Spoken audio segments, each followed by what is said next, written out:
Hey everyone.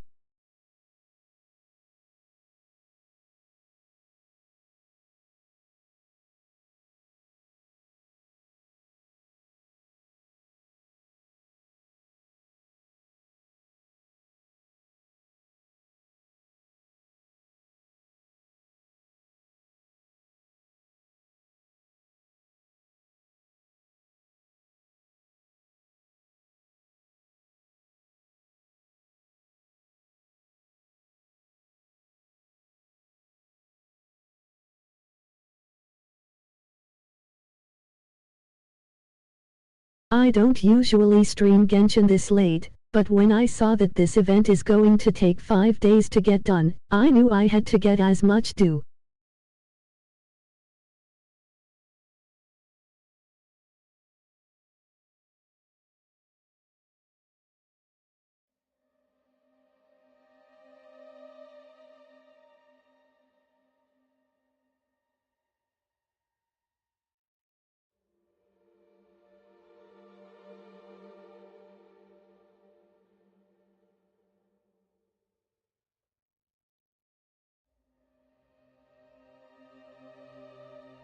Thankfully, in-game days reset at 5 am EST.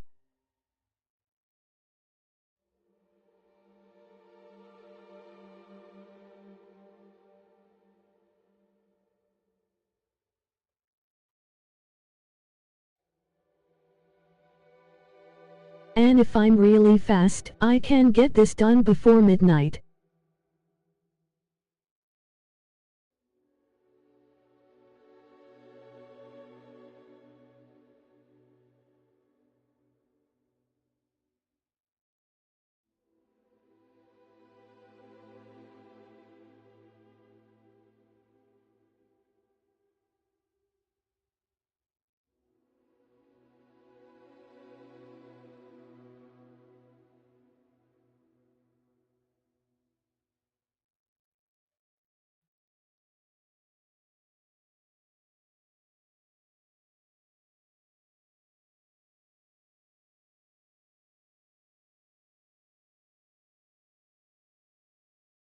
That should be the title of this stream. Challenge stream, can I beat Genshin Luna 3 before midnight?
Sorry for the delay.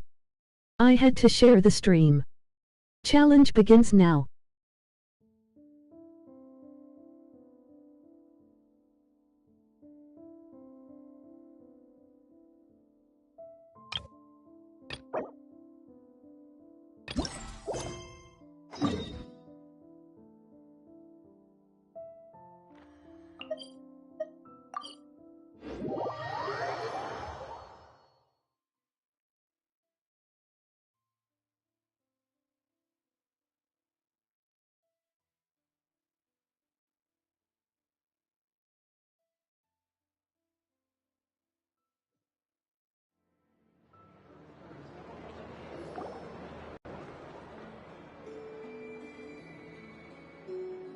Thank you for waiting. I finished checking your adventurer handbook. Here are your commission rewards. We have no other urgent commissions on the books at present. Thank you for all your hard work lately. Perhaps you two could consider taking a vacation. Amazing! Paimon never thought we'd end up having downtime and not cry. Things were pretty hectic when we first got here. Everywhere you looked, it was either the wild hunt causing chaos or the Fatui stirring up trouble. It felt like this whole region was one giant slime in a barrel, ready to go boom at any moment. Sure have. Things were looking pretty dicey, but in the end, we managed to turn it around. Whoa! Paimon just got deja vu! Oh, that's right. It's because we've done this like a million times now. Ah, yes. Are you two aware that the Moon Prayer Night is soon to take place? Oh, yeah! Lama told us that was coming up soon. Wait, why do you mention it, though? Do people in Nasha Town celebrate it, too? Paimon thought it was just for Moon Goddess worshippers. You're partially right. Most people in Nasha Town just see the festival as an opportunity to do business. They do not concern themselves with the religious element. The festival was first celebrated by the Frost Moon Scions. On this day, they would wear moon prayer blossoms and celebrate the birth of the moon goddess through song and dance. They would also prepare food and handicrafts and give them as gifts to others. Over time, it became Nodcry's most lively festival. Oh, sounds like fun!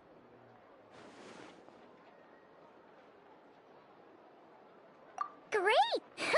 Well, in the meantime, since Catherine doesn't have any commissions for us, let's focus on some personal business instead. When we first got here, you mentioned that this was where your spaceship landed? We didn't get to follow up on it at the time, because we got wrapped up in that whole rare situation, but now we can finally start investigating it properly. Well, there's a saying Paimon's heard around these parts, which goes, if you lift up a rock, you'll find something you weren't looking for. By that logic, you'll never find what you're looking for while you're searching, but the moment you stop looking, it'll jump right out at you. Could be worth a try though, right? Anyway, Paimon suggests we focus on other stuff we want to do for now, and just keep an ear out for spaceship-related intel as we go.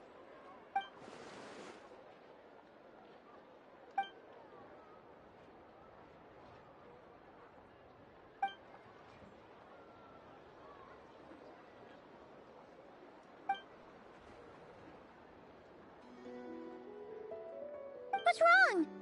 She looks super serious all of a sudden. Huh? Paimon gets why you'd be concerned about Columbina, but what does the doctor have to do with anything? Oh, that's true. And now that you mention it, we're definitely overdue for a showdown with the Fatui. It is weird that he hasn't shown himself this whole time. What could he be up to? True. Paimon would much rather deal with Marionette anyway. She says the meanest things, but when it comes down to it, she doesn't seem like a bad person. Maybe it's the pressure of being a Fatus? Especially as a Harbinger. Does she feel like she's gotta act tough to keep up appearances or something? But then, every time we headed out with Rarier, she always wound up having to repair Polonia and her other robots. That's gotta sting. Losing face always hurts more for people who care a lot about their image. She's probably still furious about it. What? Relax! She's not even here! Huh? What's the matter? Oh, nothing. Sorry, we'll be on our way now. Where are we again? Oh yeah, Columbina? Right, yeah, let's go see Columbina.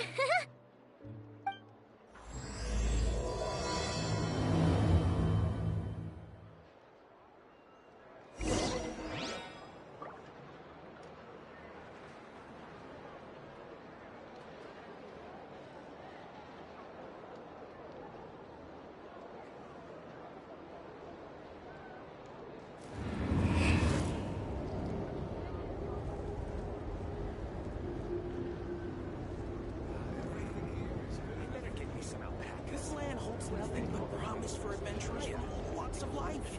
Wouldn't you agree?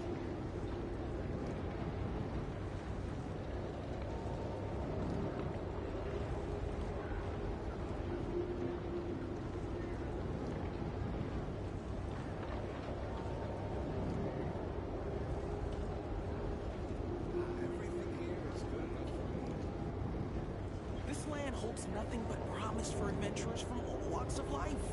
Wouldn't you agree? I better get me some alpacas. Once they've hauled everything over to Snezhnaya, make a little extra by selling their wool.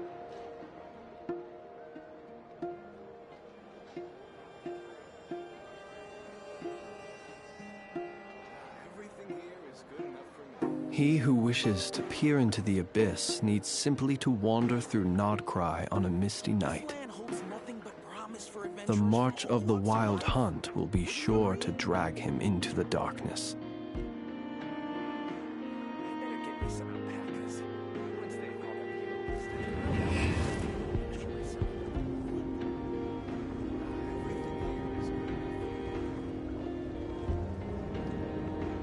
Gonna be a little slow.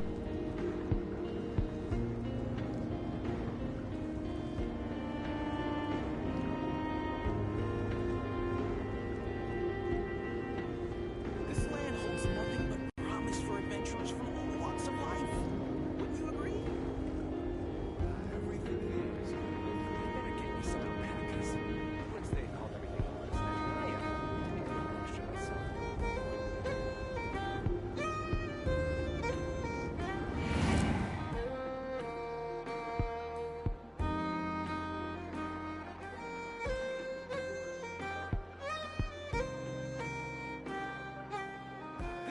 land holds nothing but promise for adventurers from all walks of life. Wouldn't you agree? I better get me some alpacas. Once they've hauled everything over to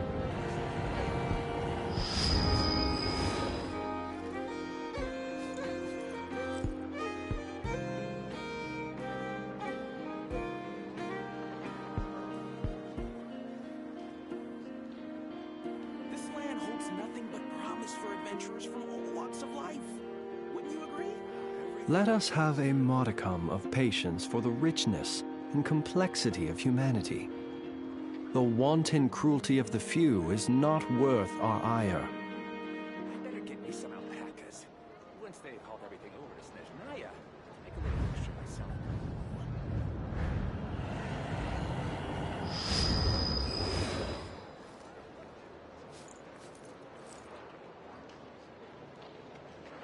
This land holds nothing but promise for adventurers from all walks of life. Wouldn't you agree?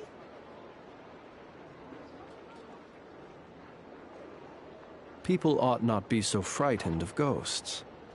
They are merely talking shadows, chattering away endlessly about their past affairs.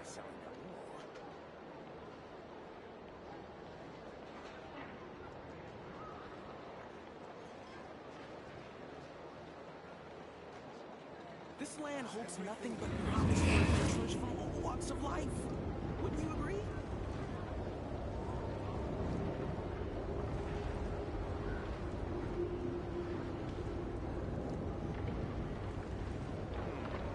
I better get me some alpacas.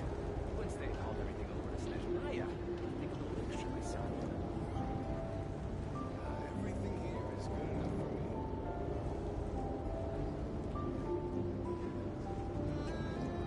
This land holds nothing but promise for adventurers from all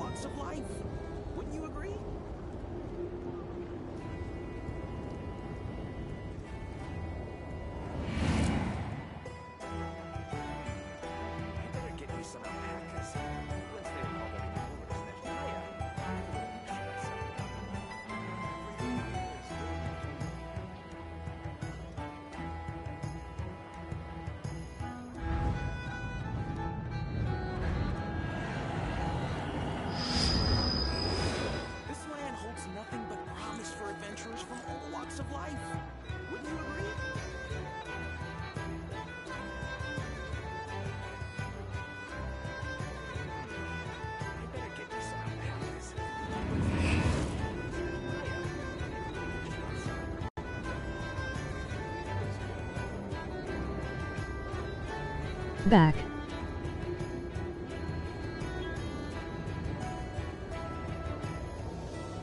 This land holds nothing but promise for adventurers from all walks of life. Wouldn't you agree?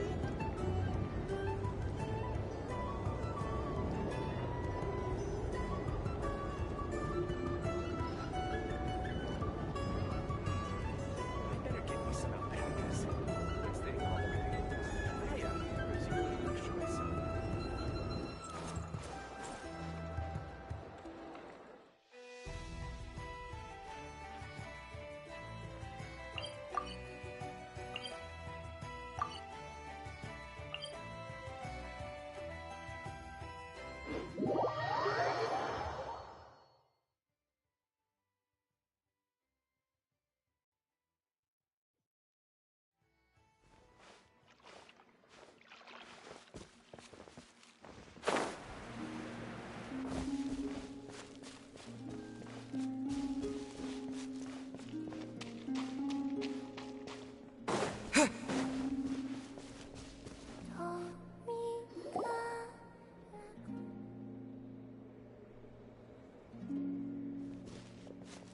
Hey, she's sitting up! Is me sitting here a rare sight? No, we just thought you'd be resting. Perhaps I would have been, were it not for the sudden arrival of some unexpected guests. Not that I consider it a disturbance. After all, you are the only ones who are free to enter. Would it not be a little unfriendly of me to lie down while we speak? I didn't realize you put so much thought into little things like that.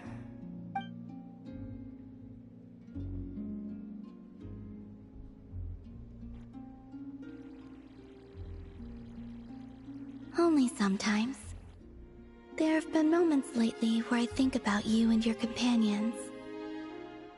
They are warm, mysterious, and cozy memories.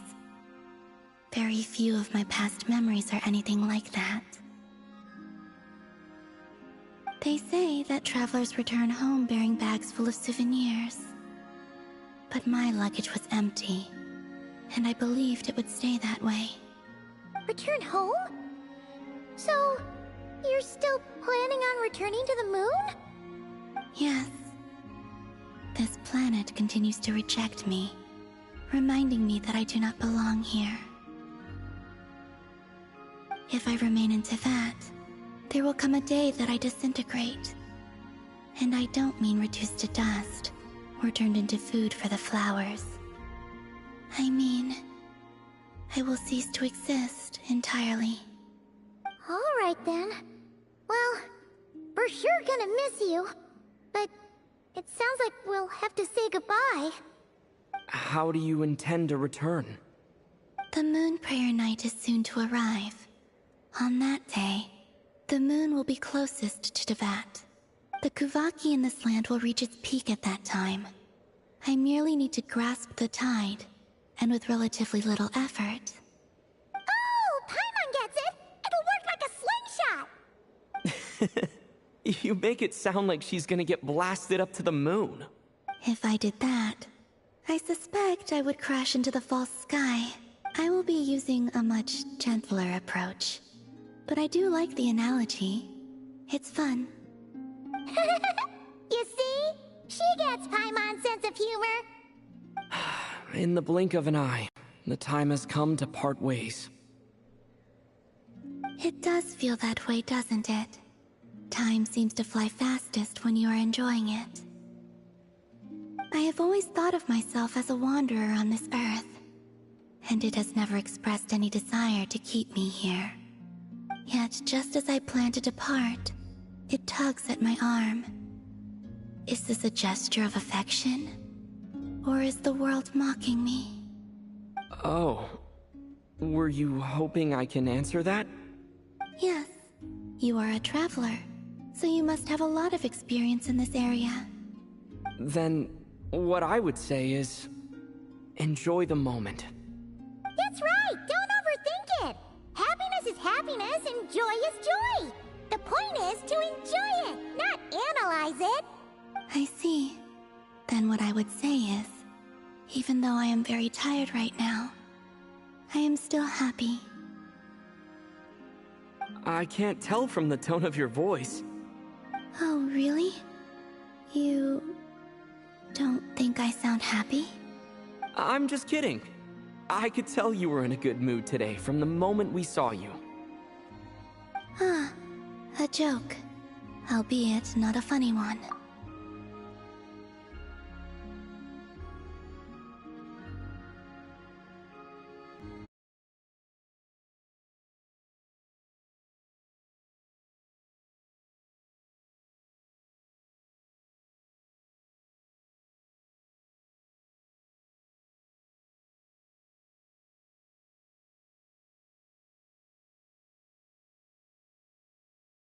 Anyway, I assume you're here about you-know-what. Give me your hand. Actually, it's not that. There's something else we wanted to discuss with you. Oh. Then, do you still want to give me your hand? Or not?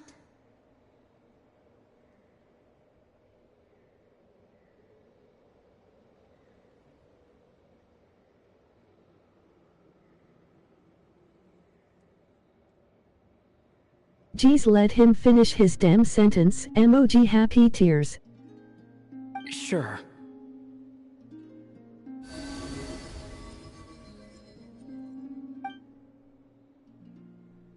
Thank you. So, I've heard that in the Moon Prayer Nights of the past, people here would hold celebrations in the Moon Goddess's honor. Since you helped so much in our fight against the Rehir of Solnari, I think you deserve a farewell party before you return home. I haven't asked everyone else for their opinions on this yet, but I'd like to invite you to join the upcoming Moon Prayer Night. I've never joined a Moon Prayer Night before. I'm not sure what I would even do. Oh, don't worry about that. We take care of everything. All you need to do is show up. Of course, there's no need to force it if you're not feeling strong enough. It's just, this kind of felt like a golden opportunity. But they call me Kutar, and the Fatui have an arrest warrant out for me. I shouldn't appear in public right now.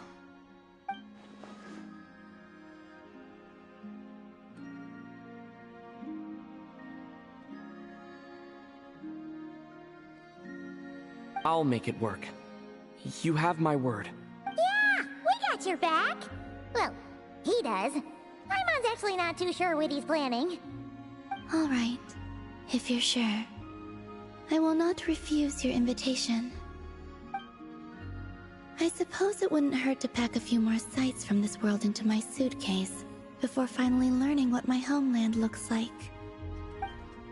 Oh, if you see Lauma, please tell her that my answer to the question she asked me is neither yes nor no. Rather, it is.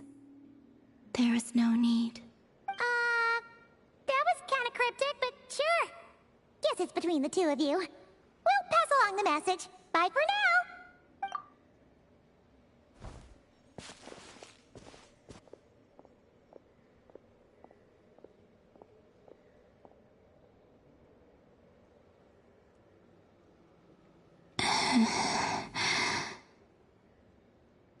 And also, I do not know.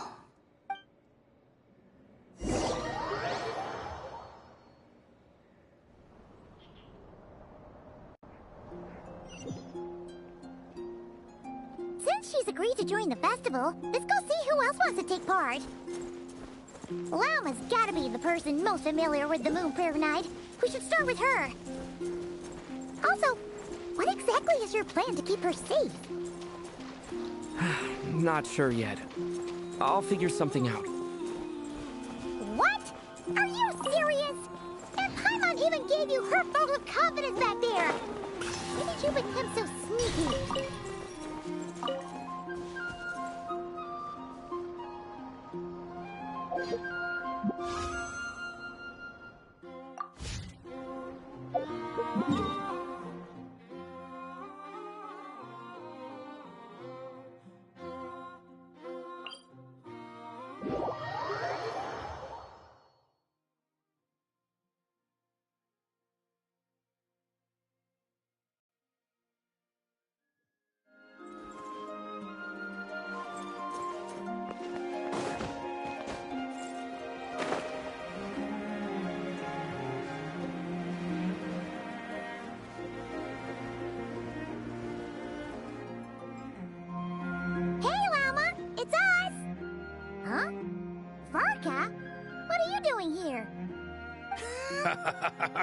Beats me. I had a bit too much to drink last night, and when I woke up, I was on Hisi Island. Mr. Varka is helping to oversee Nasha Town's preparations for Moon Prayer Night. He is here to go over some details regarding the decorations and custom cloth designs. Right, yeah, that too. What do you mean, that too? Yes. Celebrating this festival is a long-held tradition here in Nodcry. On this day, the crescent moon at the top branches of the verdant crest turns into a full moon, and the moon prayer blossoms bloom with a special radiance. Our people take these to be blessed omens. It's an especially welcome event coming off the back of all that nasty business with Rare. Everyone got put through the ringer recently, and now they're looking to turn their fortunes around. The big shots in town all agree that a big, lively celebration is just what we need to rebuild people's faith in this place. No wonder Catherine said that people weren't so bothered about the religious element. That's right. It's become more of a local custom by this point. The celebrations have little to do with whether the religious stories behind this event are true or not. Even the Frost Moon Scions are eagerly awaiting the coming of Moon Prayer Night, despite now knowing that their past beliefs were founded on a falsehood. That's fair. It's a bit like the Lantern Ride in Liyue. It's a chance for people to enjoy themselves, not debate the existence of the Adepti. Oh, one other thing! We just went to see Columbina. We went ahead and invited her to take part in the festival this time. Hope it's okay. Wait, so... you mean she agreed to it? Huh. That's quite a surprise. Then, I suppose that she intends to return to the moon on that day. Oh, yeah! It's kind of a complicated process, but basically, it's like a slingshot. I understand. In truth, I had a feeling that she might make such a decision. Well, if Kuthar has decided to participate in the festival, we should prepare accordingly. Yeah, exactly. She was saying how it could be risky for her to show her face in public. We were wondering if there was any way we could hide her. Unfortunately, the people who carved the statues did an excellent job of capturing her likeness. It will be very challenging to hide a goddess whose face everyone is so familiar with. Darn! We may have bitten off more than we can chew here. Nah, don't sweat the small stuff. We can handle that. Huh? Are you saying you have a plan? Not as such, no, but the most important thing with a festival is to keep the mood light and your spirits up. You can't go preparing for a festival with those long faces. You'll never convince anyone to enjoy themselves. The Monstetter spirit is strong with this one. As it happens, I agree with Mr. Varka. Let's start by making our appreciation for Kuthar the beating heart of the festive atmosphere. And who knows, once we get the ball rolling, perhaps everything will just fall into place. Hey! Did you catch that? Lama said the thing! Or close enough, at least. I'm looking forward to the Moon Prayer Night already. We have a festival in Mondstadt called Windbloom, and you can always tell which couples are celebrating it for their first time by the smiles on their faces. Big, beaming smiles like their whole face is glowing. And I have a feeling we'll get to see that same smile on the Moon Goddess's face at this festival. Not quite the same, surely.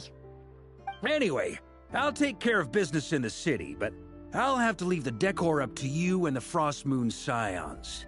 No one else can capture that traditional aesthetic quite like you guys. But lastly, there's the final key element that brings the festival to life. Companionship.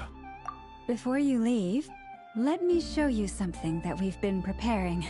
Mr. Varka had asked to see it already, so you may as well tag along. Also, I have some further questions about Kuthar's decision.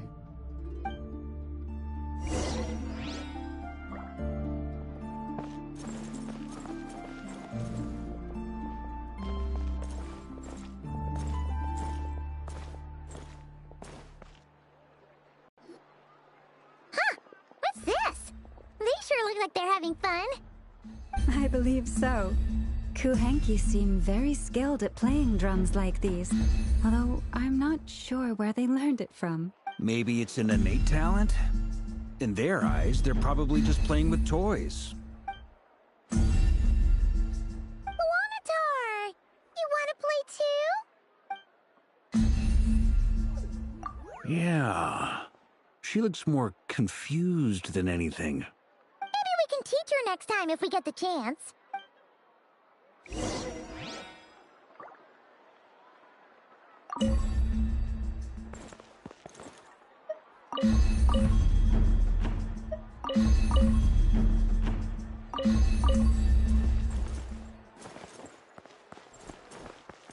What are these floaty things?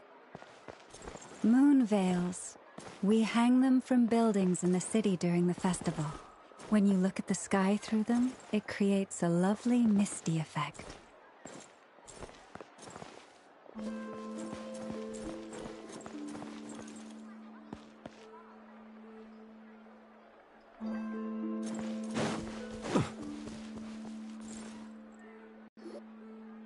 Everyone seems hard at work.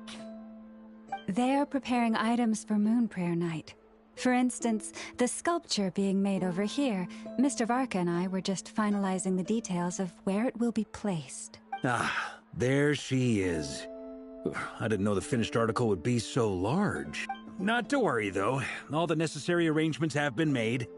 Just let me know once it's ready, and I'll get some people to ship it over. You have my thanks. And over here, we are preparing a very traditional confection. Oh, look at all these colors! It looks great! Can Paimon try one? Of course. I have a feeling you'll like it a lot. You bet! Sweets and treats are Paimon's favorite. If you included those in the Feast of the Moon, I bet Paimon would have joined the Frost Moon Scions by now.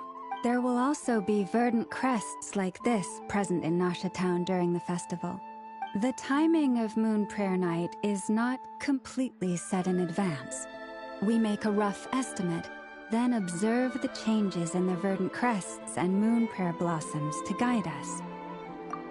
As such, the wait itself is a fun feature of this particular festival.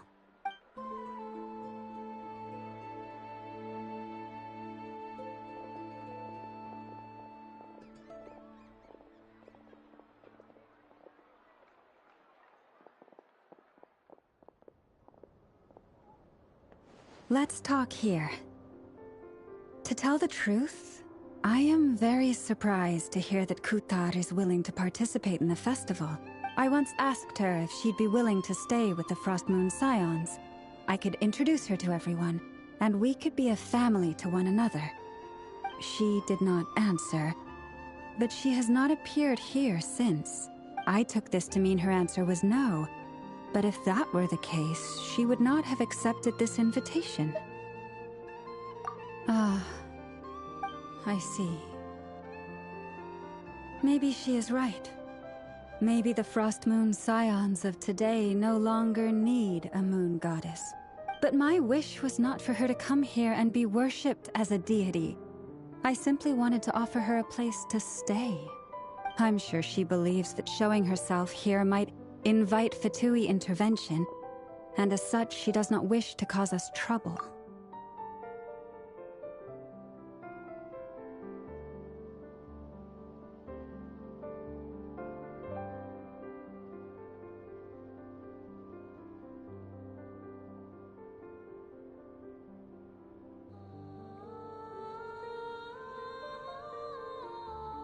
But what really pains me about all this is that this is her birthplace. She ought to belong here, yet no one has been able to grant her shelter.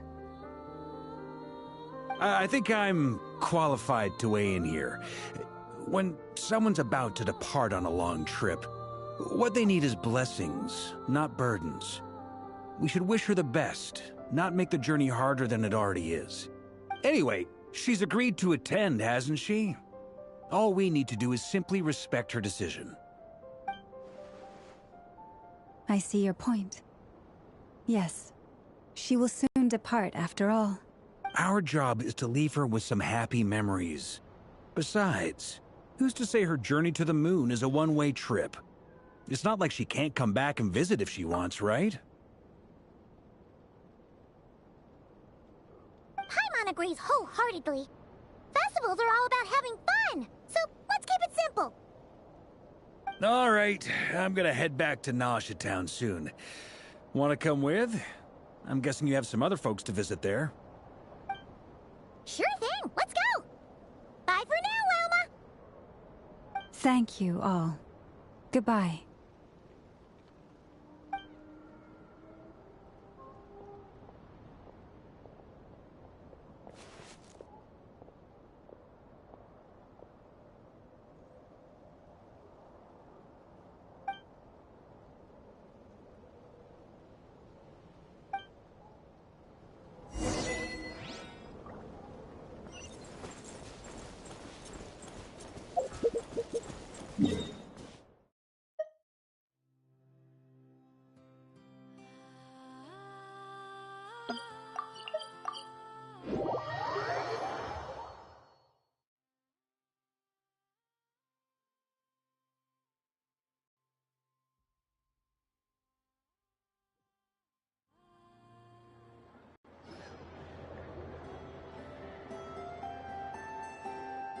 Huh?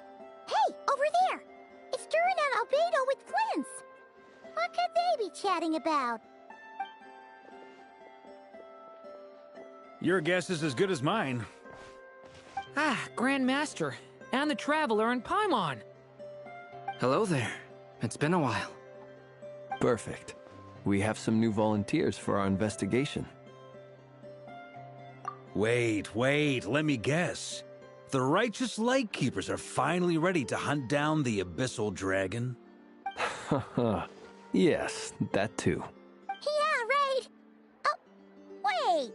Why does everyone keep saying that too? Well, to be precise, the facts match, but not the causality. Wait, so I guessed right? Half right!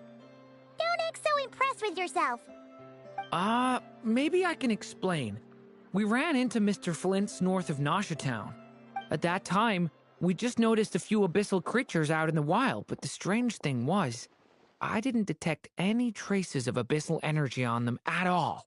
On closer inspection, we realized that they were not real monsters, but something akin to reflections in the water, or perhaps a mirage.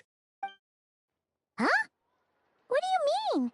Like, you could see them but not touch them? Exactly. It was very peculiar. They roared and tried to attack us, but we could not make any physical contact with them.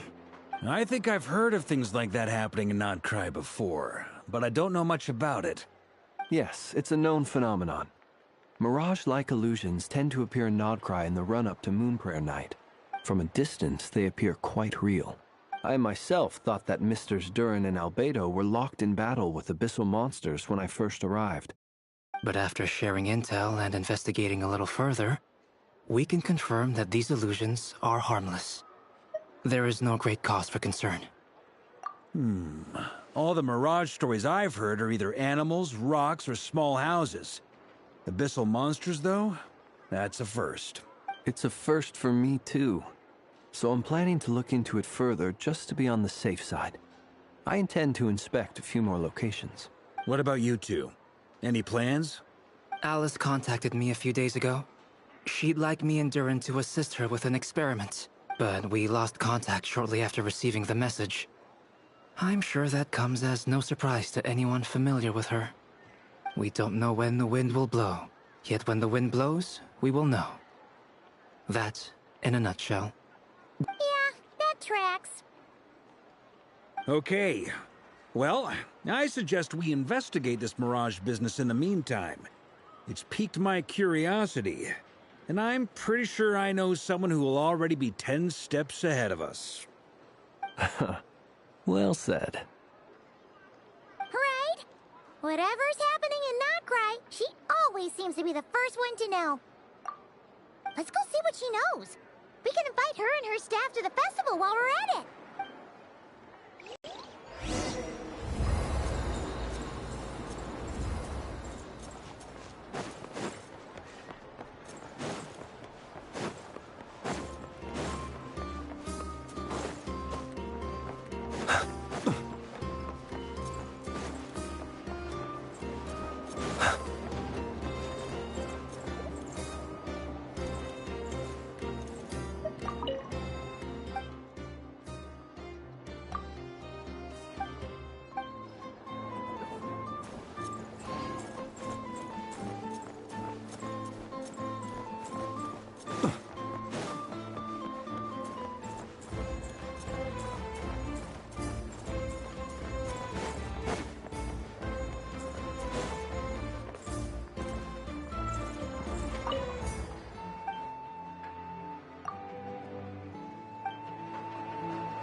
You're right, I have noticed.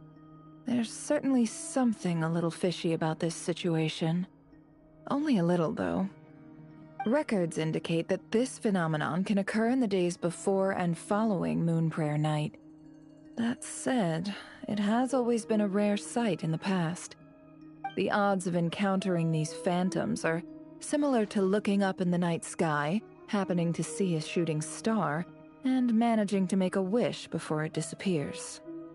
But this time, either everyone's getting lucky, or they're appearing far more frequently than usual. Yehoda's out gathering intel as we speak. In the meantime, let me check off some points of interest. First, the Abyss. The ones we saw seem to be abyssal monsters. Indeed. But we have identified one location where many more of them have made an appearance. And not just monsters, but human phantoms too. Given the scale and nature of the phantoms, it's almost as if someone's last memories are coming to life. Or perhaps the memories of multiple people. Oh. So you mean the phantom monsters are hunting down the phantom humans? Exactly. The phantoms can interact with each other, but we have no means of intervening. In addition, some of the human phantoms would seem to be from the very distant past. This is clear both from the clothing they wear and the stories they tell. They claim to be from Hyperborea, a name which I've heard from Lauma before. If this is true, it means they must be from 6,000 years ago. Did Paimon hear that right? 6,000 years? It sounds like this merits further exploration. That'd be a big help. I'll leave it with you, Albedo. My knowledge of ancient history is non-existent. I used to doze off every time the pre-Knights of Favonius era came up in class. It's quite a miracle that you were able to understand these phantoms' speech, given how long ago they lived. I suppose you're right. But I'll leave the archaeologists to ruminate over that conundrum. As an intelligence broker, my sole interest is in the value of the information I gather. Which, in this case, hopefully means earning myself some good favor with our dear Lady Moonchanter. So calculating. Whew, this intel broker logic always catches Paimon by surprise. Sounds to me like we could split the work up. I think the abyssal phenomenon is best left to Albedo, Flint's, and me. Agreed. It coincides with my duty as a lightkeeper. For my part, I'd like to understand the Abyss better. Even a little knowledge would go a long way. This is certainly a rare opportunity to study the Abyss. But even rarer, perhaps, is the chance to make contact with the Ancients. The Curatorium will take the lead on investigating the Hyperboreans. We put in the work to learn what we know so far. It seems only fair that we get some quantity of exclusive intel. That just leaves our trusty team of 2 unassigned. Since you became an honorary knight, of course. This was part of my grand plan all along. Ha ha ha! Oh yeah, by the way, we managed to convince Columbina to come to the Moon Prayer Night celebrations. Would you and Yehoda like to join too? She agreed to that? Huh. Quite an achievement. Never underestimate the traveler, I guess. I'd be happy to join. No point shutting myself inside when the streets are all decked out. I doubt any clients will be visiting during the festival in any case.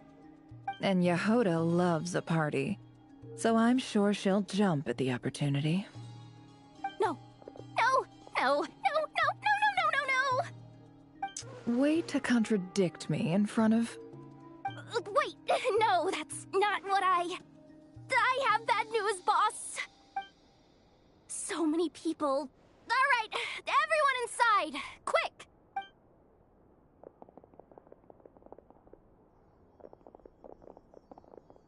This is gonna sound crazy, but hear me out. I saw one of those phantoms at Star Sand Shoal, and it was some sort of flying ship. Like a spaceship? That's gotta be the one you came to Tibet in. You said you saw the same thing through the moon marrow, right? Huh? You already know about it? Ugh, I thought I was gonna blow people's minds. Turns out I'm the last to find out. Wait. Back up. You came here in a spaceship? Now my mind is blown! What's it like on the inside? Was it like flying through space? I want to know everything! Yep, exactly. Huge discovery. You're the best. Second best intel broker in the world. After your boss, of course. Wow. Really? Well, I don't know if I'm all that, but... I guess that decides where we're heading next. Come on, don't look at me like that. I know the spaceship doesn't have anything to do with me, but you don't want to leave me as the only one twiddling my thumbs, do you? Please? Fair enough. You can tag along.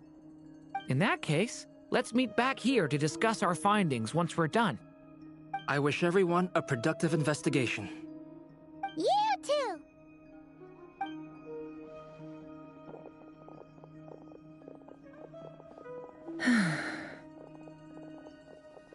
What's up, boss?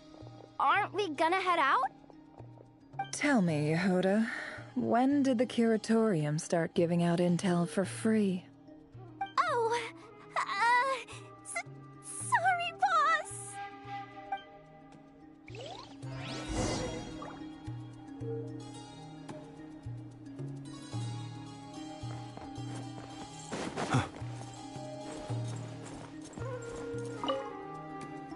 We can't unshare information any more than water spilled on sand can be put back in the bucket.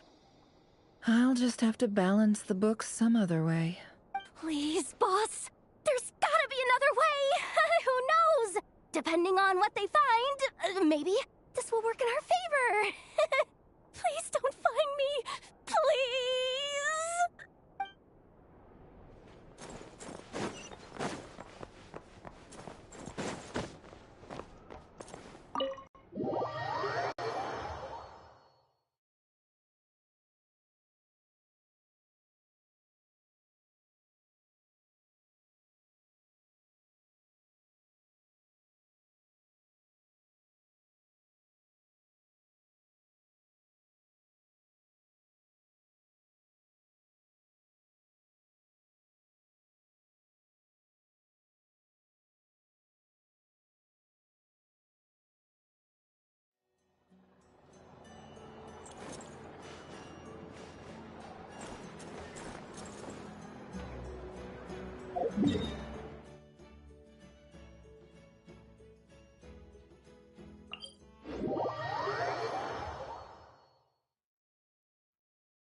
Wow, what do you know? Yehuda was right on the money. This phantom really is your spaceship. But that's so weird. Why would it show up here? Is it some kind of projection? Or a ghost? Like, maybe it no longer exists, but somehow it left an afterimage? Ah, you're already here. Miss Lauma, what a surprise. I thought you were busy with festival preparations. I was, until one of our people informed me that a strange sight had appeared at Star Sand Shoal. No one's ever seen something quite like this before. I thought I should see it for myself. Same here. Oh, so We heard that these things appear around the festival period. Any idea why that is? Unfortunately not. We have very limited information about them, since they can't be interacted with. And no human phantoms have ever made an appearance before now. The most we've been able to deduce is that these sightings appear to be connected to the increase in Kuvaki energy around this time. Yeah, seems like that's all we can do. This is all so confusing. Allow me to lend you a hand.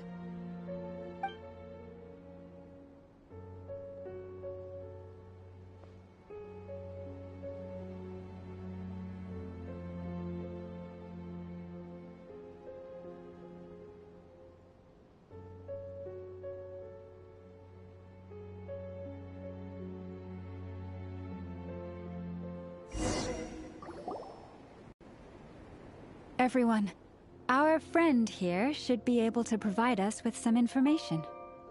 Is that a phantom Rhyme-horn deer?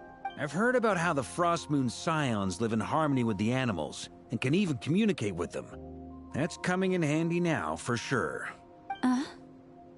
Okay. Yes, I understand. Then how about this?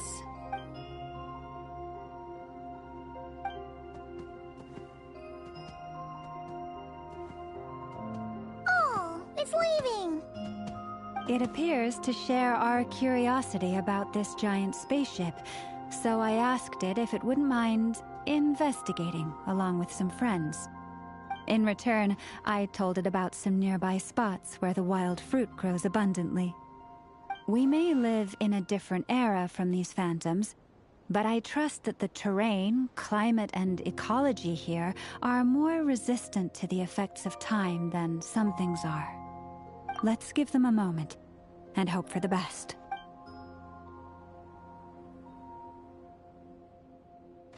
All back together? Must have been a lot of fruit.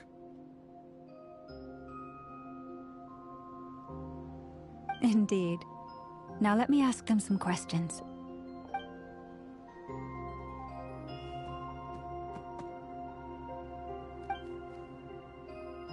It did find a lot of wild fruit, enough for them to feast for a long while. This puffin circled in the air several times, but didn't spot anything out of the ordinary. Certainly nothing to do with the spaceship. Huh. Well, it definitely makes sense to get a bird's eye view. Indeed. Other than that, I was also thinking that the world these phantoms see is also different from ours. Oh, I get what you mean.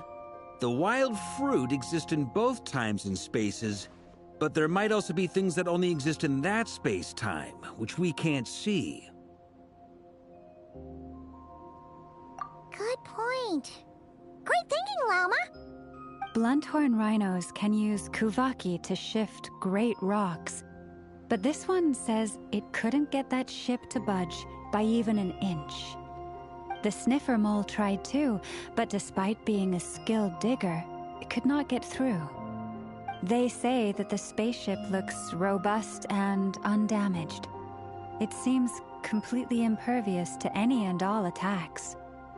Whatever lies within is well defended from harm. So, just like us humans, there was nothing they could do about this spaceship either. Yes. Still, they deserve our thanks. We are grateful for all your efforts, dear friends. Now go, and enjoy your feast. I've noticed some other human phantoms gathered nearby. Come on, let's go talk to them.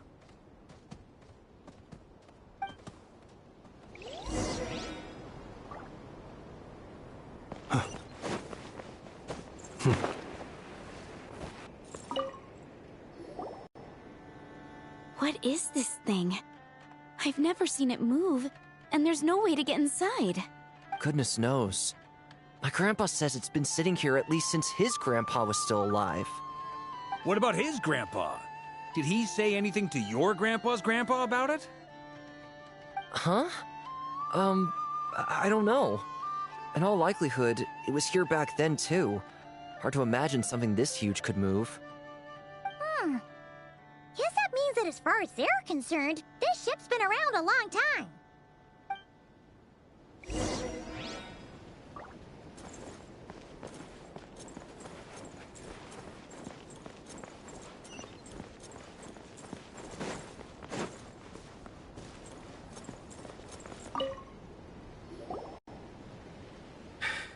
Come on, brothers. If we can get even a small chunk off of this thing, it's gotta be worth a fortune. Today is the day we strike it rich. Huh? You mean Paimon? Yes, brother, I shall join you. Let's make our fortune. We should go with them. What the? This thing is crazy tough. I can't even scratch it. What's it made of? Sorry, brother. Looks like we'll have to seek our fortunes elsewhere. Enjoying yourself? I was just seeing if I could influence this phantom's perception by playing. But nope, no dice.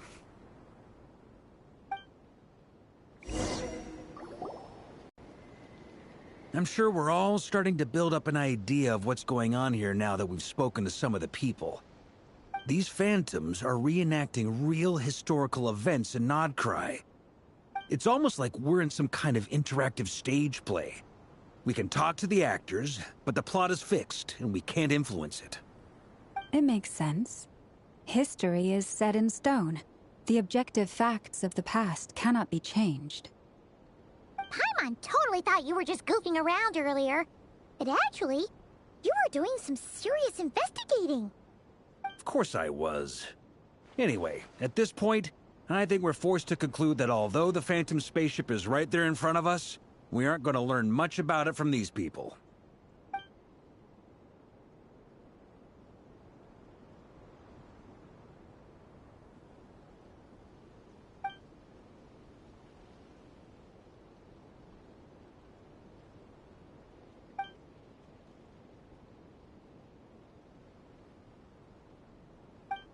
Don't be discouraged.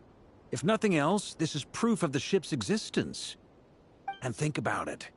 So many people tried to hack their way inside, but no one could get the door open. It's made of very tough material. To me, that says that we'll either find the ship itself or the story behind it. It's just a matter of time.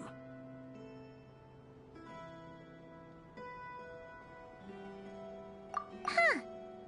Every now and then, when Varka gets serious, he actually does seem like Grandmaster material for once.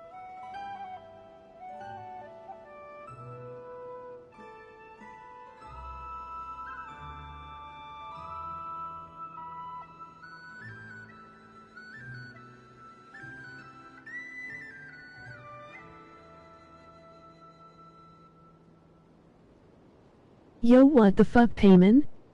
Emoji happy tears. I wonder how the others are doing. Let's head back for now.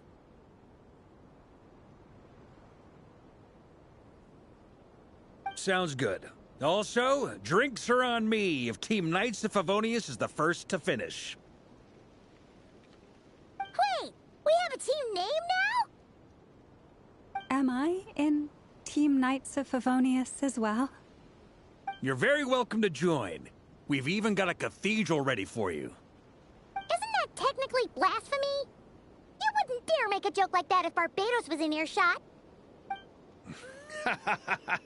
Nah, I'm sure Barbados doesn't mind a little harmless blasphemy once in a while.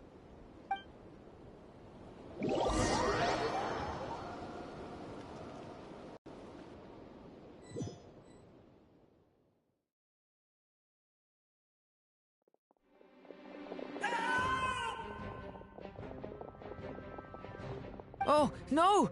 Get away! Harmless blasphemy is wild. Emoji happy tears.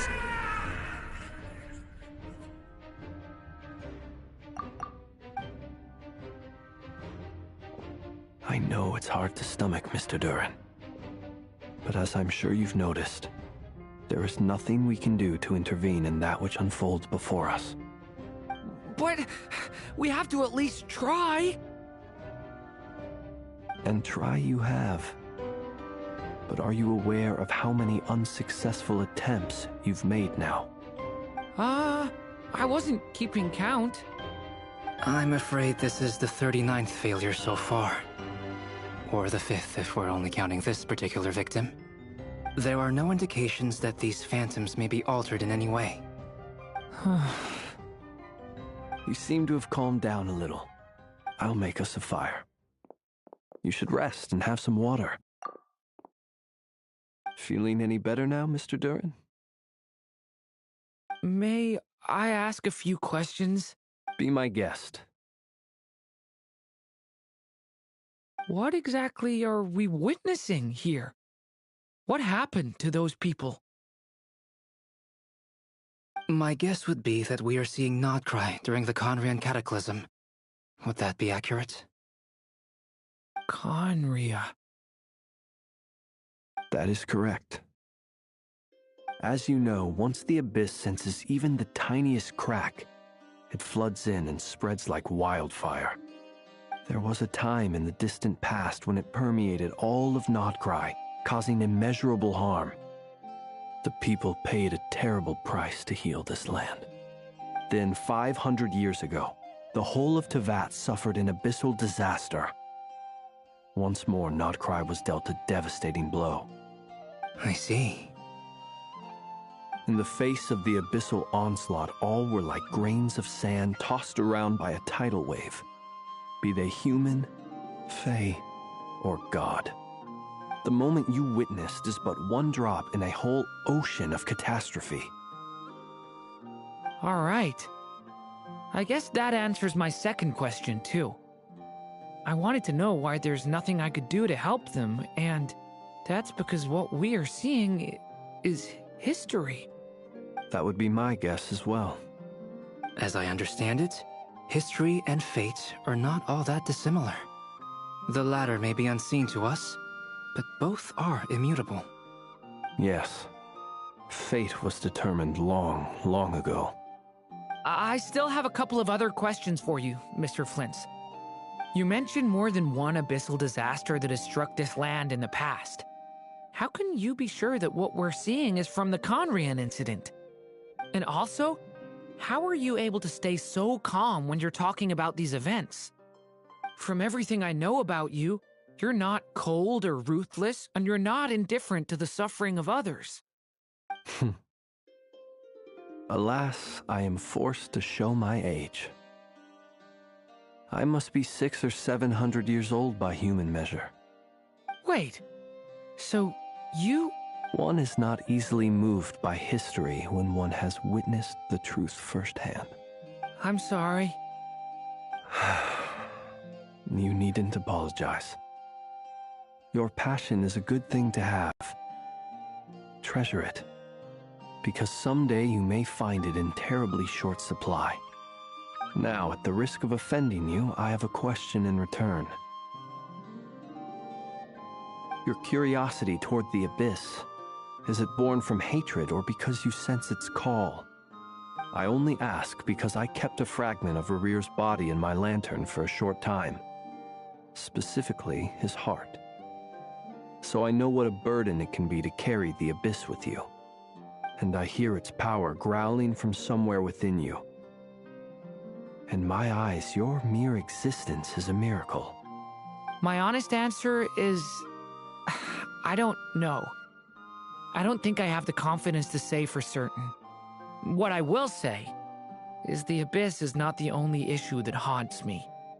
Even before I became who I am today, the question dogged me constantly. Should I even exist at all? My doubts remain unresolved. But when we fought Rarir, something became a little clearer to me. Sometimes it is the darkness within us that allows us to achieve the impossible. I certainly got the sense from your 39 attempts that you were trying to achieve the impossible.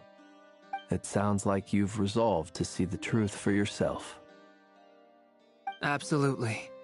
In that sense, he and I are quite similar. Then I wish you every success.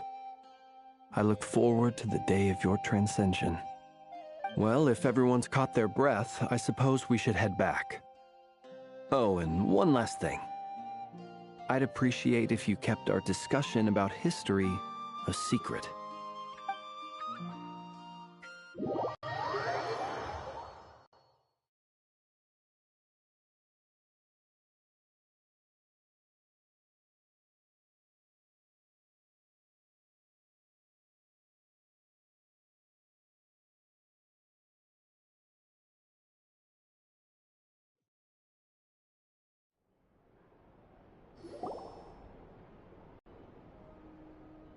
Incredibly, our separate investigations led us all to the same conclusion. Hooray for consensus! Yeah, but we barely learned anything, though. I totally thought this would be the mother lode. Talking with the ancients? I mean, come on! But nope. All we got was useless snippets of conversation. And all this stuff about moons and hyperopia. What a load of baloney. Seems like people back then had a few screws loose. I understand your frustration. We found the same issue. Each phantom only showed a very brief moment in time. There isn't much value to be found in these miscellaneous fragments of a civilization's history, no matter how glorious it may have been. If there's a silver lining, it's that these phantoms are harmless to the present reality. They shouldn't get in the way of the festivities. Paimon agrees. And not just because it's the first thing she understood in this whole conversation. You look disappointed, Never. Is something the matter? What do you think? We all worked our tails off, but the only one to gain anything from it was you, Lady Moonjanter. Well, please do share the Hyperborean records with me.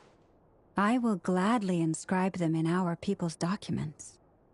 Oh, duh! Yeah! That was it! Hyperborea! Hyperborea. I'm serious. Only an expert in the Frostmoon Scions and their history can turn these records into valuable research material. The alternative is to let them gather dust on the Curatorium's storage shelves until the pages turn yellow. Nefer, you're wise enough to know that cooperating and sharing the profits is the best course of action here. Well, that goes without saying. Sure, let's do that. Huh? But didn't you say we aren't supposed to give out intel for free? Sorry. Shutting up. Now is not a good time to push Nefer's buttons. Anyway, back to Moon Prayer Night. I'm thinking that we should prepare something a little special, aside from the usual decorations and so on. You mean a parting gift? Can't go wrong with food. Although, does food go bad on the moon? Perhaps a lantern would be a better choice. It might be dark up there. It could prove difficult to light a lantern on the moon. Magical stones might serve that purpose better. What about a clockwork mecha model from Fontaine? I've got a whole bunch at home. I use them for fighting practice in my free time. None of these sound like things she would be even remotely interested in. But we don't interact with her enough to know what she likes. Yeah. It would really save us the guesswork if someone could find out what she's into. Wait, what the? Traveler? They're all looking at you. Great! Haha, problem solved. Now, I need to stop by Dory's. Gonna need her help sourcing a bunch of stuff for the festival. Then let's leave it there for now. We all have our own business to attend to. Traveler, if you find out what Kutar likes, let us know right away.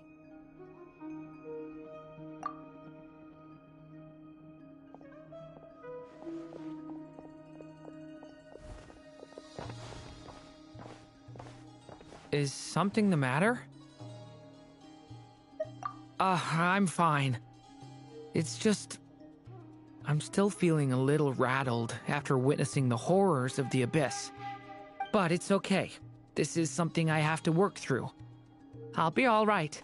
Thanks for your concern. Well, don't put too much pressure on yourself. If you ever feel like something's wrong, physically or mentally, we're here to talk.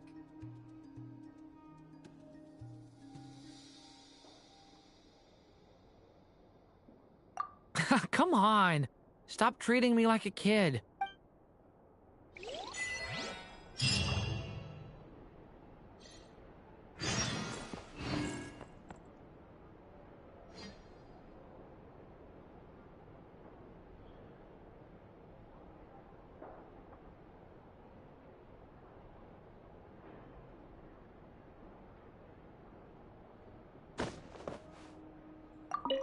Which is why we need a lantern guaranteed to work on the moon. Yes, I have a few ideas, but the lantern itself is the easy part. The real issue is how little we know about the lunar environment. Wait, you two are serious about this? Let's just say I'm intrigued by these shining magical stones that Mr. Albedo has mentioned.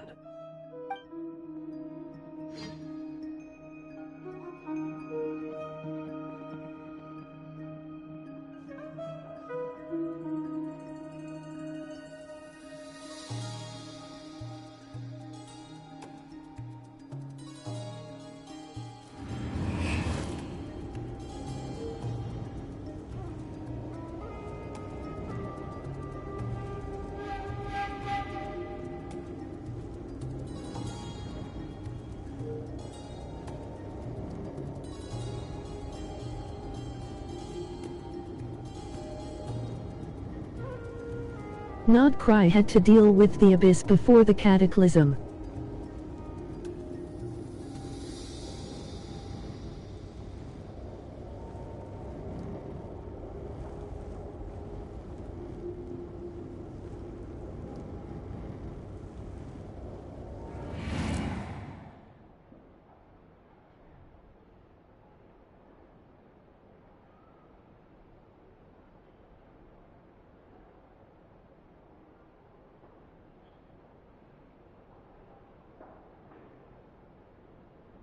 The fall of Hyperborea involves the Velizar, his former advisor, and abyssal energy.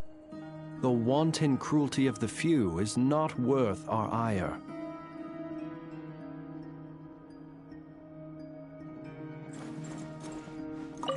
Could you do me a solid and try to smooth things over with Boss Neff?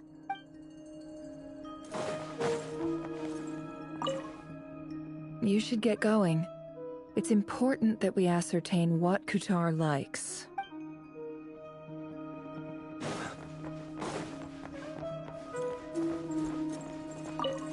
Miss Lauma, would you accompany me into town? I think it'd be best if you saw the Frost Moon Scion's decorations for yourself. Very well. Let's go.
Had to change the title 'cause there's no way I'm finishing this before midnight.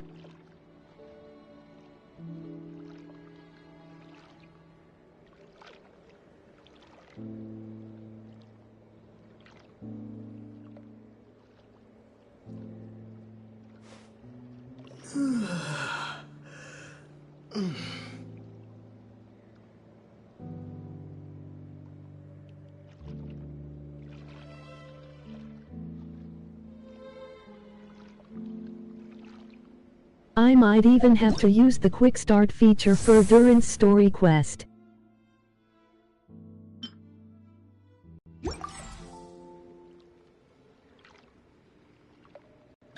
Oh, traveler from beyond this world, will you witness this tale unfold? Alice? You recognized me just like that? Maybe I need to work on my impression. Anywho, come to Star Sand Shoal. There's a little something I'd like your help with. Well, it wouldn't be Clay's mom without a hefty dose of mystery, huh? Let's go see what this is about.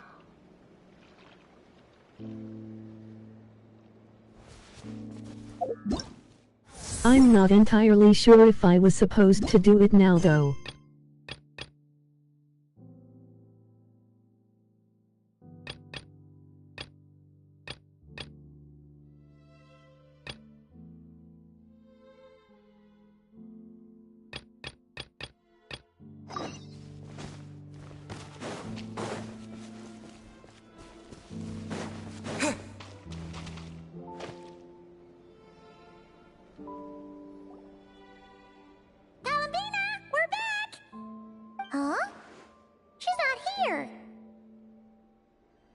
I think I can salvage this. Kuhenki here last time too? Where did they all go? Walkies? For Kuhenki? You're not pets, you know. Oh well, looks like we just came at a bad time. Let's try again tomorrow. There's still a few days until Moon Prayer Night, so we're in no rush. Besides, she needs time to rest anyway.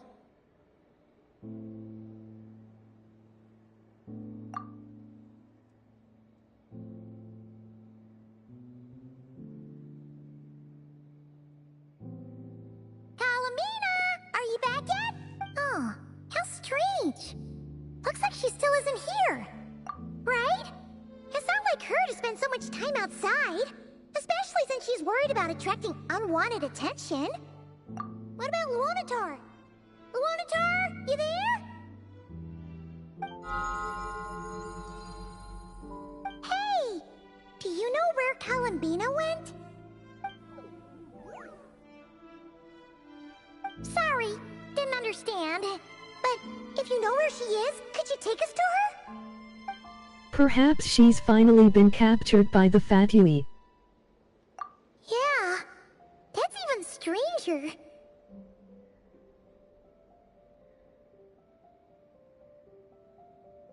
What about him? Oh, that's not good news. They change color when Kalambina gets weaker, right? And they look super pale right now. Good idea. She might know what's happening.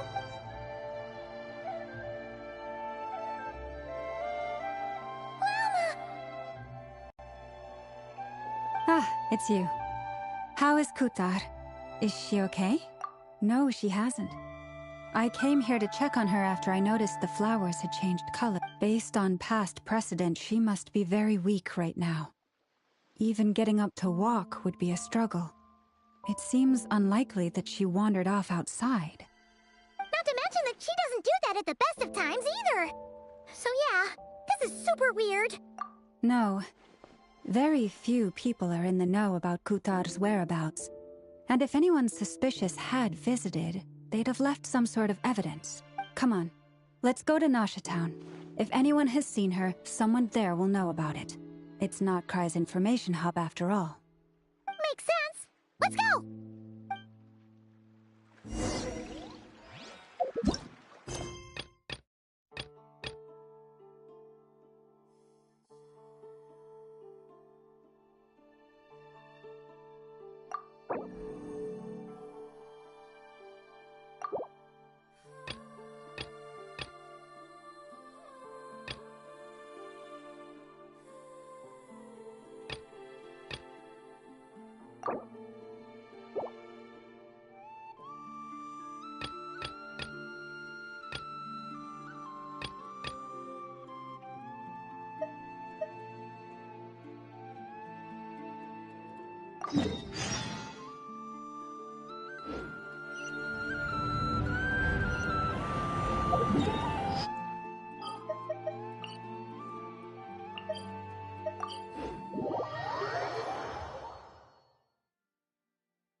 Whoa! This is way too many books!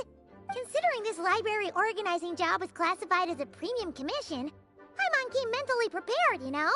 But seeing it in person is something else. Why, if it isn't Cutie and Paimon. What brings you back to Mondstadt? Let me guess. You missed me so much you just had to come visit. Is that it? You've become quite the flatterer since we last saw each other, haven't you? Found you! We were starting to think you weren't clocking in today. Well, I wasn't planning to. But then, Catherine mentioned someone had finally accepted an important commission for the library. So I came to check on things. Might you both be here for that very commission by any chance? Ah, music to my ears. Now, as you can see, a certain anonymous benefactor has donated a large amount of books to us. Imagine my surprise when a glance down the book list revealed that each one would be an entirely new addition to our collection. There are books of all different kinds, including quite a few that are banned. Troublesome, I know. So this wasn't an odd job I could trust to just anyone. And sorting them myself? My, what a headache that would be. It would take ages. All that to say, I'm very relieved to see you here. I would treat you to some tea, of course, but looking at the state of this place, perhaps another time, yes? Don't worry, just leave the commission to us. You're as sweet as ever, Paimon. Well then, good luck in here. I'll leave you to it.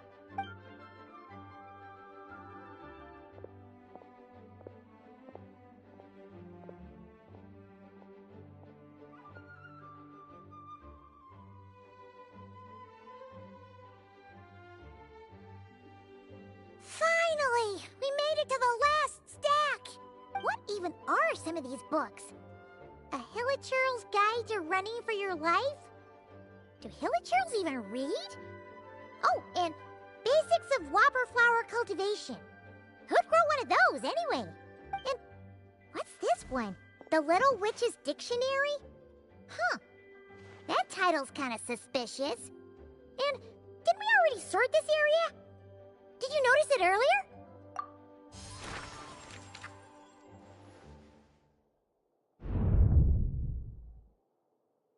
Yoo-hoo! Looking for me? Alice? How did you get in here? You must not have noticed, Paimon. I wasn't the one who barged in at all. When you opened that dictionary, you entered a mage's domain. What? Ugh! Paimon knew that book had issues.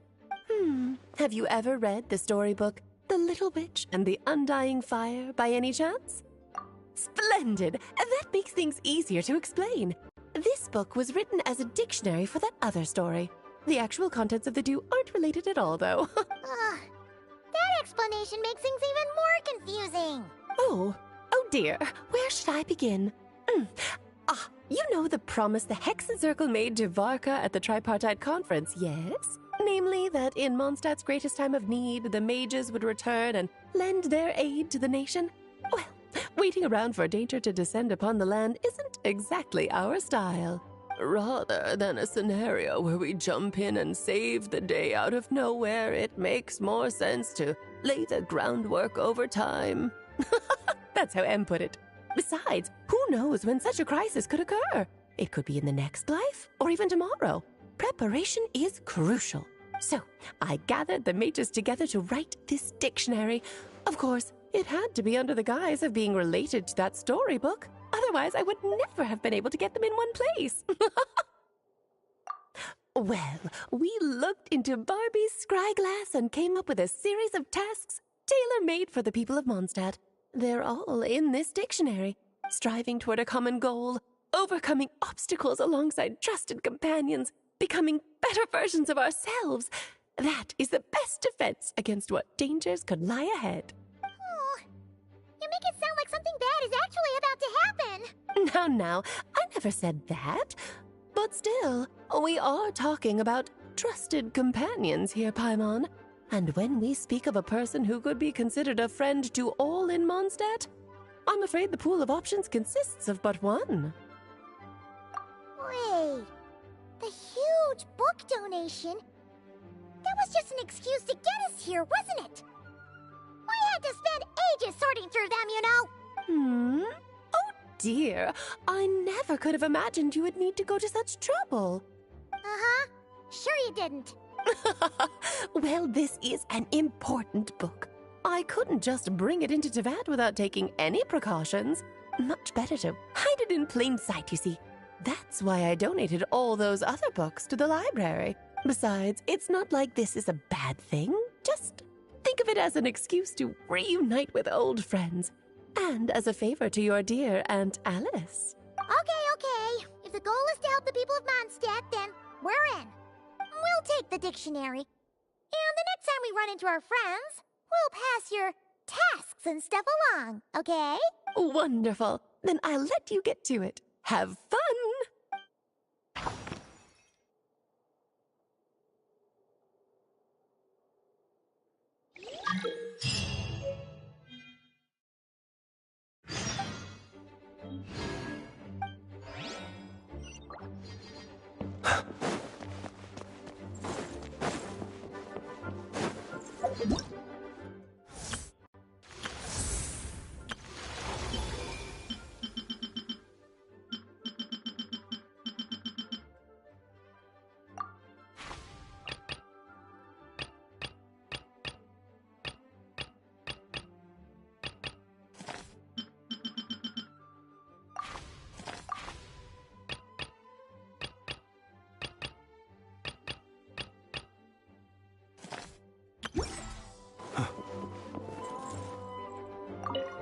Oh, you finished sorting already?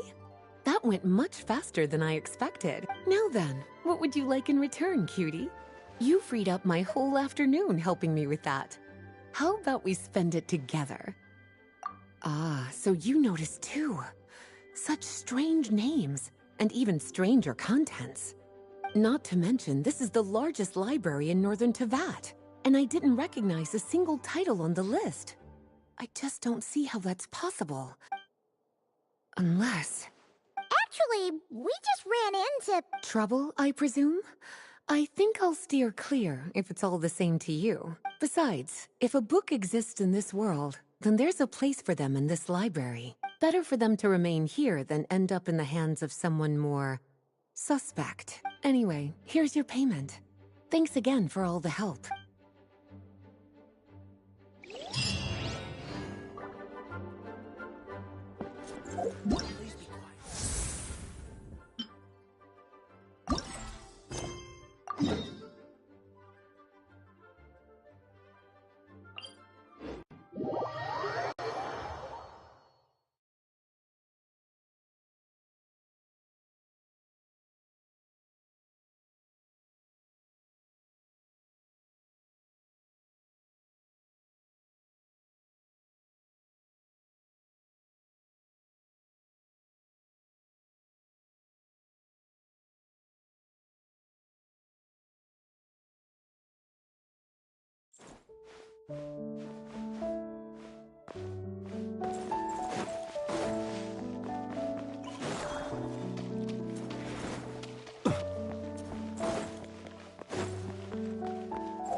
Hmm?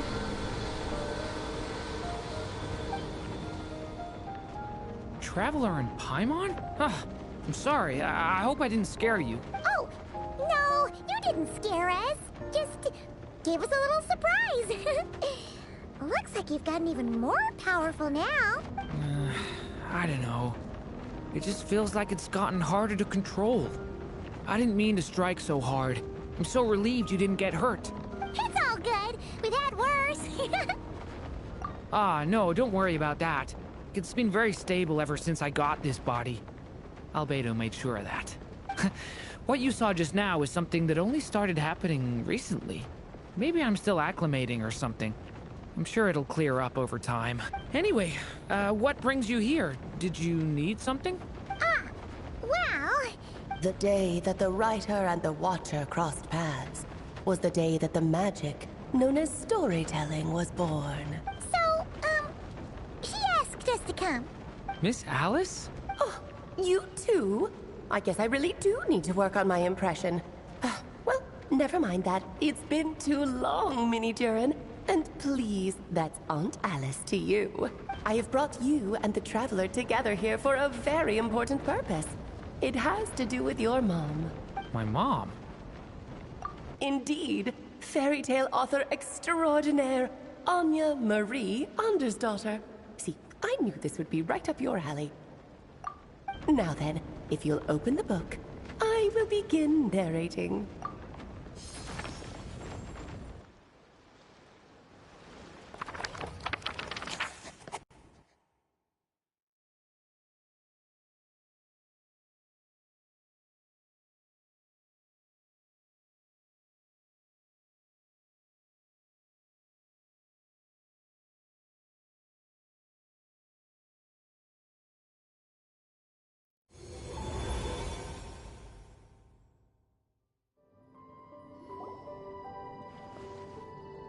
Whoa!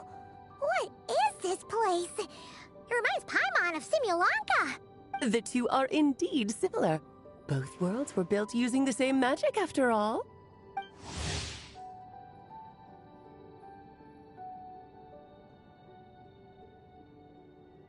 Aha! So it is Alice! Hello, Aunt Alice? Oh, no need to be shy. Just think of me as one of your mother's dearest friends.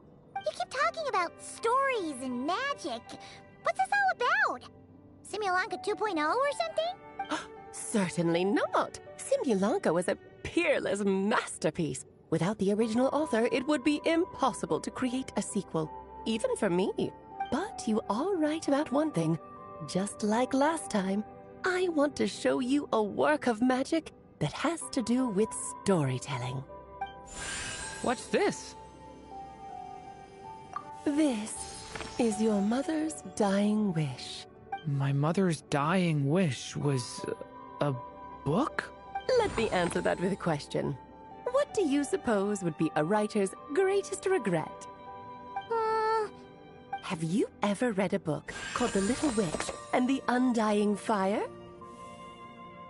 Oh, that's because it was the work of more than one person.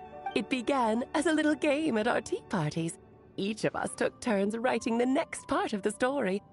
I wrote the first volume, then the other mages took their turns. Em was tasked with writing the final volume and tying everything up. But by the time everyone had finished writing their parts, Em had passed away. Oh, it was a terrible shame. And that is the answer to my question. A writer's greatest regret is to leave a story unfinished. But all is not lost. I couldn't stand the doom and gloom of it all, so I went ahead and wrote an ending myself on her behalf. Then what's this book? This is the answer your mother gave to the same question. In her eyes, this was her greatest regret. She made me promise that I would bring it to you, because she believed the only person who could resolve this regret is you. So my mother's greatest regret is another unfinished story? You could say that. And I guess resolving the regret means finishing the story? That's one way to put it.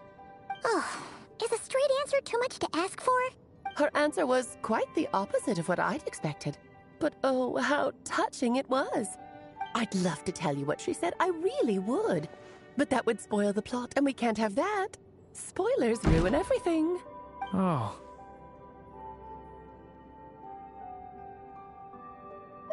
Just think of this task as giving a story a much-needed ending. All I ask is that you do your best. I understand. But I only just started learning human script, and I don't have any writing experience at all. Relax. Why else do you think your dear aunt went and found you two such wonderful helpers? With their experience, you'll have so many story ideas you won't know what to do with them. So don't be shy to ask lots of questions. Yeah. If it's to help Durin fulfill his mother's dying wish, then we're in. Aunt Alice, could I ask, what kind of story was my mother hoping to write? I had a feeling this might come up, but that answer isn't mine to give. You'll have to find it yourself, here inside this book. Don't worry. We'll help you come up with loads of ideas. Yeah, let's find a nice spot where we can settle in and read through this thing. We could even get some snacks, too. Ooh, the actual process might not be quite the walk in the park you're imagining, Paimon. Why's that? Because when Em created this book, she borrowed my magic. In other words, it's not a book you can just pick up and read. It's a magical book. Its chapters are scattered through memories of the past. Gather them all, and the book will show you its secrets. So, where are we supposed to find these memories? Em left a trail of clues for each unfinished chapter. Follow the hints, and you'll find them. Oh, and when it comes to adding to the story yourselves, you'll need to use this. And this is? This, my dear little Paimon, is the ink Em left behind. Infused with a little of my own magic, of course. If you're planning on writing something inside the book, you'll need it. It's extremely precious, so be sure to use it sparingly. This is all that's left. So we need to search for the memories and keep an eye on how much ink we're using. It just had to be a wild goose chase, didn't it? Perhaps it's just another form of storytelling. Em was ever so creative when it came to things like that. Just think of it as a little challenge your mom left behind. Who knows? There could even be a mysterious prize at the end of it all. I don't care about that. This was my mother's dying wish. Whatever it takes, I'll find a way. Yep. With the two of us by your side, you'll be just fine. Okie dokie. That should be pretty much all you need to know. Ah, and once the story's complete, do let me have a little look-see, okay? I've read everything she ever wrote, so naturally, I can't miss this one. Yeah. Most of the time, you're pretty hard to pin down. Don't worry, I'll know when you're finished. Just wait for me to reach out. All right, off you go. I can't wait to hear how the story ends.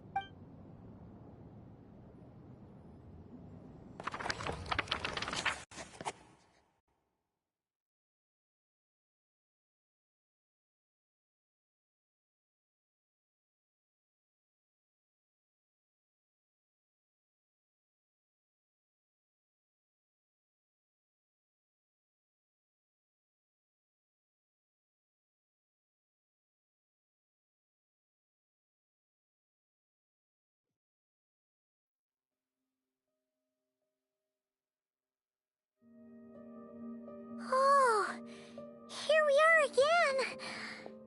Alice's magic really is incredible, huh? Right. Alice mentioned we should be on the lookout for clues. Huh? A corner of repose for countless tales, watched over by the honor of knights. A place for stories to sleep, perchance to dream of ancient cities and the epics of ages past. There, a witch once spent a sleepless night, and all to bring forth a story yet untold. Find the place I speak of, for it is where the seeds of this story lie. this mysterious place could be. Hey, you might actually be onto something. Guess that means we need to head back to Mondstadt? I had a feeling that's where we would be headed. After all, it's where my mother was from, and I bet it's where she wrote this story, too. Yeah, that makes sense.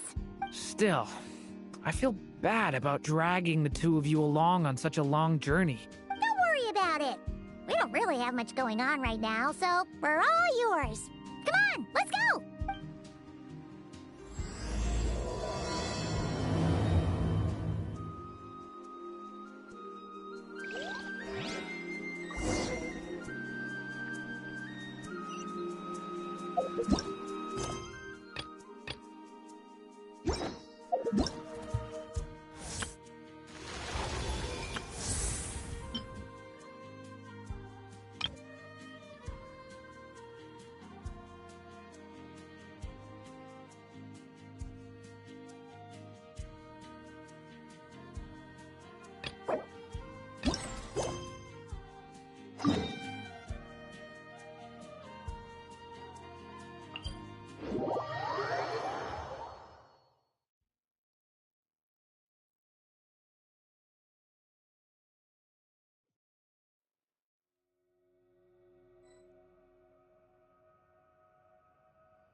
Clearly I wasn't supposed to meet Alice that soon, but it is what it is.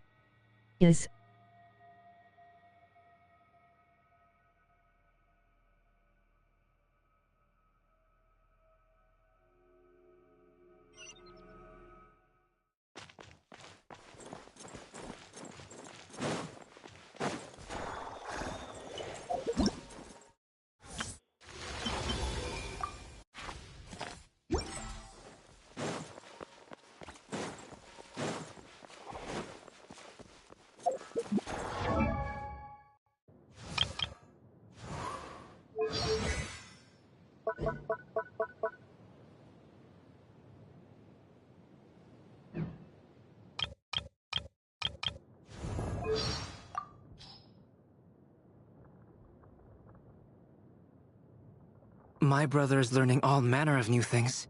He's intelligent and passionately philosophical. This sometimes causes difficulties, but it does nothing to dull his passion for the world. His arrival, or should I say his joining the family, has given me a new understanding of human relations. With my closest kin around, home has become a lively place, which is a positive thing for sure.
When he first came out of that book, he had such a long list of questions. I never imagined becoming human would make him even more curious. His letters are so long, and his handwriting is so crooked. I can barely make it out. You can help explain things to him if you've got time. Just to make sure he doesn't get off track.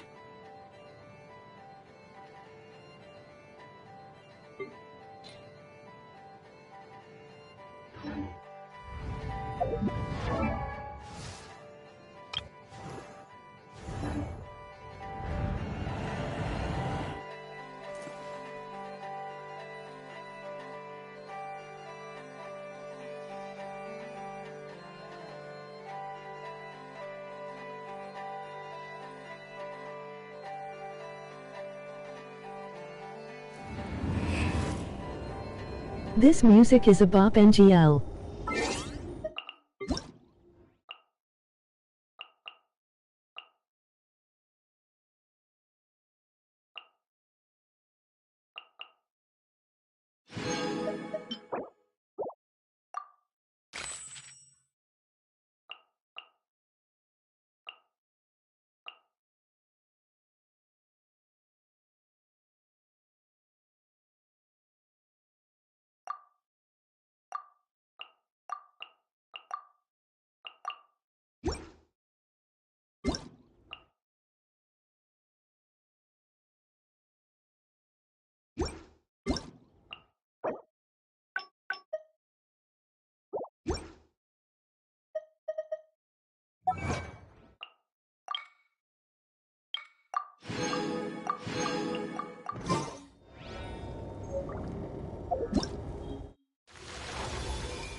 Wait a moment.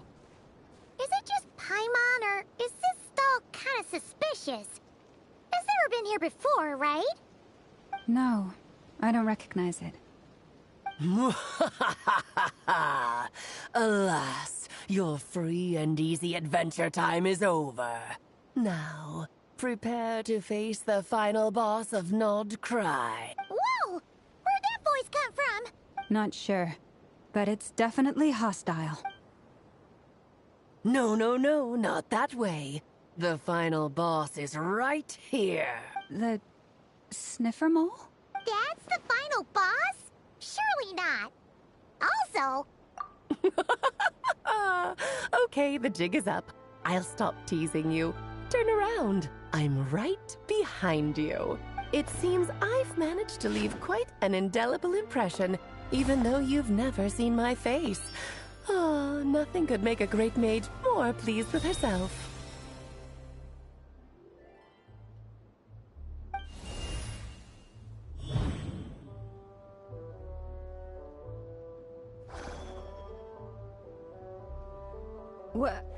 What is going on?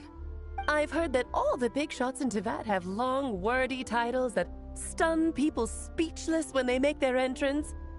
Unfortunately, none of them are affiliated with the Hexenzirkel, and we ourselves keep a very low profile. The notorious name-dropping doesn't quite really work for should us. have waited. Still, Emoji happy tears. I, for one, think I'm really quite amazing. So that didn't stop me from coming up with a title anyway. Alice! I just hate having a time limit. Not a lantern or a dodo but Alice in the flesh?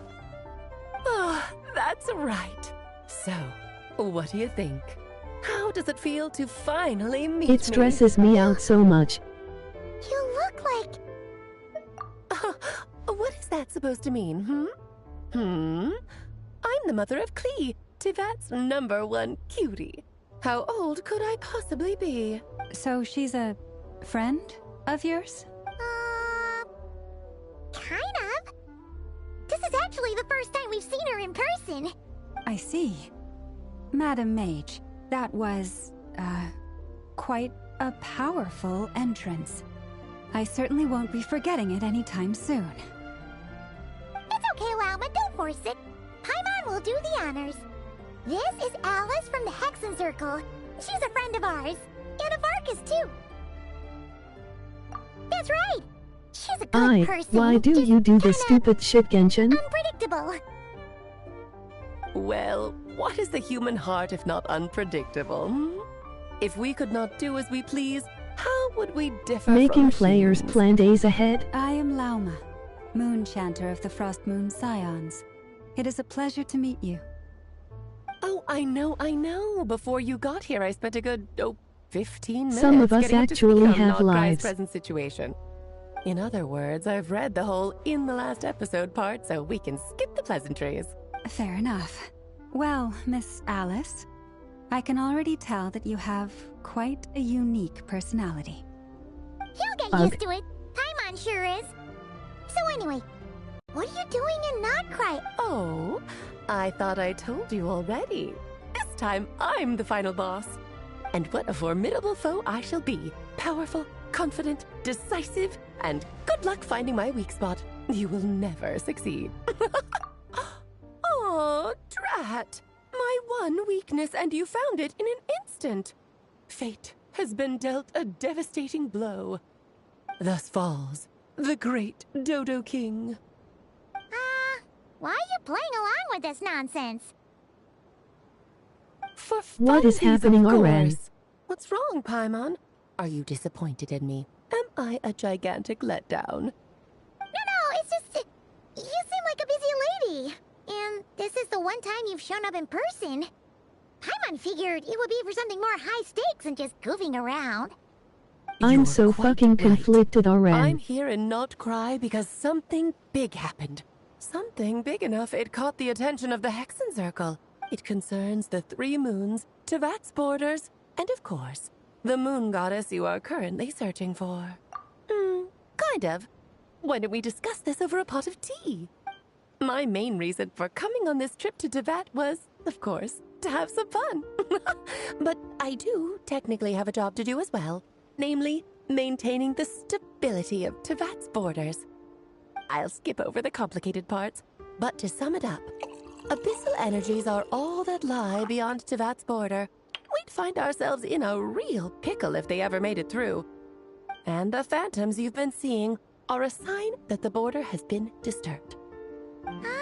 I just wanna get this part over with now.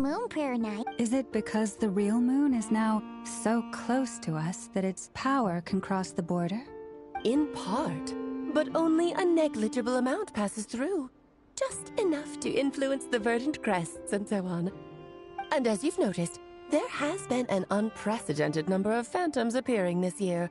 The influence of the moon beyond the border cannot explain this. No. There is another far greater factor at play. The trilunar syzygy. A trilunar syzygy? Eons ago, before the heavenly principles came to Tevat, it was the then 3 moon goddesses who controlled the laws of this world.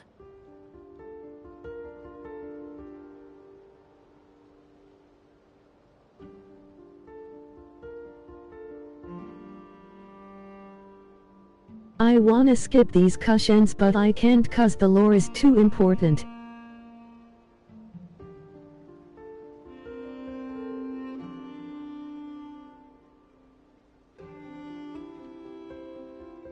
I Dedis might go straight to bed after this stream. Oh, that's exactly it! The 3 goddesses split these powers amongst themselves, promising never to consolidate them into one singular body. This was meant to keep the world stable.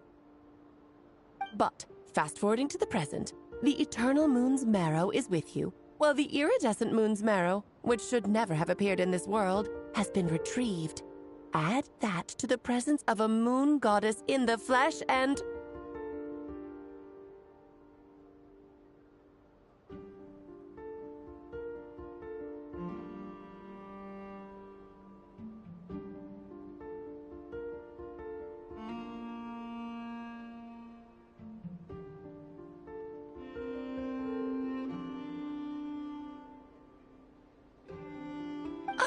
The power of all 3 moons is gathered here in Notcry. There hasn't been an event like this since the War of Funerary Flame, and it's having a noticeable effect on Tevat's borders.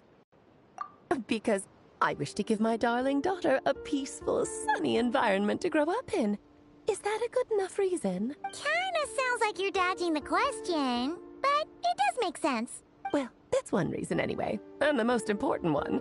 The others are a little complicated to explain. For instance, cleaning up after dearest Miss R. Albedo could tell you more about that if you're curious, but right now, I have a more important question to ask you.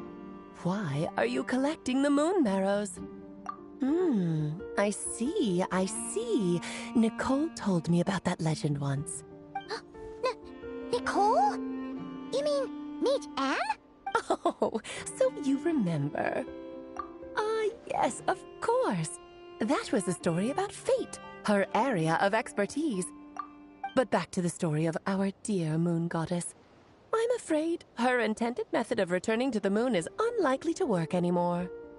What does that mean? She may be missing, but she hasn't gone anywhere. She has disappeared.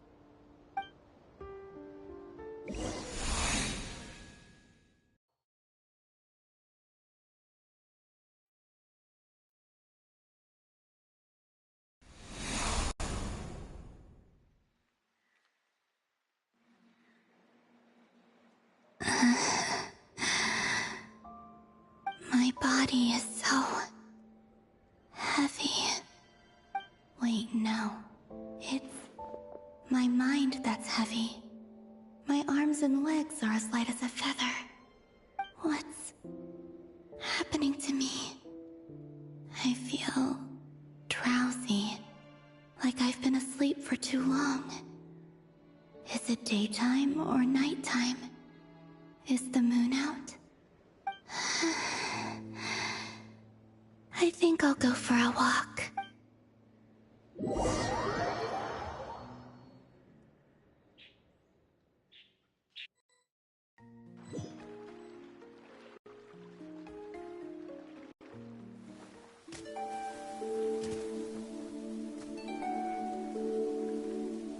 Are you out for a walk too? Huh?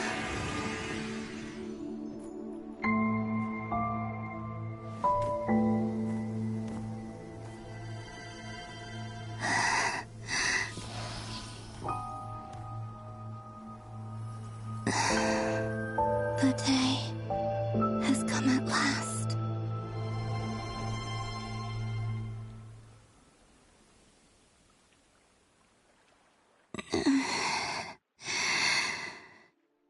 Have I grown so weak that I can't even sustain my physical form?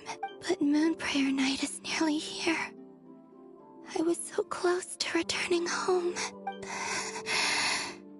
Death is near. Is this how it ends for me? Will I return to the moon after I disappear? Or...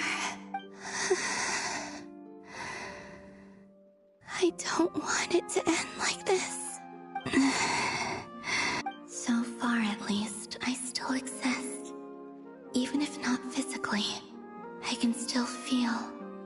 But as my power wanes, I'm sure that too will fade. I suppose I might take one final look at this world. The world where I was born.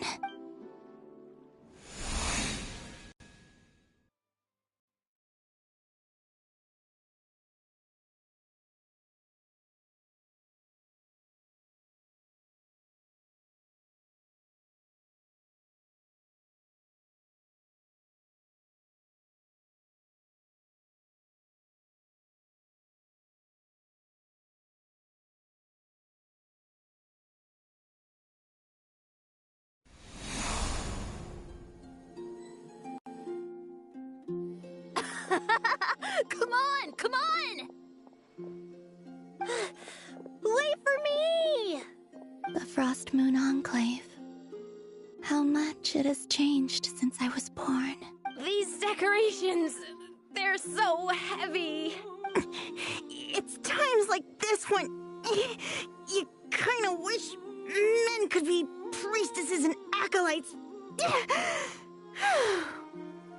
How fascinating. I've never had the chance to be privy to people's private lives in this way. In the past, people would get so solemn and serious the moment I showed my face, like they were frozen stiff. Karina, Lametti, it's time to eat. Coming. I want to watch them a little longer.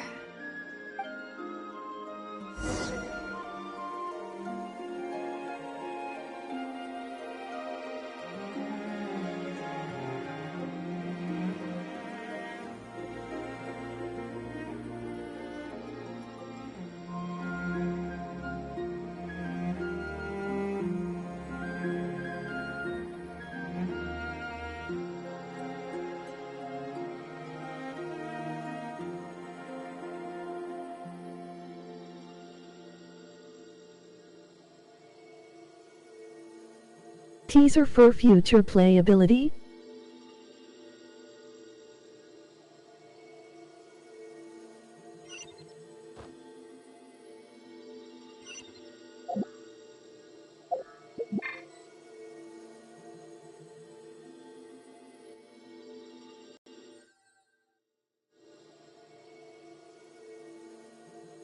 So just fill these balloons with air, right? Yep. Try a couple now to test things out. The rest can wait till Moon Prayer night. Think fast. Rita! Teasing an acolyte of the Frost Moon Scions? Surely that's a punishable offense. Take this! Huh? Alright, enough horsing around. Lady Lauma gave us a task. We should get back to it. The task is just to check that the balloons don't leak, right? Doesn't matter if we fill them with air or water. Yeah. Okay, you got me there. And you got me there. But still, we can't use all the balloons before the festival even starts. We won't use all of them. And as long as Lady Lauma's trusted acolyte doesn't snitch, this can stay as a little secret between friends. A couple more can't do any harm, right? Oh, you menace. Then, think fast!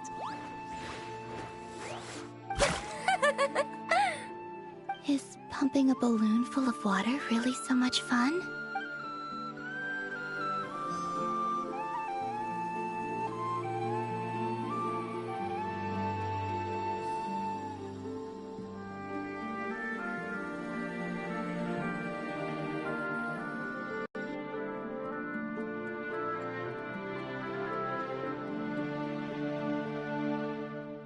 I'm sure you're both tired from playing all day. Come on, eat up.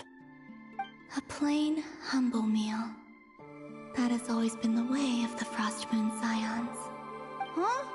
How come Lametti got a midsummer berry dessert? Oh, I always get Lockaberry. I don't mind sharing. You can have a bite of mine if I get to have a bite of yours. Hmm? They're sharing food? I've never shared food with anyone before. Even at the Harbinger tea parties, everyone just ate off their own plate. And when I couldn't finish my food offerings from the Frost Moon Scions, they'd leave the leftovers out under the moonlight for the animals to claim. Hey! That was 2 bites! Oh, then you can have another bite of mine. Oh, you too. Oh, don't fret now. Here, have some of Granny's too. So this is what it means to be family.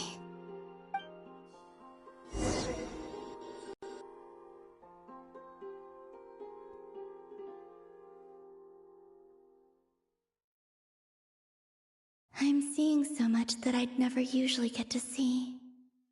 They'd never act like this when I was around. It's nice, being able to just watch people in peace in these final moments. What a rare opportunity.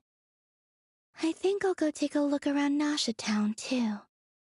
Maybe the Traveler will be there.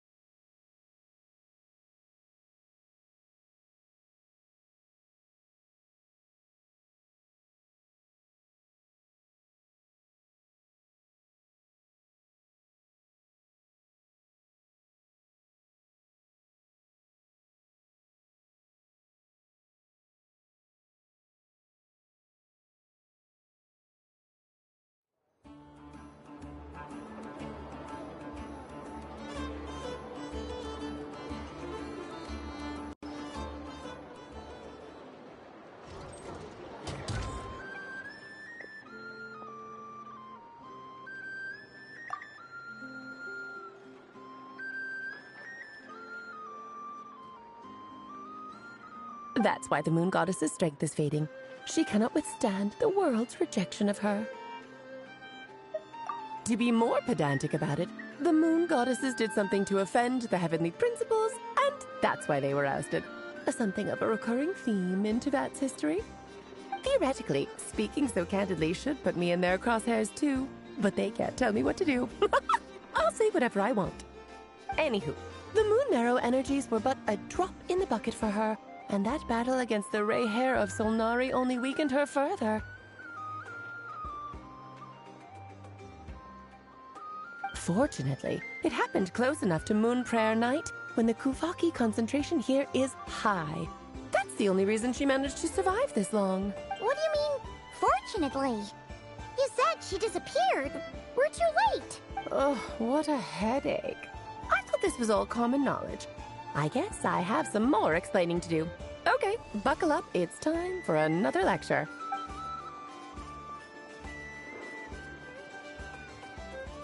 Now, I said earlier that the Moon Goddesses lost the foundation for their existence.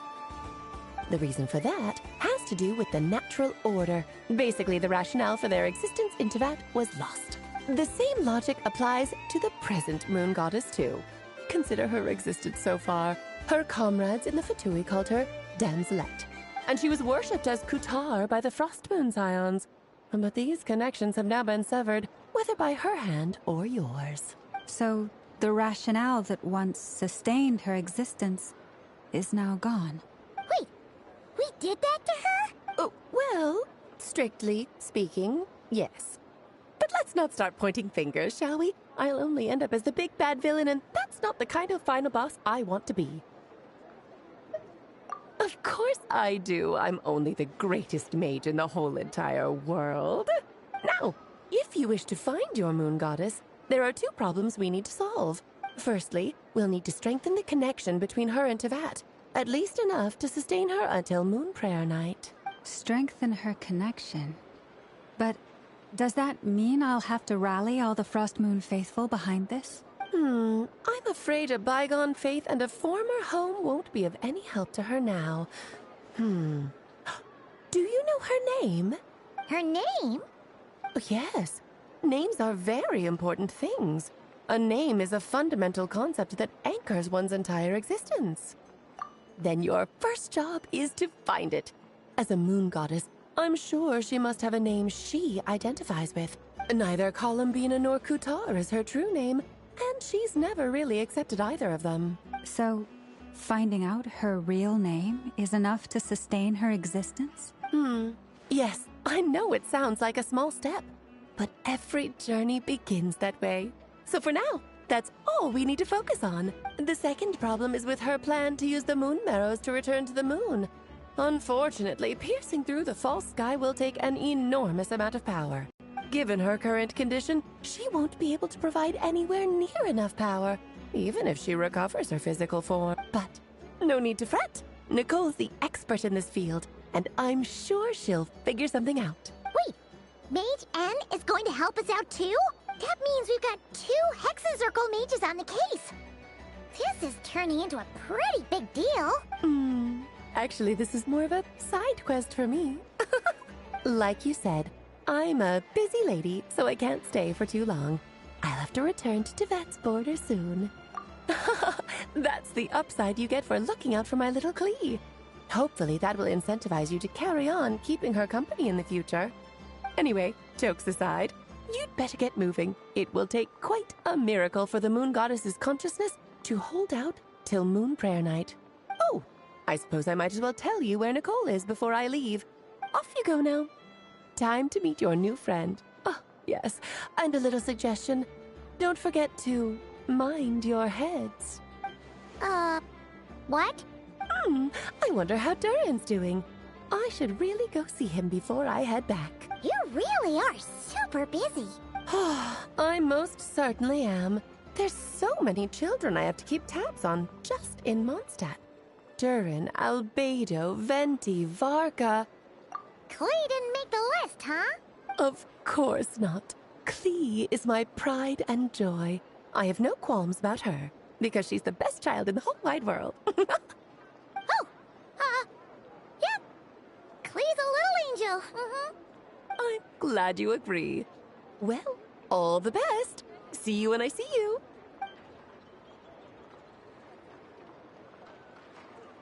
She left in a hurry.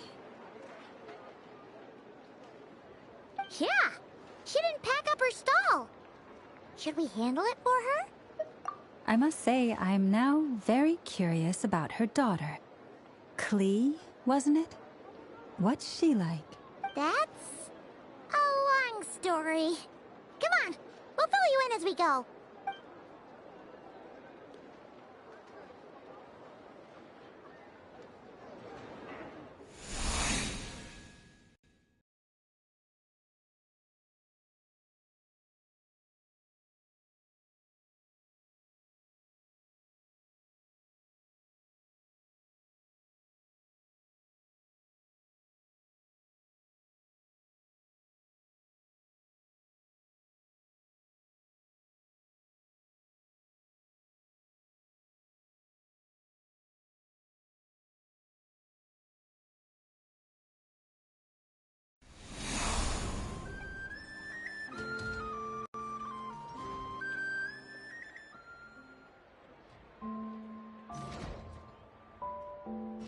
What a lively place. I've never experienced Nasha Town like this before. Hey, you old geezer! Your hammer's rusted through! Who are you calling old geezer? Are they quarreling? I'm looking right at him! You've really gone downhill since giving your daughter free rein in the workshop. Can you even swing a hammer anymore? It shouldn't take you days just to fix a single chair. You might as well use that hammer to massage my back for all the good it's doing. Don't run your mouth, or you'll get a back massage that'll put you in bed for the rest of your life. Look, the materials haven't arrived yet, all right? You know how busy it gets in the days before Moon Prayer Night. I'll bet you send all the materials to your little princess. Blood's always thicker than water, huh? All right, you've made your point, Uncle Koski. As soon as the materials arrive, fixing your chair will be the #1 priority. And Dad, if you've got time to chat, why don't you lend me a hand, See? Lolka knows what the score is. I guess they're friends. But the way they spoke to each other was so ugly. Then again, it wouldn't be the first time I've seen something like this. Columbina! Sing outside my door in the middle of the night one more time, and I'll unscrew your vocal cords. You hear me? Oh, Zandrone. So that was her way of trying to be friends with me. What a pity. I won't get the chance to say any ugly things in reply.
Anybody find Alice annoying?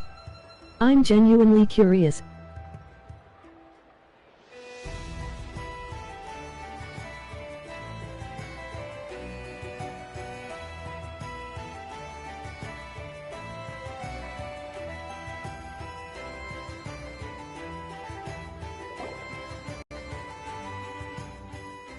Hey, have you decided what to give her for Moon Prayer Night? I sure have. She's gonna get the surprise of her life when she's least expecting it. Then I'll whip out the ring and pop the question. The surprise of her life. What a fun turn of phrase. Cool, I get the picture. You can spare me the gushy details. Ooh, looks like we have a customer. Hello there, ma'am. Would you like some Moon Prayer Night candy? Huh? Is he talking to me? Can he see me? Here you go.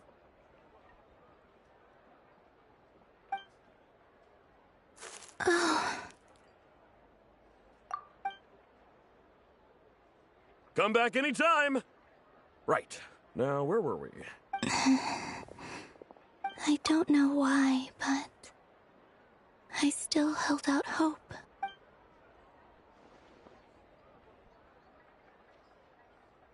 The most important thing right now is to find that mage. This name thing seems super important too, but where do we even start looking? I'd better go pay the Fatui a visit.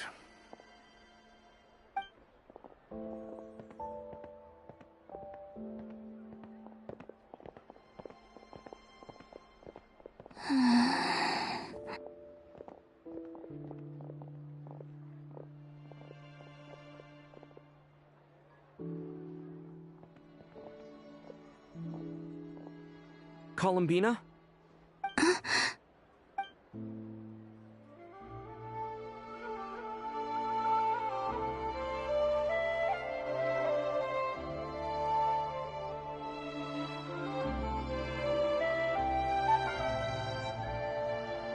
Traveler? Let's go! This is no time to be spacing out!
Where are they going? They mentioned a mage and... a name? So, Mr. Varka, are you acquainted with this Nicole? Or should I call her Mage N? Not really. We've never met, though she has come up in conversation. From what I've gathered, Alice kinda took Nicole under her wing. Taught her how to speak in a more ladylike fashion, that kind of thing. Huh. Hard to imagine Alice as an etiquette coach. Yeah. Alice is a larger-than-life personality, I'll give you that. But then again, that's why she's able to draw such an eclectic mix of people into her inner circle. If I remember correctly, being an interesting person is actually one of her main entry requirements. So, if you ever wanted to join the Hexenzirkel, I'm sure you'd both be eligible to apply. Hey! Don't go around making promises on Alice's behalf. I wouldn't dare. I'm just trying to paint a picture of the Hexenzirkel for you. Okay, sure. Anyway, since none of us have ever met Nicole, how are we supposed to find her? We can't just go up to every woman in sight and ask, "Hey, are you Nicole?" Maybe something she's wearing will give it away? Like, a wind bloom pinned to her chest or something. Wait a minute. Alice never said Nicole was from Mondstadt. Oh, true.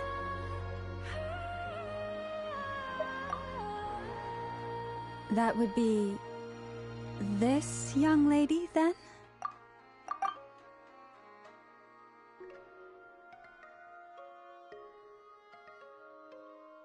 Hey there! Sorry to disturb you, but are you Miss Nicole? Varka, Knight of Boreas of the Knights of Favonius. Alice might have mentioned me before. Mm-mm. Have we got the wrong person? Sorry.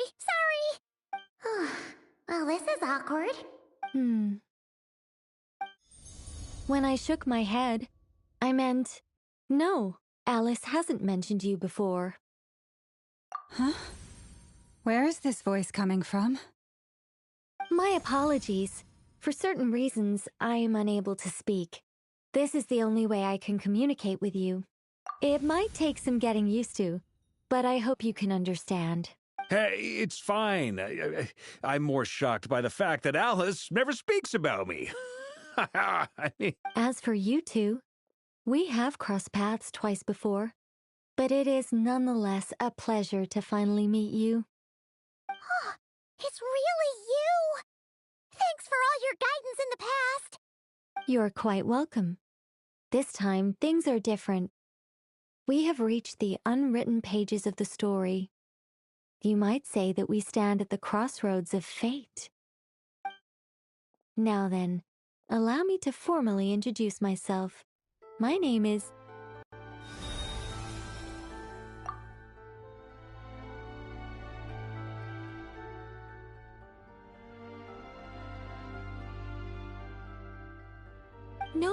No, stop! Alice! I can't believe it! I had a whole speech prepared. I'd agonized over every single word. She always picks the worst moments to ruin other people's plans. I'm so sorry about that. Alice took the liberty of devising some bespoke self-introduction magic for each member of the Hexenzirkel. But I could have sworn I deleted all of the triggering conditions for it. How did it bypass everything? Oh gosh, this is so embarrassing. This is a very different side of Nicole than what we're used to. Is she not used to face-to-face interactions? Don't worry about it. We've seen that introduction magic once already, so it wasn't too much of a shock. Please go on, Miss Nicole. We'd love to hear what you have to say, or, well, communicate. Huh? Are they talking to this lady? But... Will you all promise to forget that horrendously embarrassing introduction? Sorry? Embarrassing? When?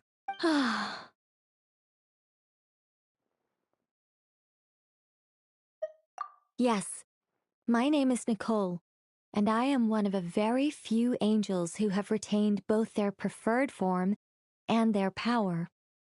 The Traveler and Paimon should be no strangers to this concept. There is another of our kind in Natlan. They call her the Lord of the Night. All right! Paimon remembers her. Yes. Well, I have retained more of my power than she.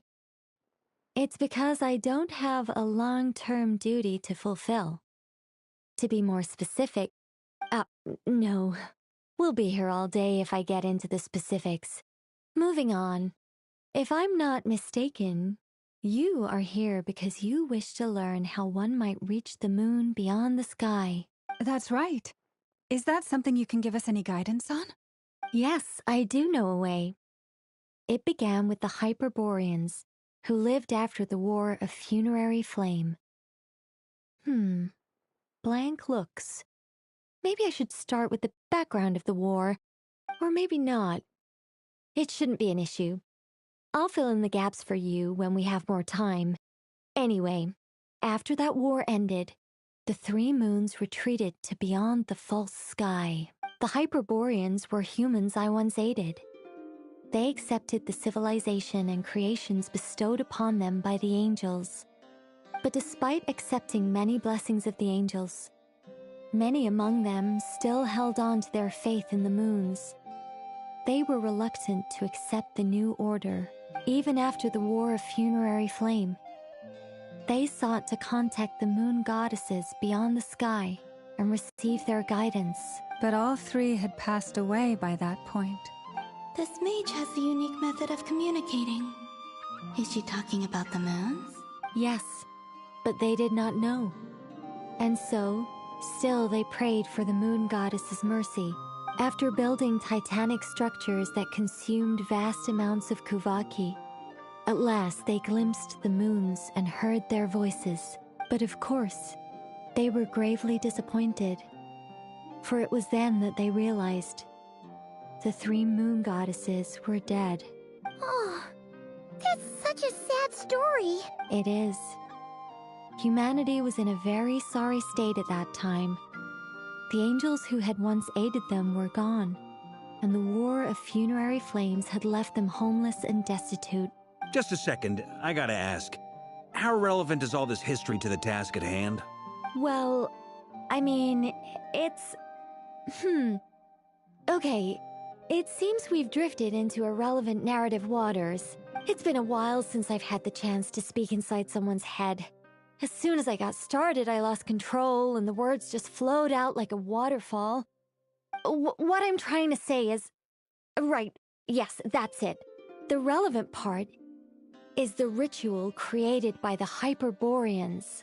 The fact that they bypassed the false sky and saw the true moons implies that they successfully built a connection between Tevat and the outside world, which means, with enough Kuvaki and a sufficiently stable connection, it should be feasible to send one person over the border. Okay, so they built some kind of portal? Oh, yes. A portal. Yes. Is something wrong? You sound disappointed. I just didn't expect you to summarize it so well. It turns out I could have said all that in one word, if only I'd managed to think of it. No, please, it's fine. This is invaluable knowledge. I'll be sure to record and preserve everything in writing. Oh, really? Well, in that case, I suppose I could backtrack and add some more detail.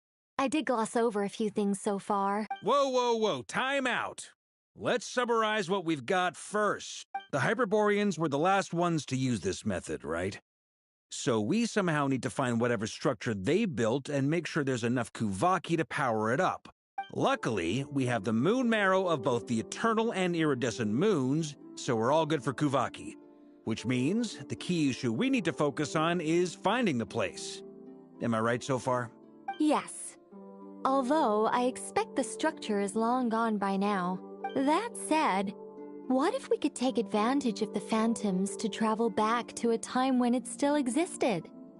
Well, travel back isn't quite accurate. It's more like we'd be creating a handshake between 2 points in space-time.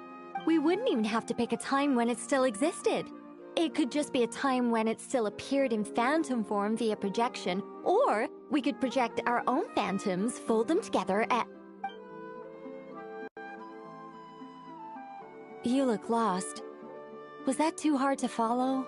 Yeah, things got a little, technical there. Paimon's brain is reaching capacity. Alright. Let me think about how to put this more simply. Okay, got it. Over the next few days, I'll search for phantoms that we can use. Once I find one that meets the criteria, I'll let you know and we'll regroup. By completing certain rituals, specific individuals will be able to enter the phantom and make it to the Hyperborean structure. If everything checks out and it looks feasible, we'll just need to wait for Moon Prayer Night, and we can send the Moon Goddess back home. I'm really skimping on the detail here. Is this making any sense at all? I think so. For now, we'll just wait to hear from you. Yes. Basically, yes. Great. Counting on you. In the meantime, we'll focus on finding the Moon Goddess's name. My name? Are they looking for a way to stop me from disappearing? Excuse me, Miss... Go on, Miss Nicole. This conversation was a little all over the place. I didn't catch your name. I am Lauma, of the Frost Moon Scions. Ah, I did wonder. I noticed that you listened very intently when I spoke about Hyperborea and the moon's history. If you'd be interested, I'd love to visit you this evening and go through it again in greater detail. Also, if you were serious about making a record, it would be too risky to simply write down the raw details as is. I would suggest some tweaks. Maybe rewrite the stories as fairy tales or fables, perhaps even prayers. Anyway, we can cross that bridge when we come to it. So, see you later then? Oh, and no need to prepare anything. Just a cup of tea will do. See ya! She seems friendly. It's just... It's so nice to find someone who's actually willing to listen. I've been dying for a chance to finally go through all this systematically from start to finish. Any longer and I'd probably start forgetting it. Now Paimon gets why Alice told us to mind our heads. Ha ha ha ha! What did I tell you? A lot of quirky people in Alice's orbit. Now then, the next order of business is... where do we start looking for the Moon Goddess's name? Maybe the rest of what Nicole has to say might give us some clues. Once I've heard her out, I'll summarize the salient points and share them with you all. I'm also inclined to review our other documents. Yes, our faith was first established by our Hyperborean ancestors, but many of the more factually accurate records are from after Kutar's birth. Sounds like we're gonna follow Columbina's journey through Teyvat, huh? In that case, we'll start by heading to the Frostmoon Enclave. Sounds like a plan. Take this with you. I'll see about getting in touch with the Fatui. It'll probably just be Arlecchino and Sandroni again. They're the only ones who would want to help. Thank you, Mr. Varka. Ha ha ha ha ha! Don't mention it. Honestly, I'm more comfortable dealing with the Fatui than prying into the details of a young lady's childhood. Catch you later. I should follow them, just in case there's some way that I can help.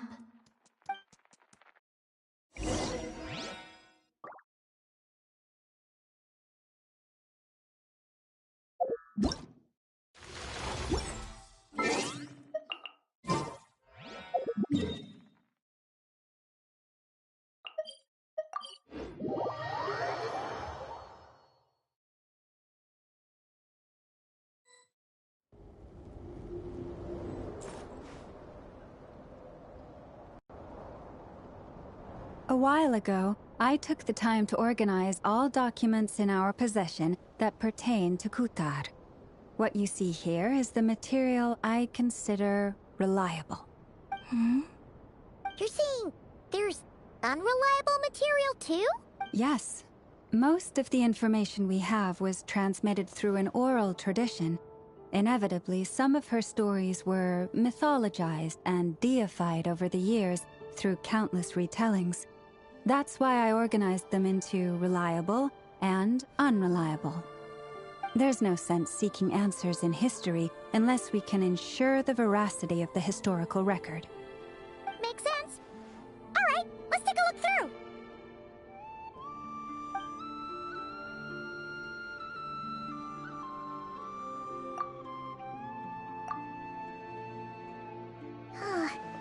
Almost all these records refer to Kutar instead of Columbina. Although neither of those is her real name. Paimon's not sure what point she's trying to make. What we can gather from these records is that the Frostmoon Scions worshipped her as a god, placing impossible expectations upon her. I cannot fault them for their earnest faith, but for all their devotion, worshipping her day in, day out changed. I imagine that none of it resonated with Columbina. It wouldn't surprise me if, even back then, she had already begun to reject the name Kutar and everything it represented. Lauma speaks the truth. When I heard them call upon Kutar with hope and expectation in their voices, they may as well have been calling upon somebody else.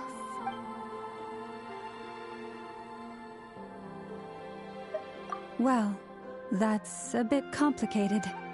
I looked at the level of detail, perceived authenticity, prose style, and how realistic their portrayal of Kutar seemed to be. Amongst the Frostmoon Scions of today, only I know of her existence, and I alone have spoken to her face to face. As such, I know that there are certain things she simply would never do. That being said, I have sensed some changes in her lately. Changes? Me? Seems like this is getting us nowhere. For what it's worth, why don't we check the unreliable sources too? Sure. Give me a moment.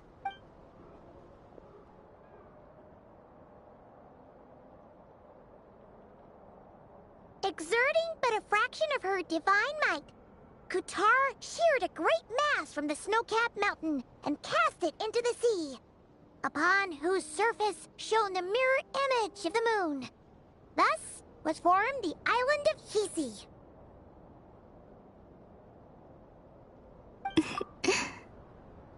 Yeah, right. That doesn't even begin to pass the sniff test. The 3 moons are not but lies through and through. Only one moon has ever shone for us, and Kutar is her name. The vast majority of ancient texts are filled with fanciful tales like these. I trust you understand my criteria a little better now. Kutar did not speak, merely gazing into the distance in silence. And where her gaze landed, this was her prophecy. Clearly, whoever wrote this text never even met Kutar. Otherwise, they'd know that her eyes are always closed. What about you, Traveler? What are you reading? Come on, let Paimon see. The child wished to build a wooden nest with which to shield a fledgling bird from the cold. But being so young and lacking in strength, the child could not snap the branches from the trees. Kutar was passing by. Upon seeing the child, she summoned forth the Kuhenki, who built a beautiful nest for the child. I remember that. Not knowing the meaning of Kutar's divine intervention, the child dared not to respond, and thus ran home to call their parents. But Kutar was gone. The Moon Chanter declared the event a miracle and took the nest as a relic, placing it on high for all to see. The child was named as one favored by the goddess, and was greatly respected amongst the people. Yet, no further miracles were bestowed, and this matter was forgotten in but a few years. Huh. Any thoughts after reading that?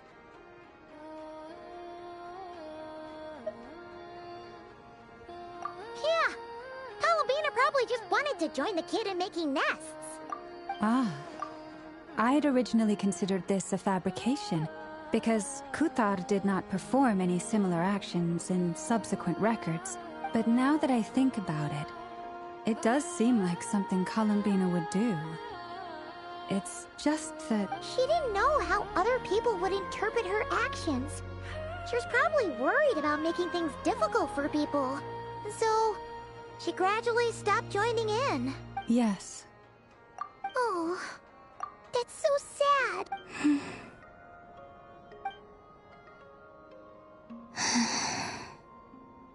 And now, I can make no such gestures of warmth, even if I want to.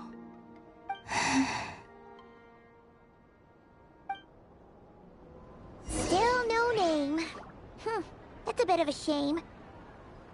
But we did learn some interesting stories. That's gotta count for something. Barca said he was gonna set up a meeting with Arlecchino and Sandrone, right? Let's go back to Nasha Town and see how he's doing.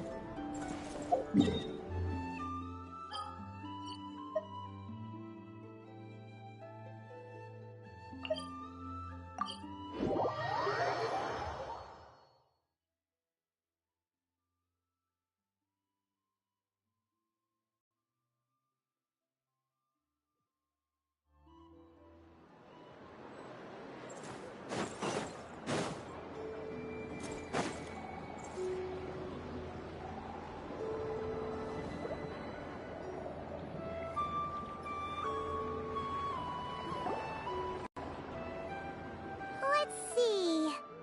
There's Varka. Oh, and it's Durin and Albedo too. Yeah, this is pretty much the same place we bumped into each other last time. I convinced them to stick around a little longer. We were all waiting on people, so I figured having a little company would help pass the time.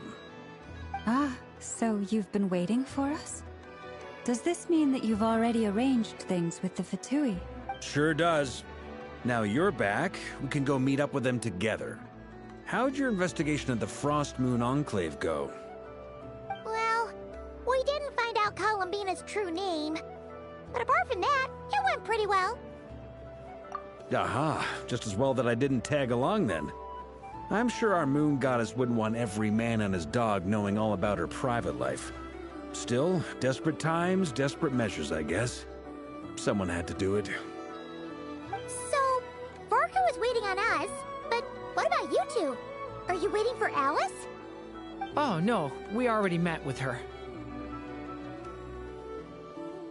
We discussed that experiment I mentioned to you last time.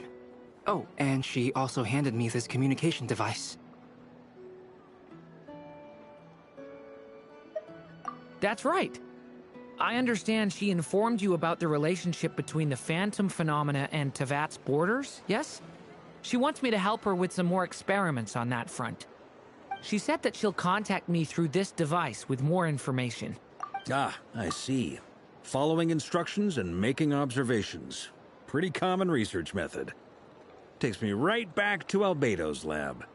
Wait, then who exactly are you meeting? Someone you know. Albedo's met him too. But I don't think Miss Lauma or the Grand Master have been introduced. Introductions are overrated, especially in cases like this. It's you! So? It's not like the Academia has prohibitions against going abroad. Also, I applied for leave. I've been writing to Hat Guy since obtaining a human form. I've already brought him up to speed on everything that's been going on in Nodcry. Hat Guy? Turns out, I actually have heard that name before. Oh? Then why did you react the same way I did? I only knew the name, not the fella. But since we're all here, let's do some introductions for what it's worth. I'm Varka, Grand Master of the Knights of Favonius. Lauma, Moon Chanter of the Frost Moon Scions. And I'm a Driosh from the Vahumana Darshan of the Sumero Academia. Hat Guy.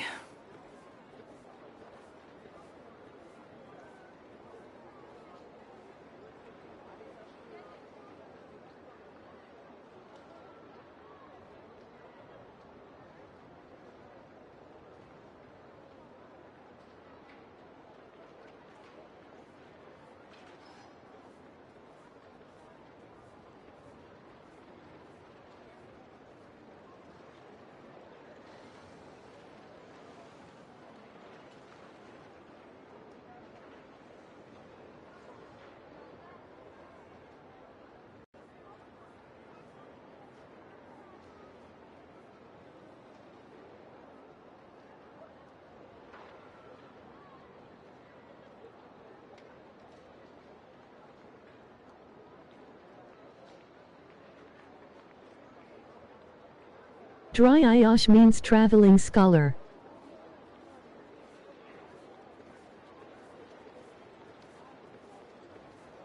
Good to see you again, Mr. Guy. I believe we last saw each other on the boat ride here. Mind you, the only reason I came here is because there's someone I want to look into. Who's that? The Doctor, also known as Dottore, second of the Fatui Harbingers. From the tone of your voice, it sounds like there's bad blood between you. I was reviewing our archives and noticed that a lot of information about him was missing. Left a bad taste in my mouth. That's all there is to it.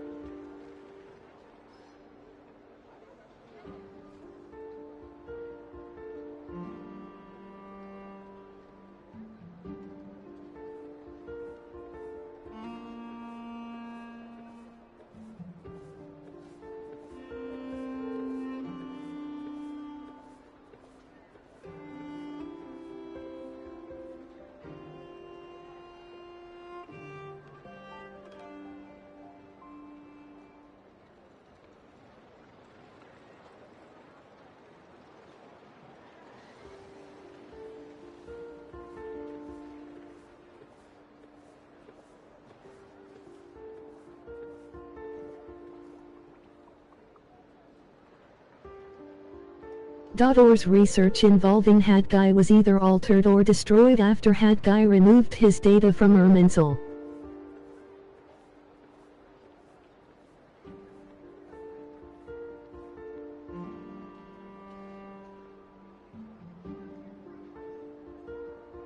Dottore, or Zondique, as he was then known, once studied at the Academia, but he got kicked out before he could graduate.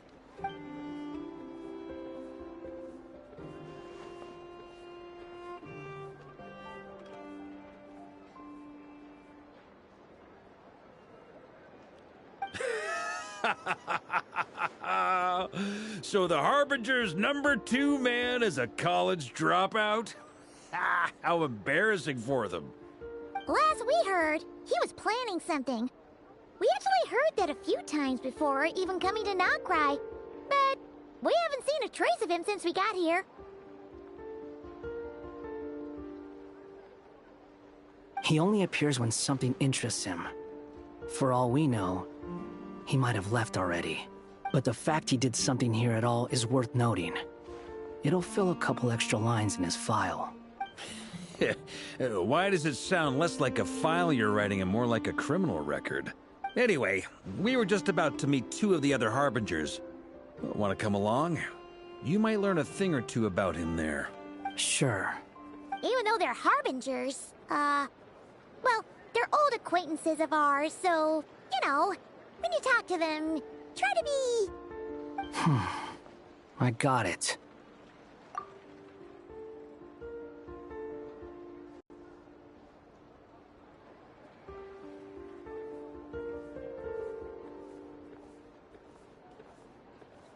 Not like they'll remember him anyway. The Frostmoon Scion's relations with the Fatui remain tense. Forgive me if I do not attend. In that case, we'll continue assisting Miss Alice with her experiments.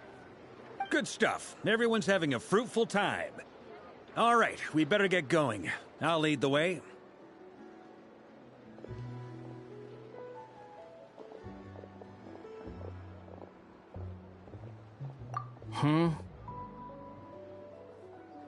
Well, yeah, that's obviously part of it.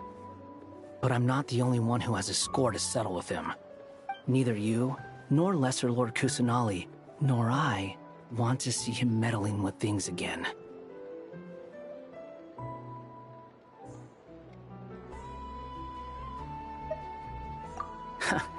What's the hurry?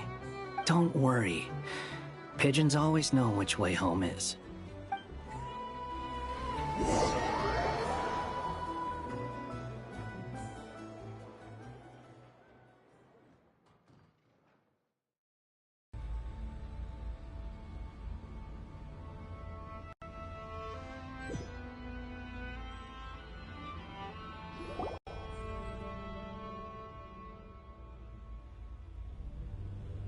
You made it. Who is this? A scholar from Sumeru. They call him Hat Guy. He's an old friend of the Travelers. Wait, this is the academia representative you wrote about? He doesn't exactly look the part. I believe this will prove my identity. You'll notice it bears the seal of the Sanctuary of Surasthana. Well, what do you know? So it does. All right then. My mistake. It's fine. I expected as much.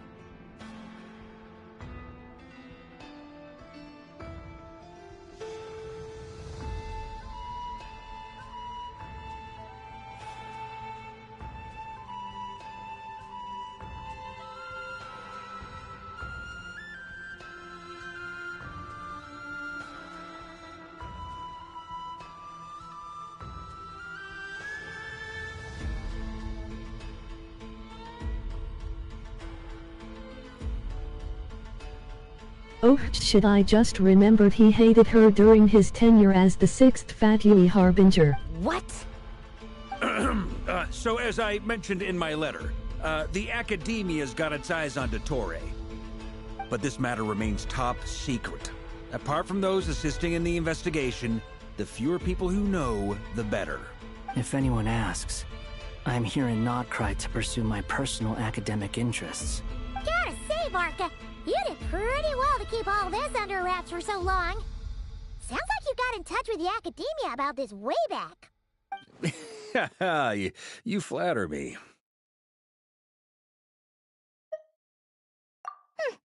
Where do I even start? Remember that time we fought Rerir at Star Sand Shoal? He sure let me have it then, didn't he? I'll bet Dottore had that all sketched out, with me as his convenient little pawn.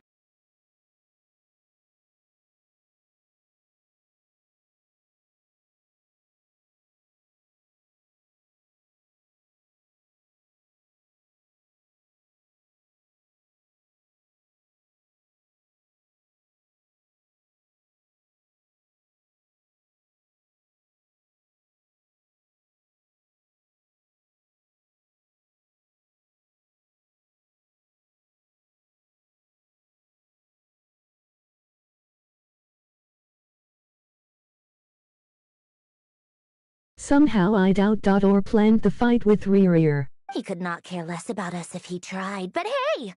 The feeling's mutual. Does Dottore really strike you as the sort who values his relationships with his colleagues? Fair point. Definitely not. Which is why I always keep my guard up whenever he starts making suspicious moves. To that extent, our motivations align. On top of which, I consider you trustworthy people. Now, back on topic. In the wake of the Reikir of Solnari episode, Sandrone and I grew suspicious about Dottore's complete inaction during the entire affair. So we tried to find out what he'd been up to, but unfortunately to no avail. He never lets anyone in on his plans. The more he cares about something, the more secretive he gets. Indeed. Perhaps he believes that by keeping a low profile, he can avoid trouble. But that trick isn't going to work on his colleagues. Yeah, I mean, he's been researching the ancient moon's remnants. And he's been trying to get his paws on the moon marrows. Only an idiot would believe he doesn't have something more planned. With this in mind, I returned to Snezhnaya and relayed my thoughts to Her Majesty the Tsaritsa, entreating her to have him recalled. That's pretty direct. Did the Tsaritsa agree? Yes. I made it abundantly clear that the Fatui's business in Notcry is almost concluded, and we do not need 3 harbingers in this territory. Her Majesty concurred.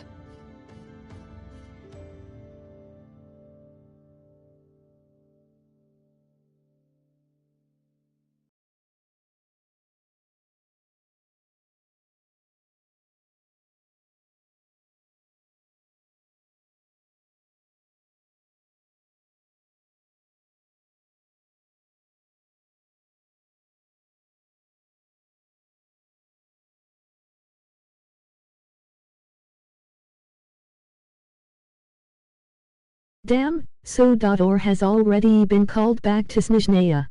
Accordingly, Dottore has returned at her orders. I imagine he's continuing with experiments, which no one besides he would ever have any interest in. Common sense might mean nothing to him, but he's not stupid. He knows that no good can come from opposing the Tsaritsa.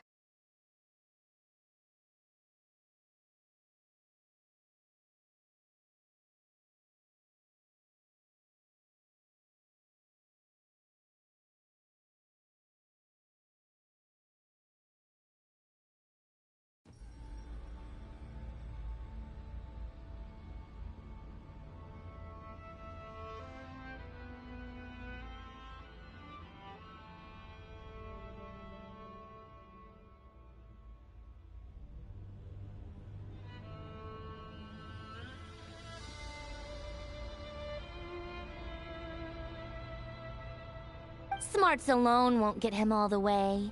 He needs the Rooster's resources and Regrator's Mora, both of which the Tsaritsa can strip from him by waggling a finger.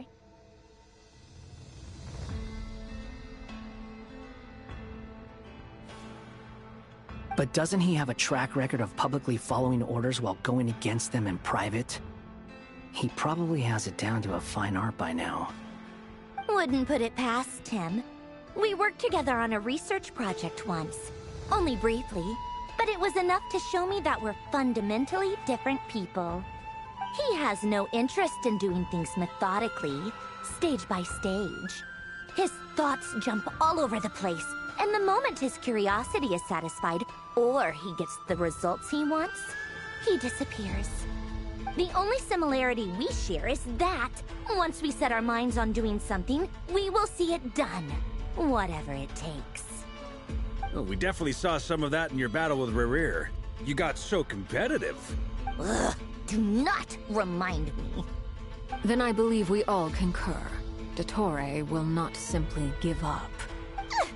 Fantastic. Now this is turning into a whole day of unpleasant memories. Ugh. Are you talking about the moon marrow stuff? He also strikes me as the kind of person to disregard experimental regulations, ruin all the equipment, and go way over budget. Then leave the first person he can find to deal with the fallout.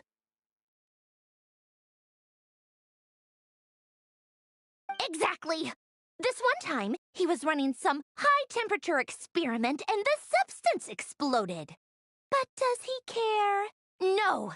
He orders his subordinates to open the device so he can observe the results, which causes the gas inside to leak out. That gas was poisonous! If I hadn't been there, who knows how many people might have died? And after all that, he left, while I was still cleaning up after his mess. What a waste of time, he said. Waste of time? The nerve! He wasted my time! You've been bottling that up for a while, huh? Hat guy, I must say, you seem awfully familiar with internal Fatui affairs. Especially when it comes to Dottore. Thank you, Lady Harbingers, for providing such valuable information. I have no other questions for now, so I'll be on my way. Wait, what? You're just gonna leave? You're welcome to join if you want. Ugh. Just when Paimon thought he'd finally mellowed out. He makes quite the impression. I'll say. I've met tons of headstrong people, but not many of them would join me in bad-mouthing Dottore. Anyway, back to the main agenda. Barca, you said that Columbina has gone missing? Or rather, disappeared.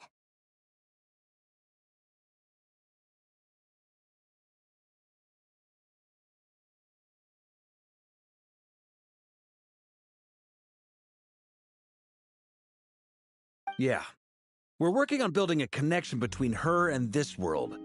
The simplest method is to find out her real name. I've actually asked her that question before, but she said she didn't know. Considering our relationship, I doubt she was lying to me. As far as I recall, she was never dispatched by Her Majesty to claim a gnosis or anything like that. The Tsaritsa's plans had long contained a place specifically for her. I always thought that was weird. What could she do that the rest of us couldn't? Knowing what we do now, it's probably something related to Kavaki, right? More than likely.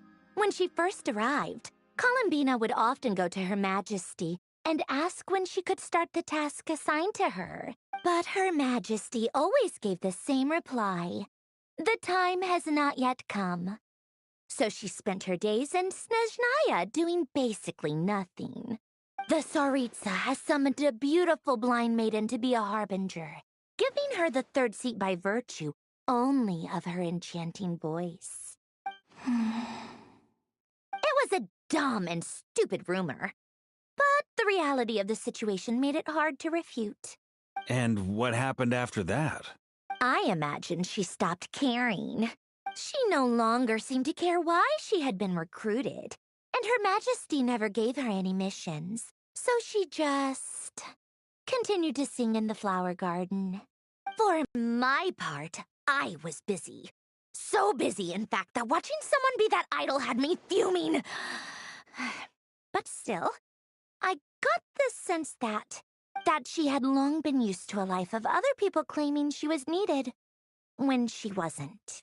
I just felt that having a place to stay would cost me something eventually.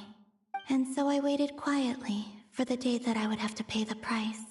And on the other end of that spectrum, you had me. Someone once told me that I had the lousiest work and the toughest luck. That's a good way of putting it. I forget who said it, but those words have always stuck with me.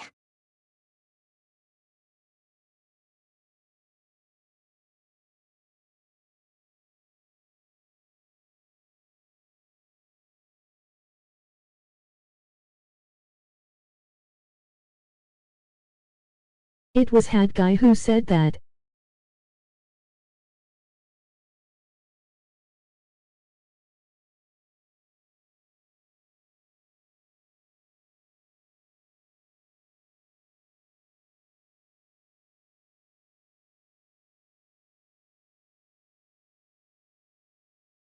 He said she could only produce a copious amount of garbage.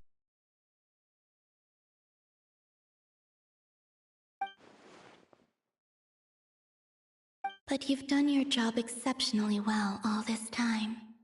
Because at heart, you are a conscientious person. What is it? Something come to mind?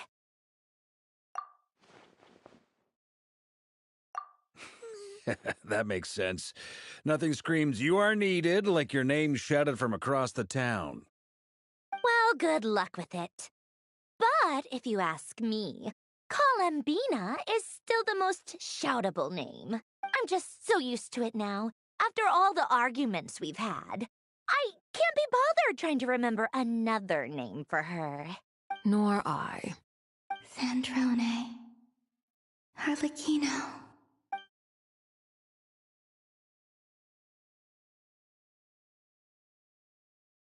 Huh!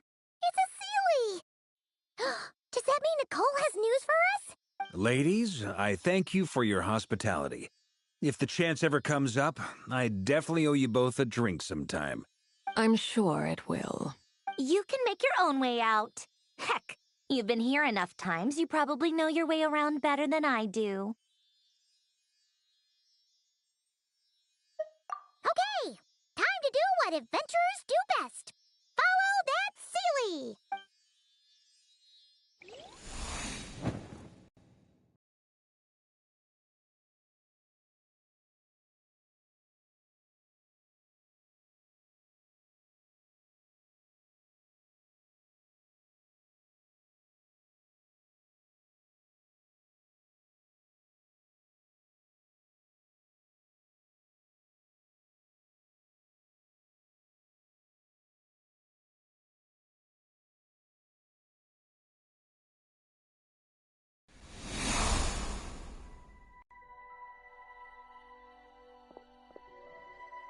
here you are.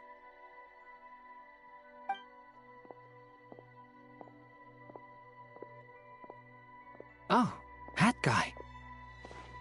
How come you're back so soon? Did things go all right with the Fatui? Fine. Dotori's been summoned home by the Tsaritsa. Couldn't get much more than that. How about you? Any progress with the investigation? Unfortunately not. We've tried everything. Different phantoms, different locations, different points in history. But the results were the same each time. Abyssal monsters roaming the land. People crying out in despair, with no hope of being rescued. Every time I see it, I can't help but think, is this what it was like in Mondstadt when Dragonspine Durin attacked? And if I fail in the task I've been given, will I create yet another tragedy? That's just meaningless speculation. When we encountered similar phenomena previously, I tried to interfere with those illusions, using sounds and lights to guide them. However, we could not change their fates. At most, we were able to extend their existences. The events of the past are like fate that has been written into Irminsul. There isn't a living thing in Teyvat that can escape its past.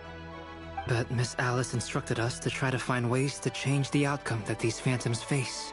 It's an impossible task. Can't you just refuse? Since she asked us to do this, I feel like it can't truly be impossible. Or if it is, well, mages can make the impossible possible. I could not have been born as Durin otherwise. But you also said that your past 39 attempts were fruitless. That's true. But you're still going. Yes. After this many futile attempts, surely you realize that you're not doing this because you still believe what some mage told you. It's because you want her hypothesis to come true. It's something you wish for deep inside. So, think for yourself about what you want to do. As long as you don't believe it's futile, it isn't. Yeah.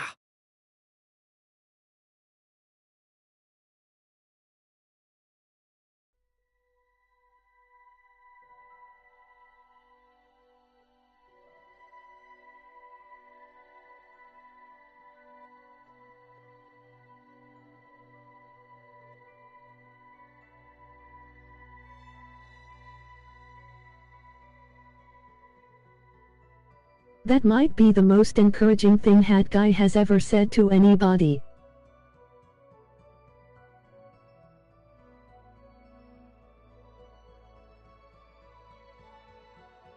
Previous experience indicates that we cannot touch the phantoms, which limits the effectiveness of our interventions. If we want to clear this hurdle, we need to break this rule somehow. Same thought here. Following the same rules means repeating the same failures. Reducing ourselves to mere playthings of fate. So you mean we need to figure out a way to make contact with them despite knowing that we can't? Yes, and I suspect that's something only you are capable of. Everything in Teyvat is logged in Irminsul, but the withering that once occurred in Sumeru was a sign that the Great World Tree was being corrupted.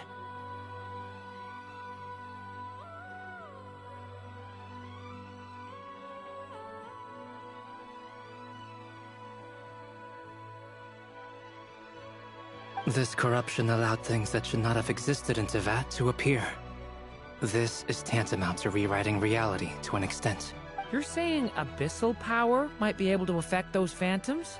No one's ever tried it before. If you're gonna try it, it'll take courage. And you have to be confident that you can control it. Is anyone there? Has anyone seen my daughter? She's missing. I have to find her. I hear someone inside. Spargana? Are you in there? Ah!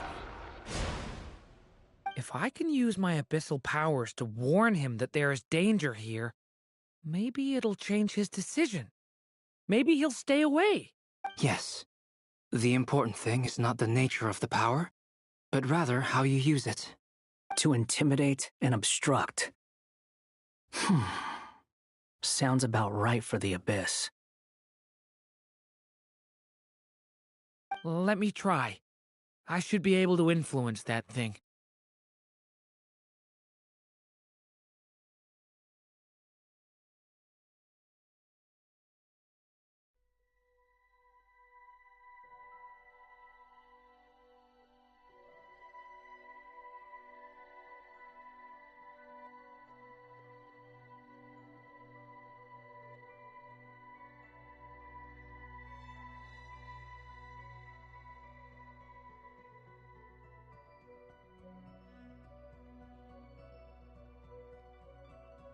Is he messing up the Teva timeline if this works though? I never thought we'd be tackling time travel in Genshin.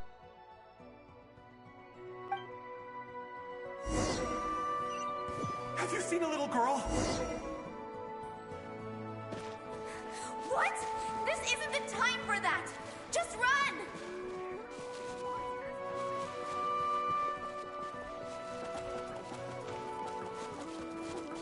I hear someone inside. Spargana? Are you in there?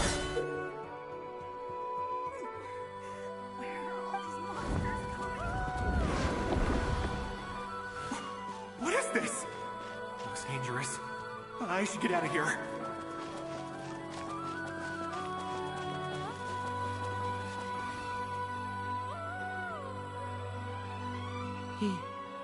He really left. Ha! We did it!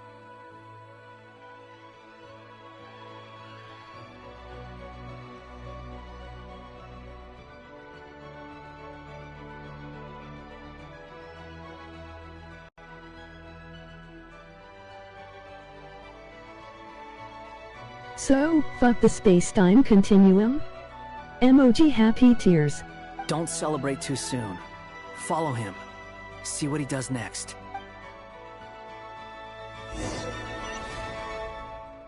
Monsters approaching from the front. You need to stop them and create an opportunity for him to hide.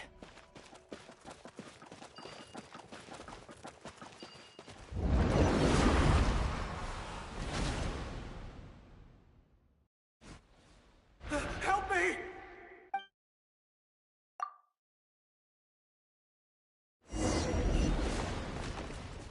Monsters approaching from the front. You need to stop them and create an opportunity for him to hide.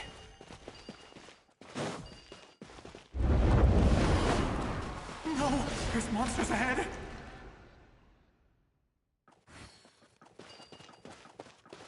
Wait, is that the barrier I saw earlier? Why is it appearing now? It's as if someone's controlling it. The monsters are gone. Is it safe now?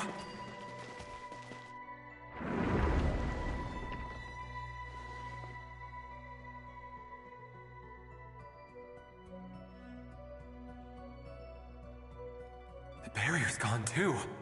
How odd. Anyway, I guess I'll keep going. Quickly!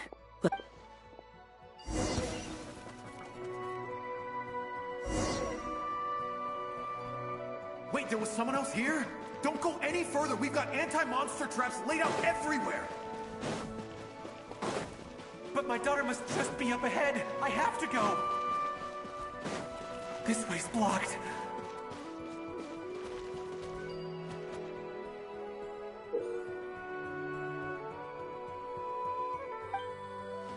We might be able to use the explosives over there, but we need to take care not to hurt him. This...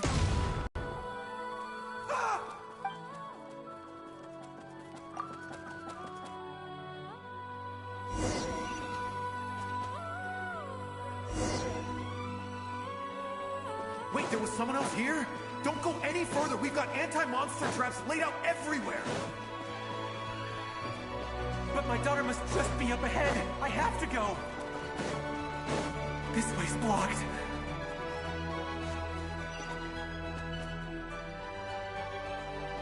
We might be able to use the explosives over there, but we need to take care not to hurt him.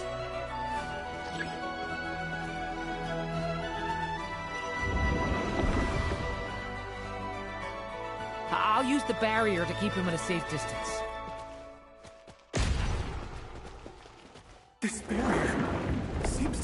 me somehow. Hey! Hey! Wake up! Oh, no good. Gotta keep moving ahead.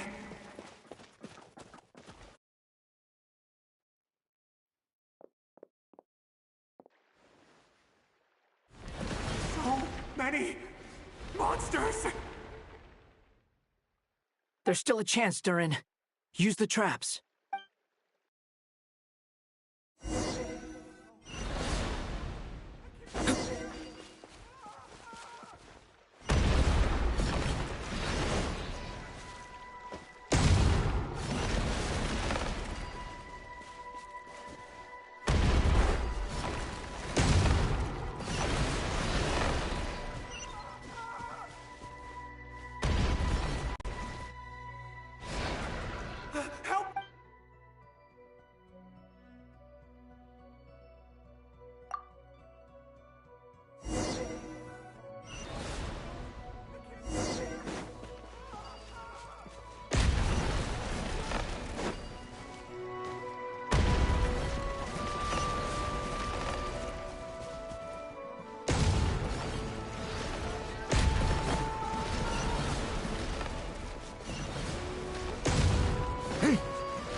This is gonna be annoying.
Oh my fucking god.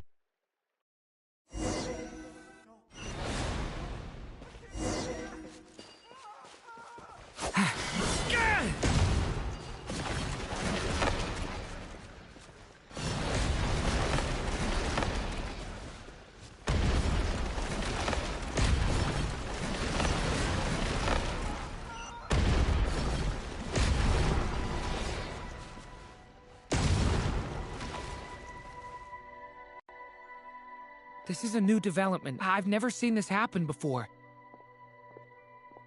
We might just be able to save this person.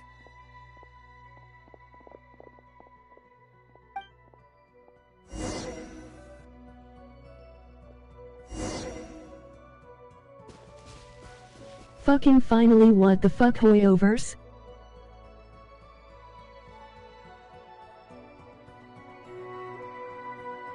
Hello there. Have you seen my daughter?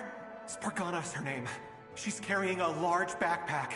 Get out while you still can, you fool. You won't find any survivors here. But I can't just leave her here. She must be so scared right now. Sorry. Wish I could help, but I haven't seen her. You'll just have to keep looking. Okay, thank you. If I do find her, I'll get her to shelter and come back for you. Don't bother.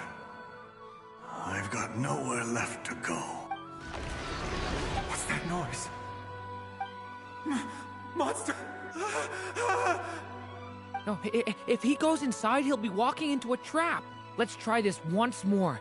This time, we have to stop him.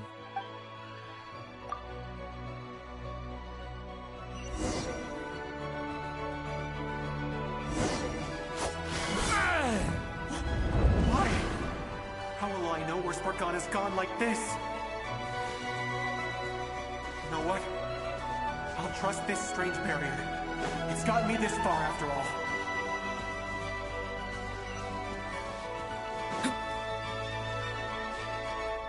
What? What's this? Spargana, are you there?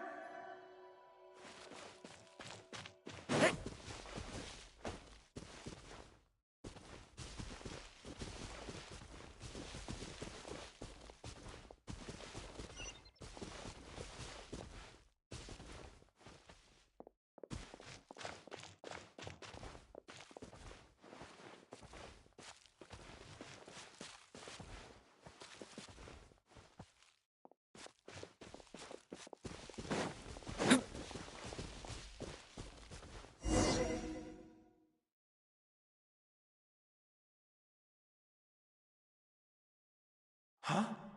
That looks like one of my daughter's books! Oh, thank you. Thank you! Yes, it's one of hers for sure. That's her name on it right there. She left her backpack here. Durin, just like last time. Use the explosives.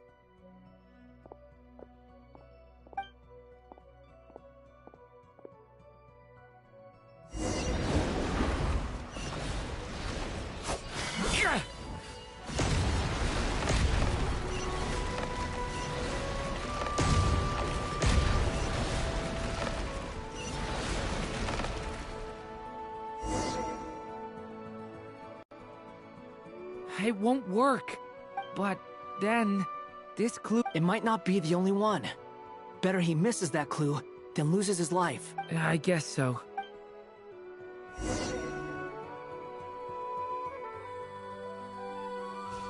Stop him, Durin. We can't let him get any further in. That's my daughter's book! She's passed this way! Why? Why won't you let me go in? I've searched and searched and searched just for this! But how will I find her without any clues? I no longer have anywhere else to go.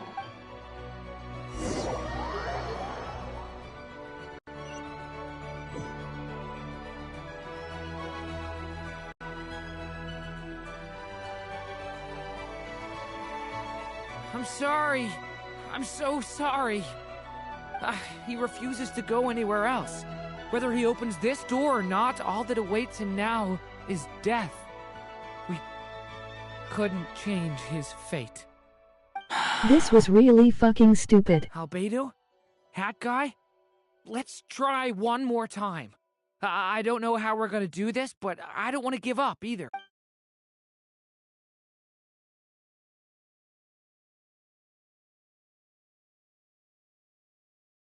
Why am I here?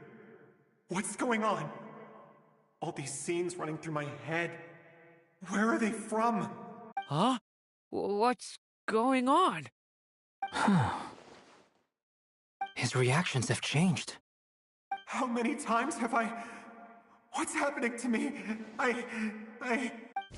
Boo, can I please move the fuck on? Who are you? You can see us now? I feel like I always could, but that I only just realized you were there. I'm sorry, I don't know how to describe what I'm feeling. But you were the ones guiding me using that marked barrier, right?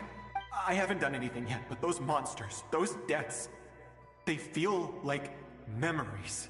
Like things I really did experience. I won't find my daughter. In fact, I'll ultimately die trying to find her. Isn't that right? Well, no, it isn't. Yes, it is. Even so, we're trying to find a way out of this. You've not seen my daughter either, have you? It seems she really isn't here.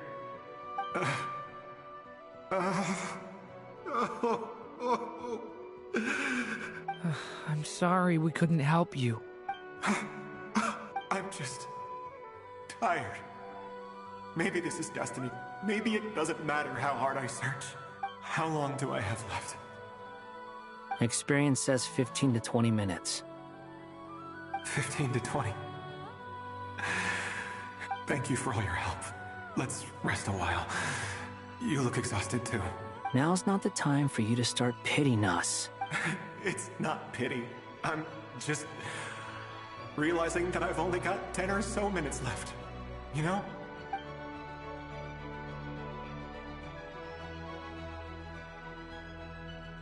You say you're from Mondstadt, yes? A place with windmills, where people enjoy limitless freedom? And you're from Sumeru, where they've built an academy into a giant tree? Yes. It seems you've never heard of either place. Those names are unknown to me, I'm afraid, yes. Have you heard of Hyperborea? I have, but I heard that it was destroyed in the distant past. I see. That was where my ancestors once lived. What about Delphi Pytho? Was it later rebuilt? I've never heard that name. Then what about Sal Vindagnir? I have seen that name on stone tablets on Dragonspine. But I'm afraid the only things left of that place are its ruins. I see. Sure enough, there was no way to turn this around, huh? I'm sorry. I was the one who asked to chat, but it seems like we're too many ages apart. There's barely any common ground to start from. It's all right. We did hear something new, at least. From how you speak of your lives, things must be going all right for you, I guess. They are. Mondstadt is a place of freedom and happiness. There's a lot of good people in the church and the Knights of Favonius, and even outsiders find that it's an easy place to feel at home. We have festivals a few times a year. Everyone gets together to drink, sing, and be merry. Sumeru is a lot more uptight. Not really the kind of place where you can relax. It's a nation fraught with problems wherever you look. But if all you want in life is to seek knowledge, I guess it's pretty much paradise. That's wonderful. In other words, after this all-devouring black tide passed, humanity did not merely avoid extinction, but rose to build prosperous civilizations anew. I mean, I can see you all right now. That must mean the future isn't a total mess, right? That's true. Well, time's almost up. Let's part ways, I think. Might be best if you don't waste too much time on me. The chances are slim, I know, but I'd like to spend these last few minutes looking for Spargana. If things work out, I'd love to tell her about what I've heard. May we meet again. Well, or not, most probably. In that case, May your wishes come true.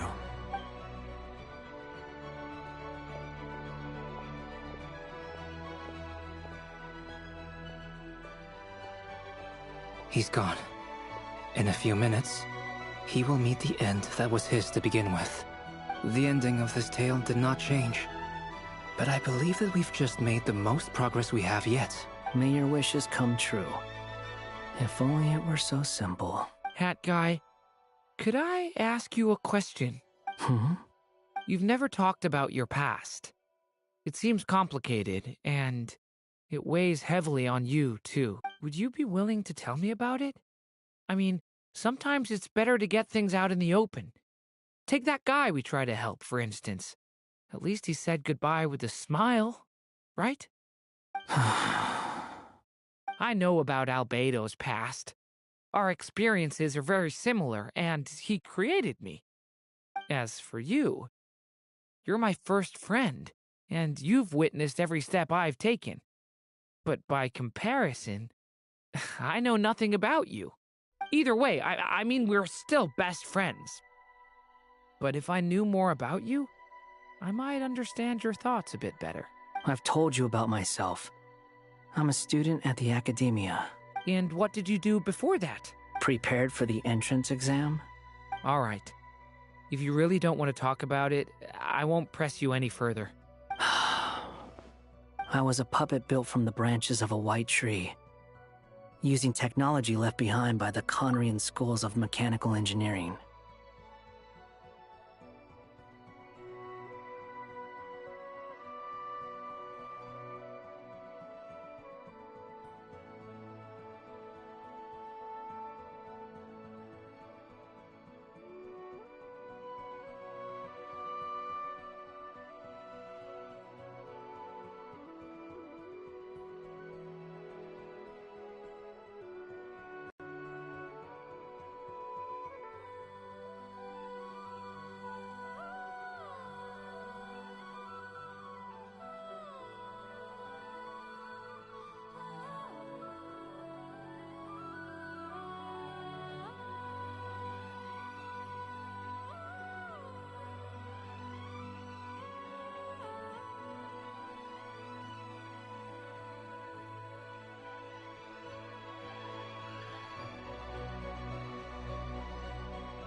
So instead of being the prototype for the Raiden Shogun, he tells people he was built with King Riantek.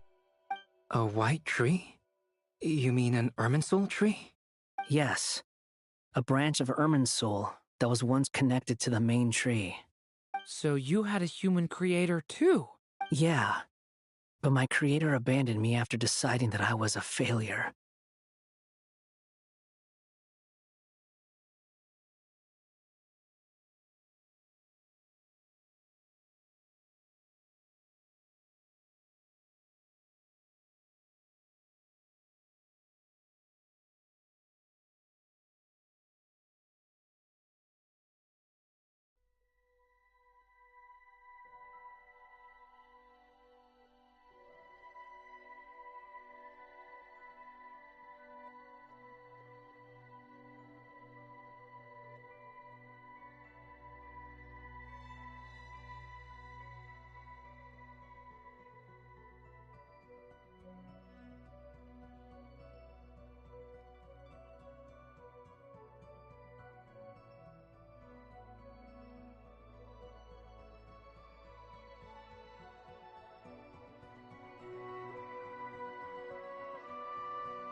Raiden abandoned Hat Guy because he gained the ability to feel human emotion and thus wanted him to have the freedom to see the world.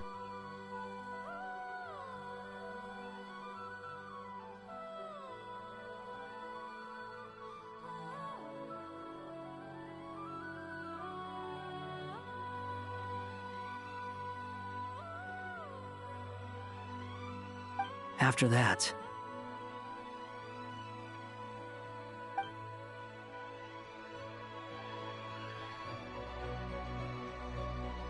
Durin. Resisting the influence of the Abyss, suppressing the urge to destroy, trying to do the right thing. None of these things are easy. But no matter how hard they are, trying to rewrite past wrongs is far harder. You asked me if you would create a new tragedy if you failed. I told you there was no point speculating about that. But the real answer is, yes, you absolutely will. That guy. But at least you've got people here to help steer you away from the wrong path. So, just keep aiming towards the light. I will. I promise. All right, break time's over.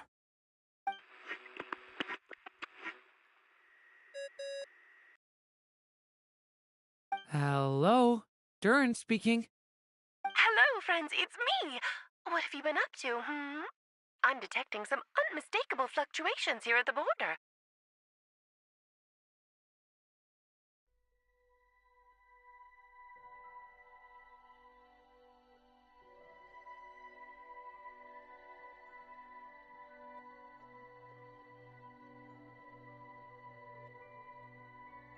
The amplitude isn't particularly high, but they're completely different signals from the ones before, and the scale is comparable to those I've detected previously.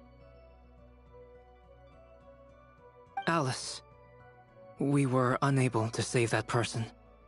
However, he appears to have retained a portion of the memories gained through that cycle, and was able to hold a conversation with us. I see. Well, that is rather odd indeed. It definitely merits further attention.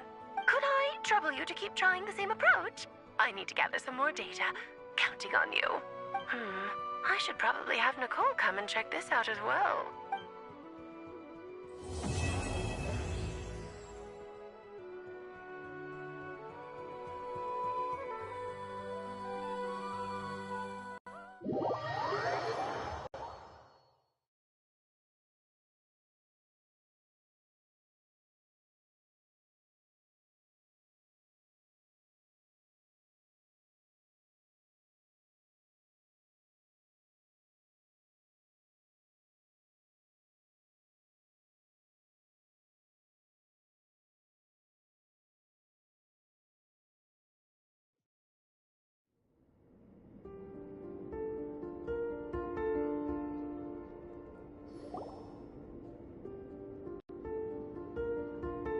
There you are. I was worried you might stop to collect treasure chests opened by the Seelie along the way. It would have taken you so much longer to get here. Another conversation I cannot hear. I am delighted to see that you understand what takes priority, and that your adventurer's instinct has not swayed your resolve. Really, I must applaud you for it. You should know. Paimon's head. Okay, I'll try and keep it short. My senses are telling me that this is where we shall find the entrance to the ruins. Oh, cool! Well, what are we waiting for? Let's open it up and see! Patience. This was a sanctuary of great importance to the Hyperboreans. A special process is required to open the gate. Oh! Like the place that housed the Eternal Moon's Marrow? Okay, so what's the plan? Need us to do anything? And just the short version, if you can. Ah. Alright then.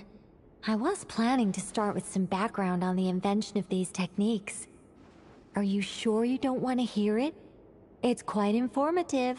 Remember what you were saying about priorities? Fine.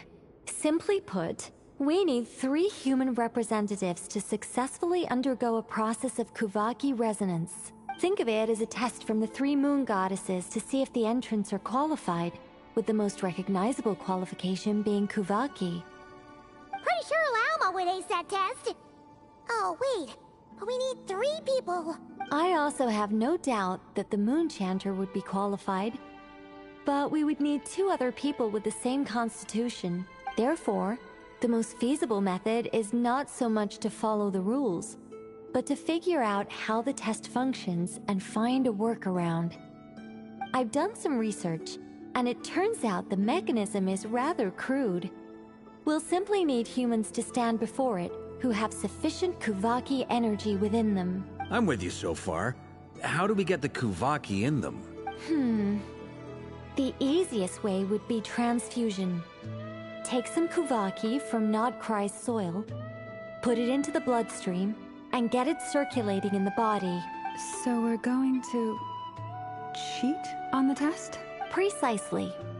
There are other methods, but this is the simplest one. Cheating the system is much easier than trying to hide from it. Huh?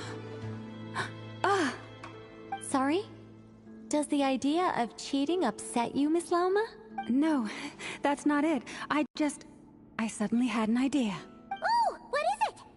It's about Moon Prayer Night. I figured out a way for Kutar to join in the festivities. Huh? But as Paimon said, we need to have our priorities straight. Let's get back to the test. I'll follow up with Nefer on the festival arrangements. Oh, okay.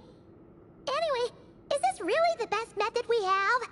A Kuvaki transfusion sounds dangerous, no matter how you slice it. If you think that's dangerous, wait till you hear the other methods. I'd be more than happy to go through them if you'd like. There are several. No need, we're good. Let's go with this one. Very well. Kuvaki transfusion it is. Now, I should mention that the risks can be greater or lower depending on individual compatibility. It would be rash to simply infuse the Kuvaki and hope for the best. If the body rejects it, the reaction can be quite severe. The symptoms are similar to another condition that some people living here suffer from, known as congenital Kuvaki sensitivity. So, before we execute our plan, I will perform a simple test of my own to see who is compatible and who is not. Once that is done, we will have to complete the resonance process as rapidly as possible.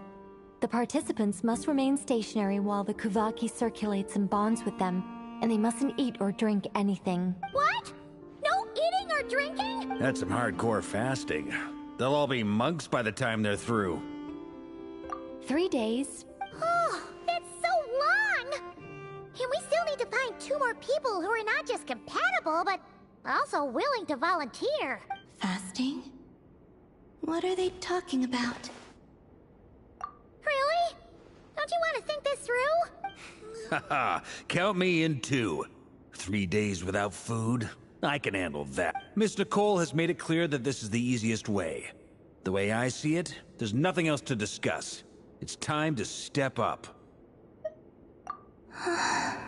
Yeah, you're right. In that case, Paimon volunteers to be Captain of Logistics. She'll keep the fires lit and grab some spare clothes to keep you comfortable. Then we'll start with you first, Traveler. Please step forward.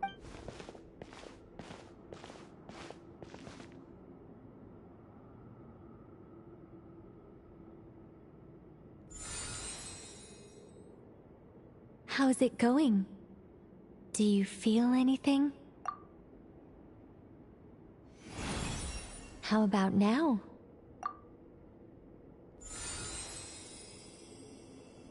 And now?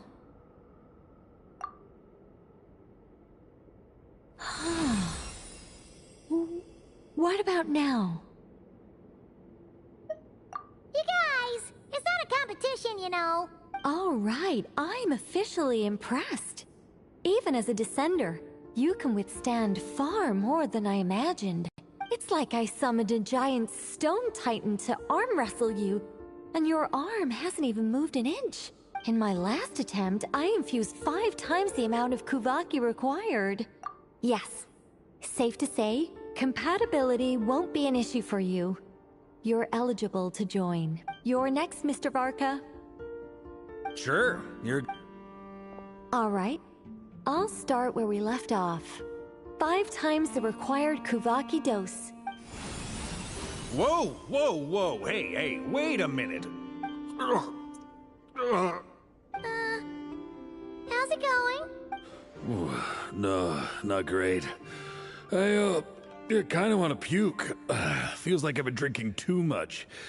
A few bottles of wine, then a big stein of Dark Horse. Some hard liquor from Liyue mixed in. You think this is funny? I just lost to a young lady in an arm wrestling contest. I'm never gonna live that down. My apologies. I'll lower the concentration and try again. Oh. How's it going now? I'm not as dizzy as last time, but I can still feel it pulsing around. In that case, you wouldn't be an ideal choice, Mr. Varka. Let's try someone else. Okay. Let's go ask some of our other friends then.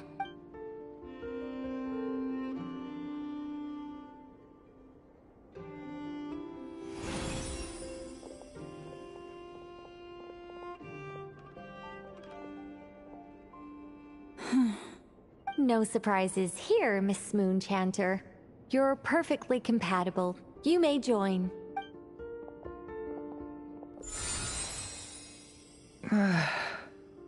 I'm getting a slight headache. Shame. You were so close. Whoa! I'm itching all over! Allergic reaction. We can't have that. Huh? Well, are you gonna start a what? The Hexenzirkel is an organization that cares for and protects children. We will not have them do dangerous things. Not even tests.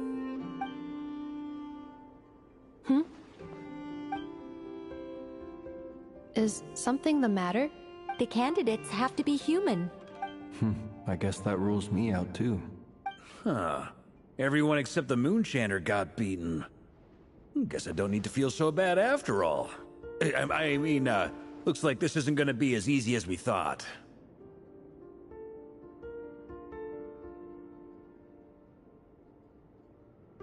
Perhaps I could ask for volunteers among the Frost Moon Scions. I'll see about talking to some trusted Lightkeeper colleagues. Itlua springs to mind. In fact, I think we had some former Frost Moon Scions join our ranks recently.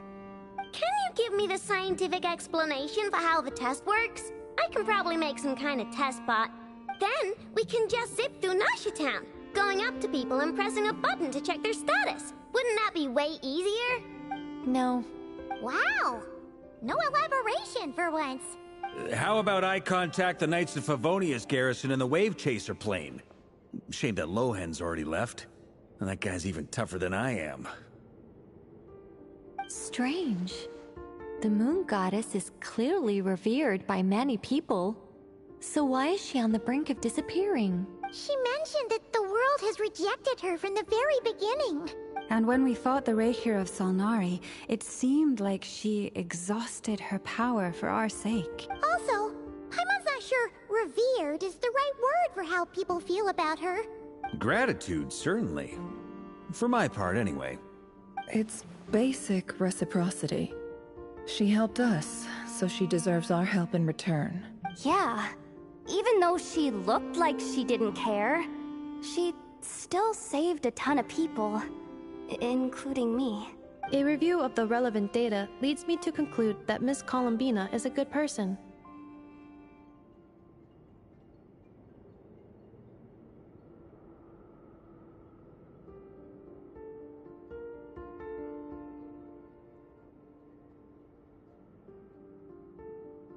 Yep, you bet! They really think so? I'm super surprised that Columbina isn't her actual name, though. I think it really suits her. It's light and graceful and... yeah, just a really pretty name. I know, right? Unfortunately, that's not our decision to make. Columbina. That was the code name the Fatui gave me. But it also came up in the song I heard when I was born. But... is that really all there is to it? What do I truly think of my own name? Is there anyone left who will still call me by that name?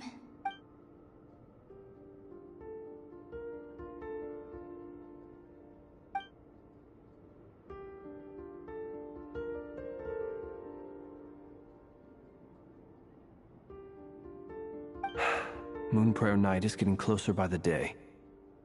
We're running out of time. We need to look for other candidates. Then allow me to try.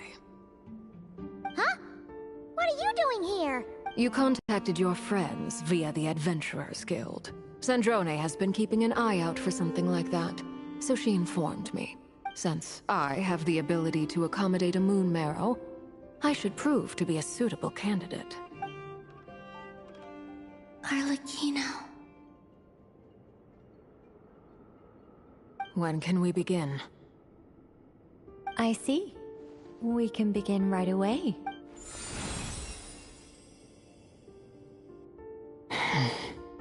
How was it? Did you feel any discomfort? Not at all. Then it seems we shan't need to look for additional candidates after all. Great! Cool. Alright, like Paimon said, the rest of us can take turns making sure the three of them stay warm and comfy. Then, my job is to take care of the caretakers. I will ensure everyone receives food and accommodation. I'm ready as well.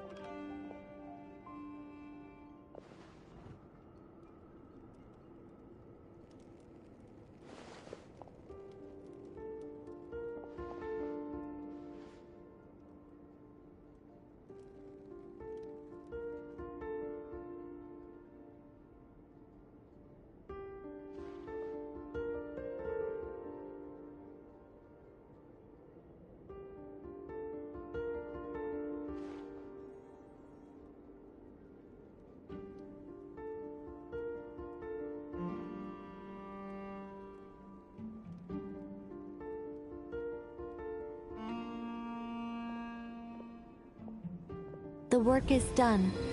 The sacred scroll shut.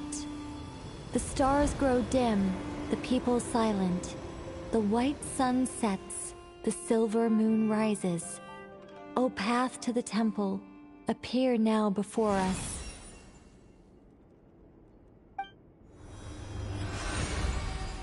Wow! It really opened! So that's what all this is about. They've been trying to open this gate. Come, let us enter. It might be best to eat something first. Take care to chew properly and swallow slowly. It will give your body time to readjust to the digestion process. They will head in soon. They will need to enter this gate.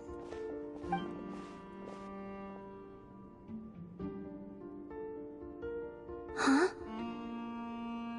I cannot pass through.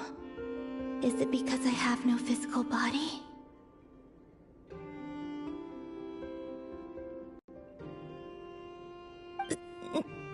It has been 3 days. My strength is all but completely faded. Can I really hold on until Moonprayer Night?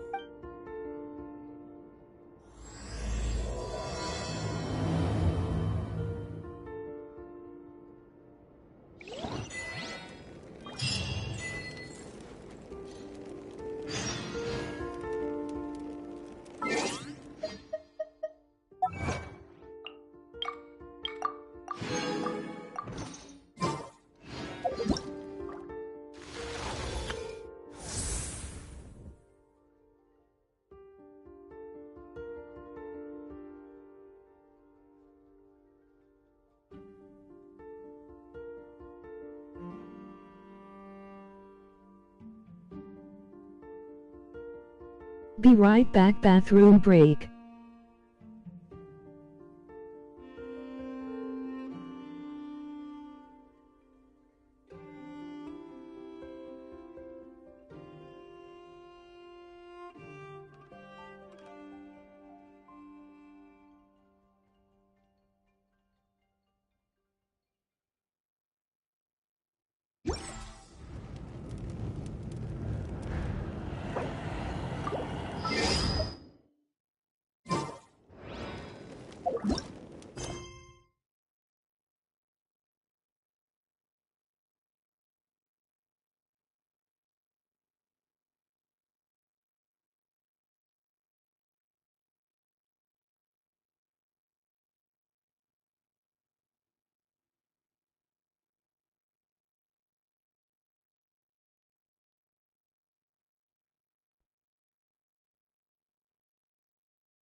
Back.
Back in the Mondstadt Library, huh? Talk about a trip down memory lane. So we're supposed to find the seeds of the story, right? What do you think that means? Well, we're in a library, so it's gotta be books, right? But seriously, there's so many here. How are we supposed to know which ones we need? Making a racket in a library? You should know better than that. Lisa! Oh, sorry about that. Now, who do we have here? Ah, my golden-haired cutie. And my little horn cutie, too. Sorry, Miss Lisa. I know you taught me to be quiet in the library, but Paimon was just trying to help. Please don't be too hard on her. Well, it has been far too long since we saw each other, so I suppose I can let it slide just this once.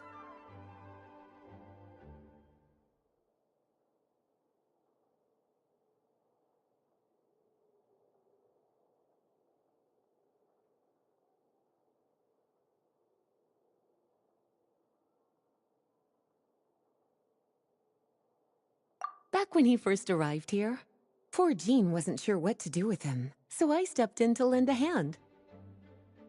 I figured, if I can handle a boy raised by wolves, then teaching one who's part dragon should be a walk in the park. Nice! Sounds like Durin was welcomed with open arms. Why, of course. Now, let's save the reminiscing for another time. I'm sure you're here for a reason. Did you need to borrow some books? It's kind of hard to explain. Maybe you could take a look at this. Oh?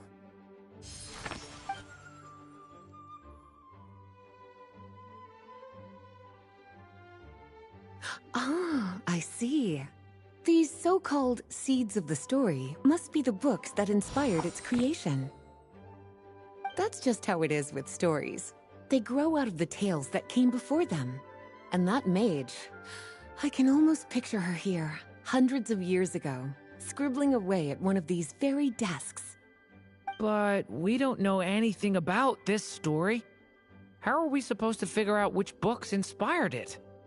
As it happens, just before I found you here, I was looking into something rather peculiar. One of the knights reported seeing some books that weren't listed anywhere in our catalog. Stranger still, just as he went to reach out for them, the books vanished into thin air. And then, a while later, while he was browsing through other shelves, there they were again. Seriously? That particular knight knows this library inside and out. I'd be very surprised if he was seeing things. Something tells me these might just be the magical books you're after. According to the report, there are 3 of these books in total. I'll be relying on you to track them down, cuties.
He who wishes to peer into the abyss needs simply to wander through Nodcry on a misty night. The march of the Wild Hunt will be sure to drag him into the darkness.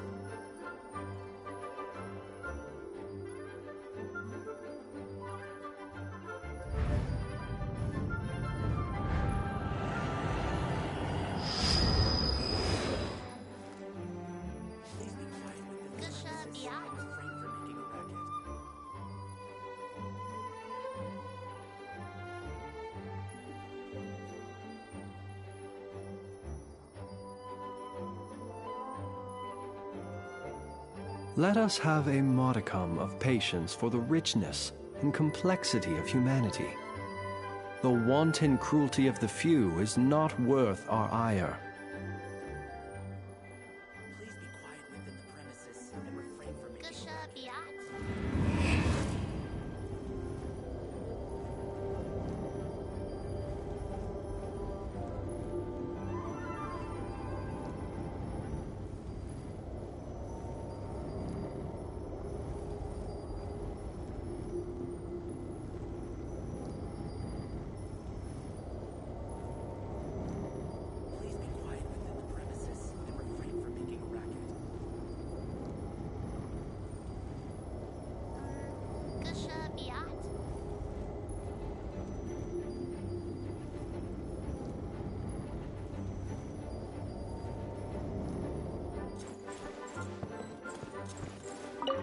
Kinda looks like a poetry collection.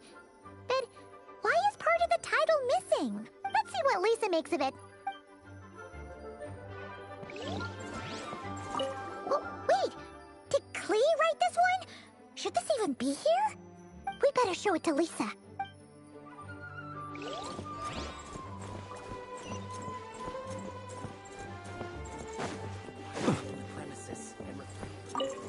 An experiment log? Looks like part of the title's been erased. There's something seriously suspicious about this book.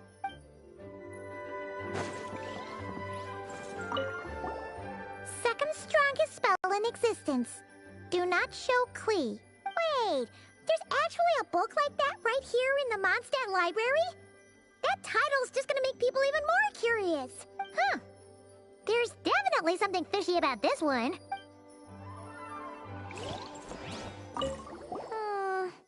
Let's hang on to this one for now. Could be one of the ones we're looking for.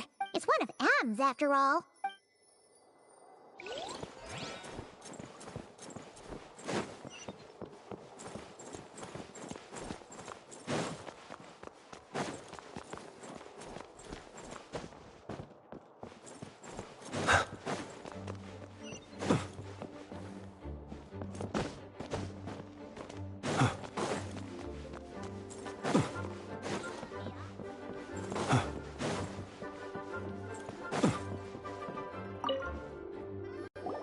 Well, did you manage to find them?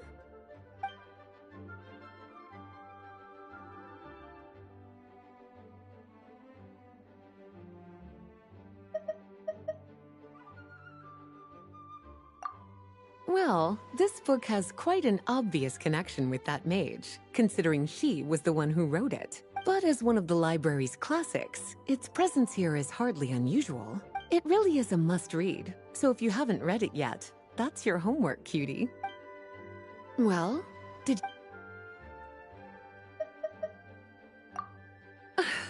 Well, it definitely shouldn't be here. But I'd highly doubt it's one of the books you're looking for. Because this is something Klee wrote. It's a compilation of all the best fish blasting spots around Mondstadt, as well as the most convenient places to stash her new jumpy dumpties. Of course, there's no way she'd get away with keeping a book like that in her bag. And she'd be in big, big trouble if Jean were to find out. Not only would the book itself be confiscated, but she'd be looking at a whole day in solitary confinement at the very least. Somehow, she figured out that the best place to hide it was right here. No place like a forest for hiding trees, huh? Now, every time it gets confiscated, she just writes a new one and sneaks it back in. Yes, so thanks for helping me find it. I'll finally be able to hand it over to Jean. Well,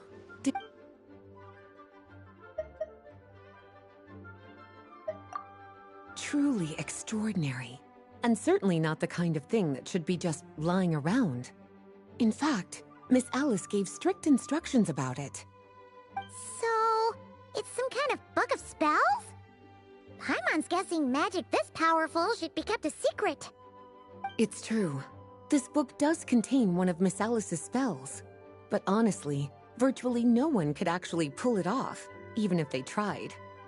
The only reason it's even meant to be in the restricted section is because we can't let Klee get her hands on it. After Klee was born, Miss Alice advised us to seal it away. She even added that little subtitle herself. So, it's to keep it away from Klee, huh? Does that mean she could use it to cause even more mayhem than she already does with Jumpy Dumpty? No, that's not it. As Miss Alice herself put it, letting Klee see it too early would spoil the surprise. Well, did you manage?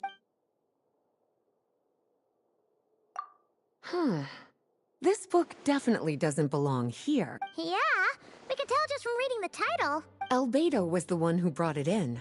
He suggested I place it on the restricted list and keep it sealed away. Why? He said it's full of forbidden alchemical formulas, some of which could even result in the creation of dangerous monsters. Apparently, the danger it posed was so great, he didn't even feel like it was safe to carry around or keep it in his workshop. Really? Definitely sounds like it shouldn't be here then. Still, if that maid read this book too, it must have been written a lot earlier than I'd imagined. Well? Yes, this is a restricted book, all right. It certainly isn't supposed to be here. Huh. But it looks like a regular poetry collection. How did it end up being classified as a restricted book? The issue lies with one of the poems inside. You've heard of the great battle that took place on Dragonspine, yes? 500 years ago, during the cataclysm in Conria, an evil dragon descended upon Mondstadt. A fierce battle with Dvalin ensued, but in the end, the evil dragon fell, and Dragonspine became its resting place. You're talking about Durin, the Durin of Dragonspine. Well, the poem in question turns the whole battle into a dance, with the evil dragon recast as an innocent child who came here in search of friends. But given all the suffering experienced at the claws of that dragon, how could the people of Mondstadt accept such a retelling? Bards are often accused of inventing history or distorting the truth in their ballads. But this one hit a bit too close to home. And since the knights back then were unable to track down the author, they decided to ban the entire collection, blot out the title, and seal it away for good. So the version in the poem, it was all a lie? I'm afraid that question is something only the dragon himself could answer. Well, would you look at that? Seems like these are the little troublemakers you're after. And all three just so happen to be forbidden texts. What kind of story requires reference material like that, I wonder? Forbidden texts? You know, the first time you mentioned that the library had a restricted section, Paimon thought you were just trying to scare us. Are you saying it actually exists? Not really something you should be poking your little nose into, is it, cutie?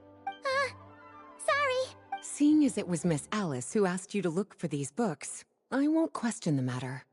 But they'll need to be sealed away again once you're done, so don't forget to return them. Don't worry, Miss Lisa. I won't forget. Well then, that's all from me. After all that hard work, I think I've earned myself a nice cup of tea.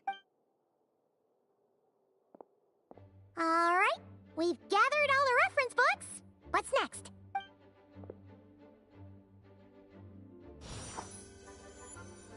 Wait, look!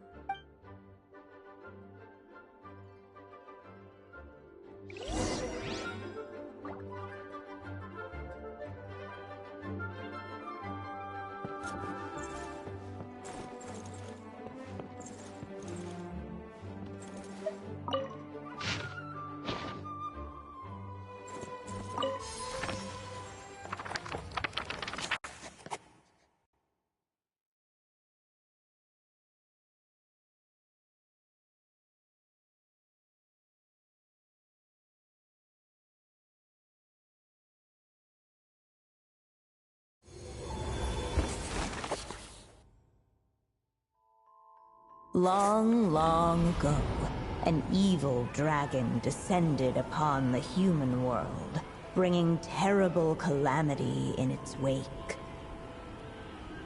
Bravely did the people resist, until at last, the dragon lay slain. Later, a witch with a love for stories came upon the tale of the evil dragon, and for reasons she could not explain, felt a pang of sorrow on its behalf. For she knew, despite its body being born of wicked alchemy, all along, the dragon's soul was that of an innocent child. Right up to the moment of its death, it had no choice in becoming a vessel of calamity, nor could it fathom the cruel fate that lay before it. Though the witch had a love of stories, she was not pleased with how this one ended. No, that won't do, she thought. I'll write you a better ending instead. And so she set off to do just that, borrowing a little magic from her friend. With it, she wove a dragon's egg, resolving to rear a dragon child of her own. Yet long in thought she lingered, wondering what kind of world her little dragon ought to behold upon waking.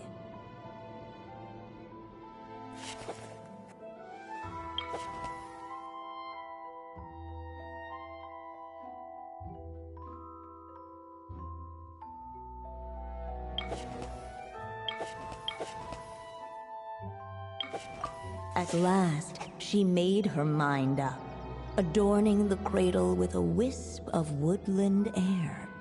Then, she quietly waited for the egg to hatch.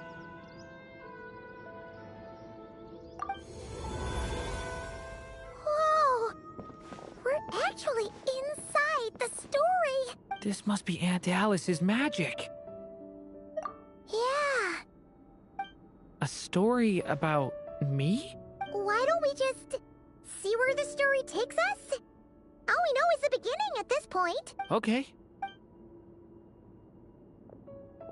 And now a golden-haired traveler, a silvery sprite, and a dragon-born youth step onto the stage. What new chapter will their arrival bring? Whoa! That came out of nowhere! Was that the same voice we heard just now? Yeah. But why does it sound so familiar? I've missed this. It's just like the stories my mother used to tell me. You mean... Em? She used to tell you stories? Yeah, she loved it. Back when she was still alive. Sorry, we should focus on what we're here to do. So, now that we're in the story, what's next? The dragon youth wondered aloud. Yet all he could do was wait for the story to unfold. Of course, there's something to be said for helping it along. Perhaps a little exploration could prove fruitful. Oh! Is that a hint? Yeah, I agree.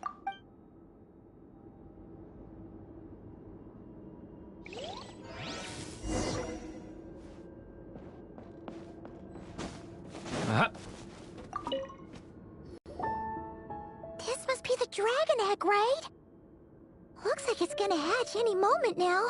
So we've got a dragon egg about to hatch, a witch who loves stories, and that evil dragon we heard about at the beginning. Yep, it all adds up. This is my story, isn't it? Okay, so how are we supposed to help the story along? It feels like all we can do right now is wait. Apparently, it hadn't dawned on the group to look for a way to help the egg hatch faster. Oh, right! We're at the point in the story where we're waiting for the baby dragon to hatch, so that has to happen before the story can continue. With the flames at his command, perhaps the dragon youth might be able to provide the egg with sufficient warmth. What? You want us to roast the dragon egg? The silvery sprite's surprise betrayed her lack of reading. For in countless tales, it is told that only by fire's embrace will a dragon's egg hatch swiftly. Huh, you kinda have a point there. Okay, I'll see what I can do.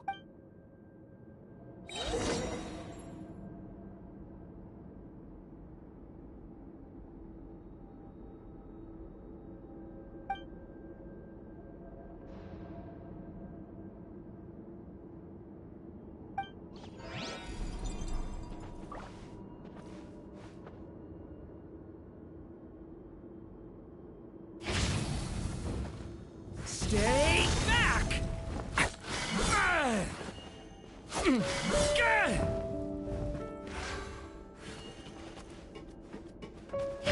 Powering claw!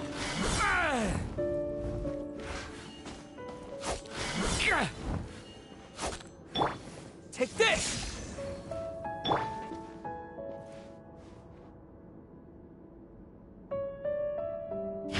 Watch out! The story has only just begun! Let every unborn life be welcomed with tender anticipation, and may that warmth stay with it for a lifetime.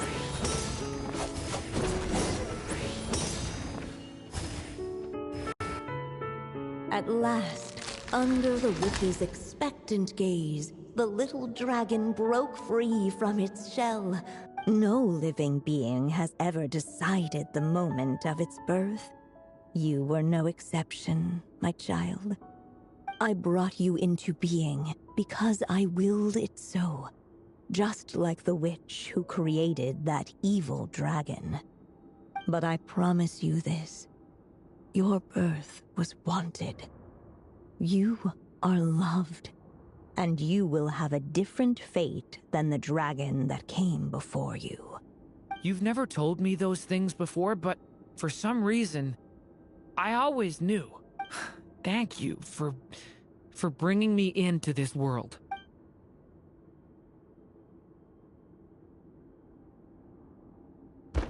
The waiting witch did not feel lonely, for she had 3 visitors by her side. Together, they beheld the hatchling's first breath of life.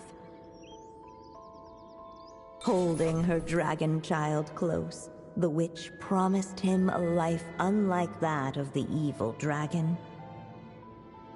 And so, nestled in his mother's warm embrace, did the little dragon's story begin.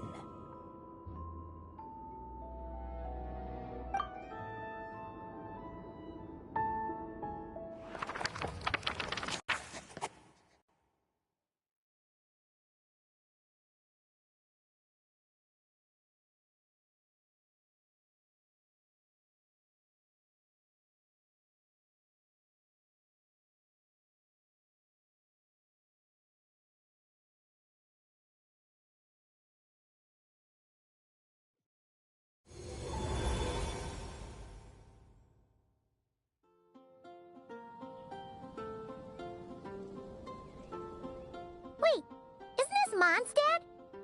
Looks like we're back in the real world. Looks like there's more written on the page now and less ink left than before.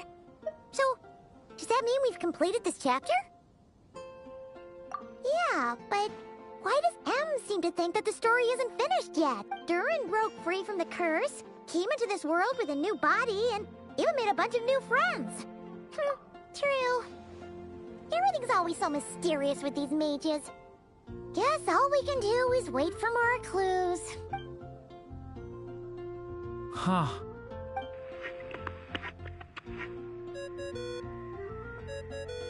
Is this thing on? All right, that should do it. Hey, that's Alice's voice. Hello there, children. If you're hearing this, you've stumbled upon the little recording I left for you.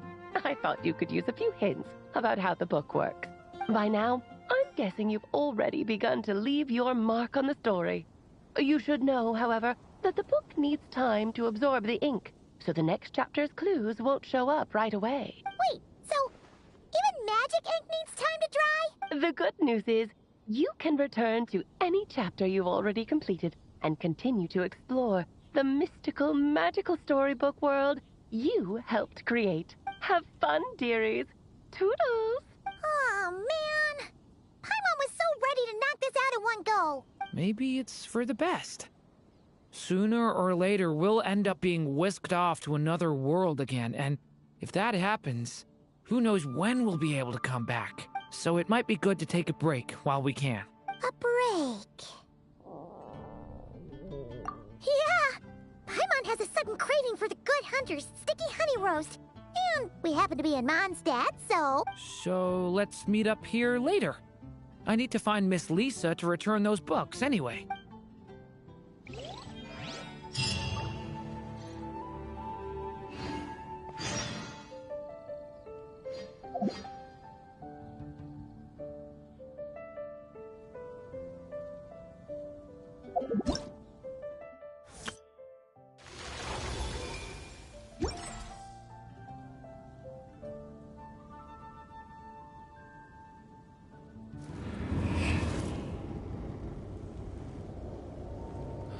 That's all for my daughter.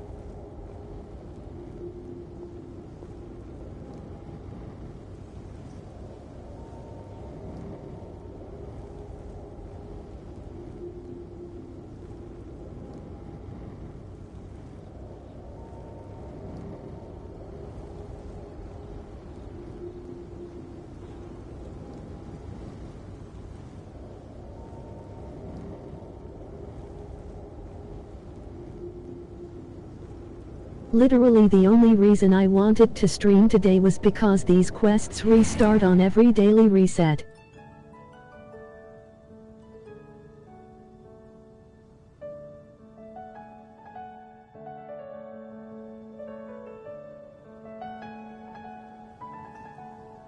People ought not be so frightened of ghosts. They are merely talking shadows, chattering away endlessly about their past affairs.